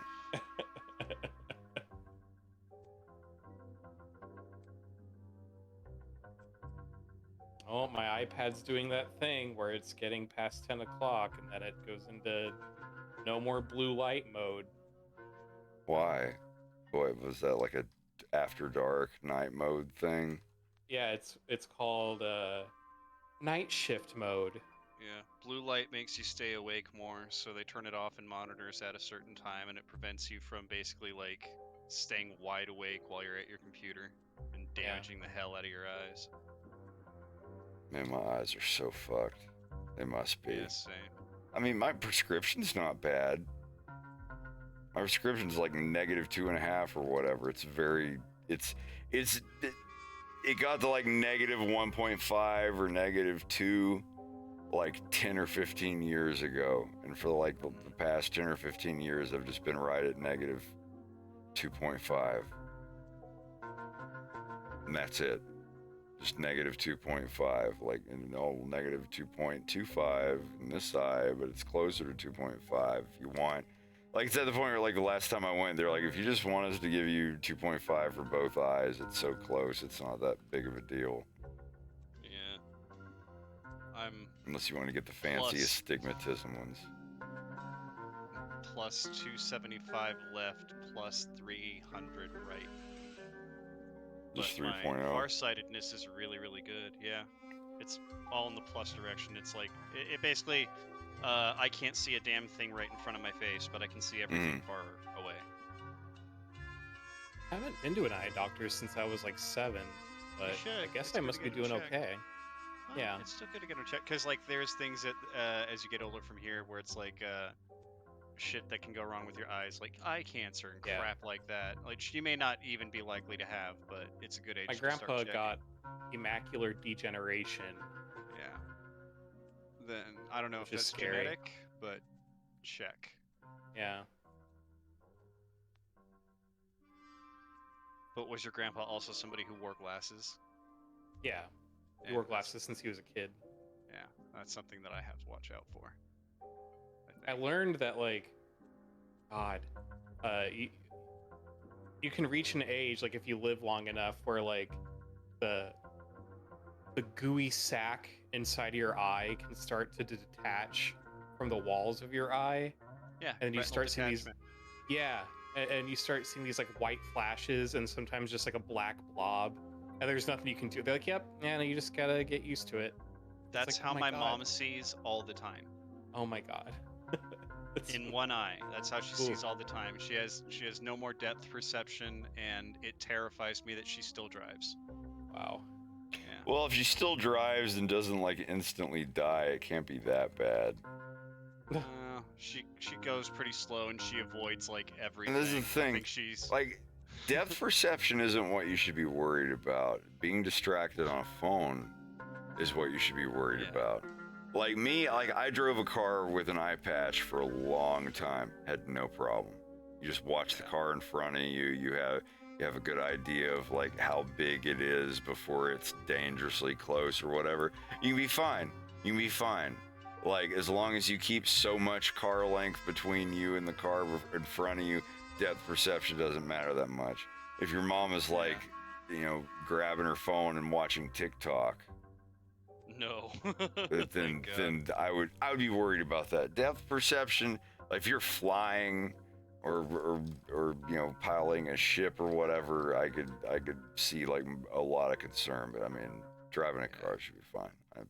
Yeah, I think her thought process is the fact that she already has a hard time seeing a phone is only going to make it worse, and I'm thankful for that. She's not like every other mom for people my age that are just as glued to them as everybody else, I guess.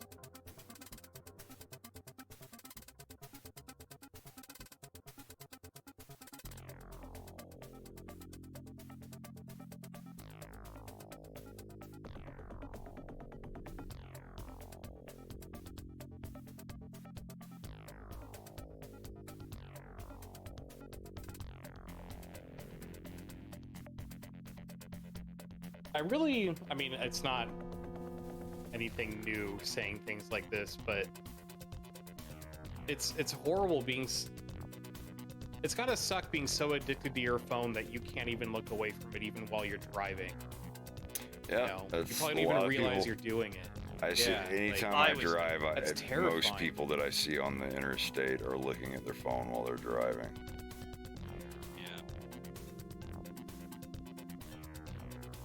I don't even get mad at people. I just want to like honk my horn until they like look up, like like looking up from their phone, like I wasn't looking at it, I wasn't looking, and they look over, and on my window on the passenger side, when they're looking to the left, like across the lane at me, there's just going to be a sign that says that addiction is going to kill you one day.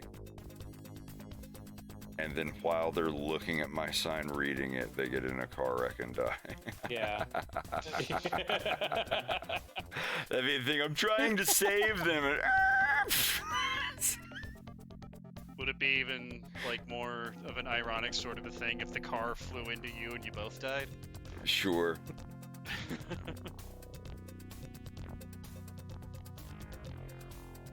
Driving with signs kill. Don't be that guy.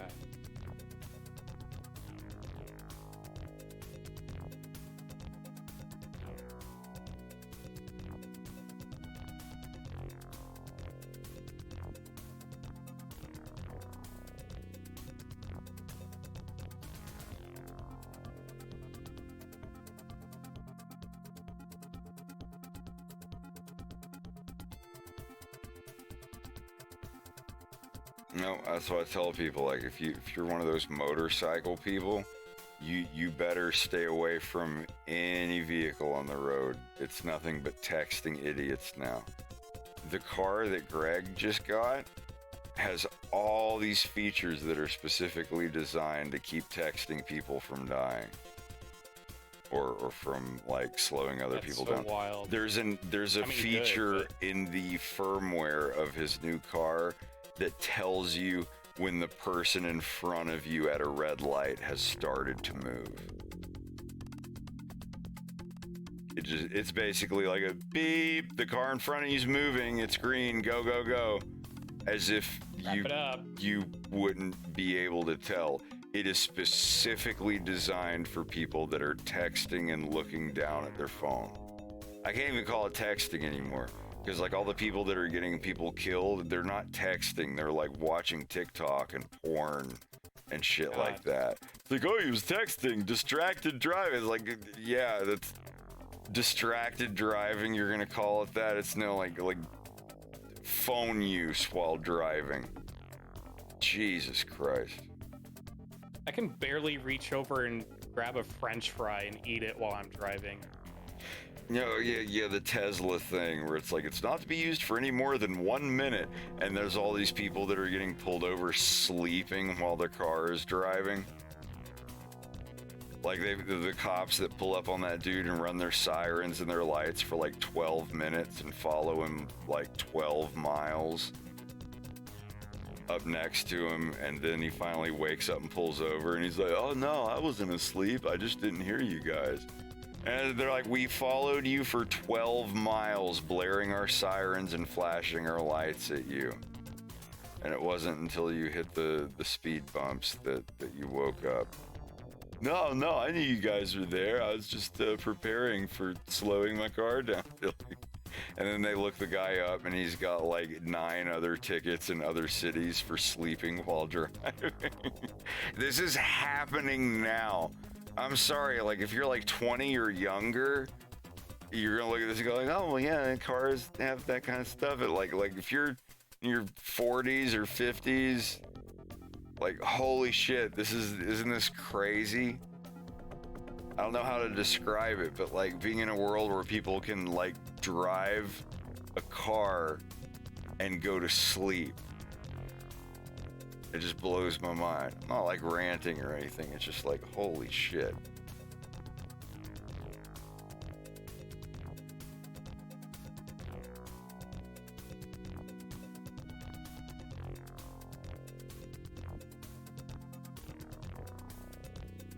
Hold on a sec.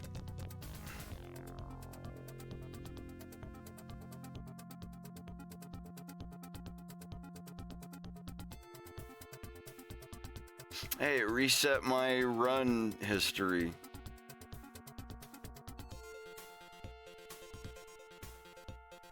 Run history? Yeah, Windows Run. Hold on. Usually I can just hit the D key and it'll be like, D: Steam apps common. 7 days to die. Start dedicated server. Nah. I don't know. Alright, where are we at now? Is that all my keyframes done?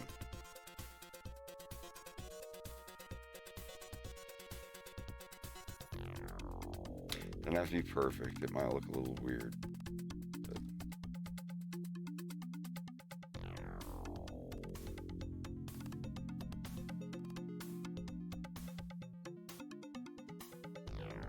Actually looks fine, honestly.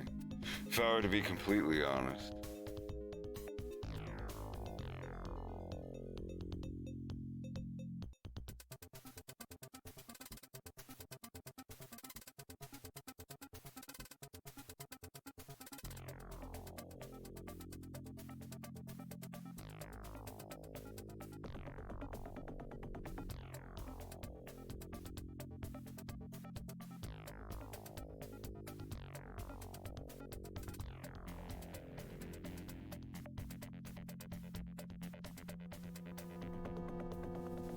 What's the next tech you think that they're gonna put in cars?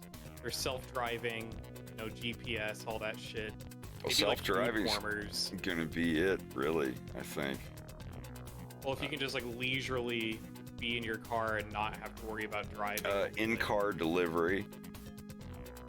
In-car delivery. You know, like drones that can fly like ahead of you and match your speed at 80 miles an hour and latch onto the roof of your car and impregnate it with deliveries. I don't know, think about it. Like, they're already like airplanes, jet planes that can fly to another plane and fuel them up while they're flying by. All they gotta do is slow down a little bit. And now that cars have more computer stuff in them, it would be really easy to kind of program something to sort of sync things up like that automatically. Yeah. Like over a Bluetooth connection or whatever the hell.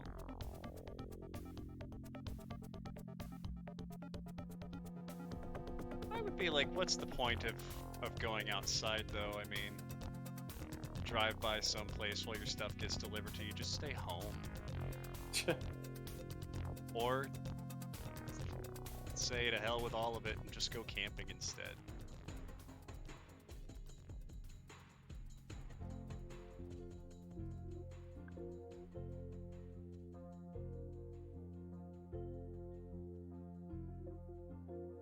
That's some good keyframes.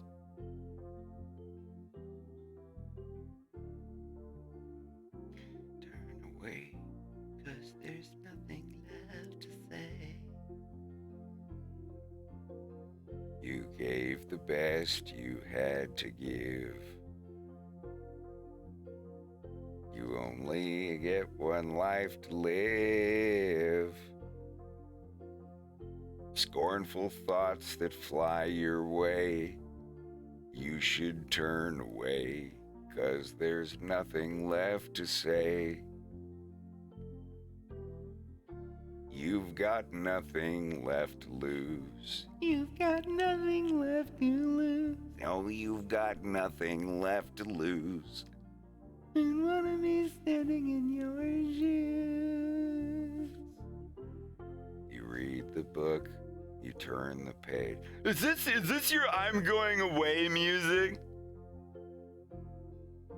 Are you just trying? I am gonna hop out of here, but I will be back tomorrow.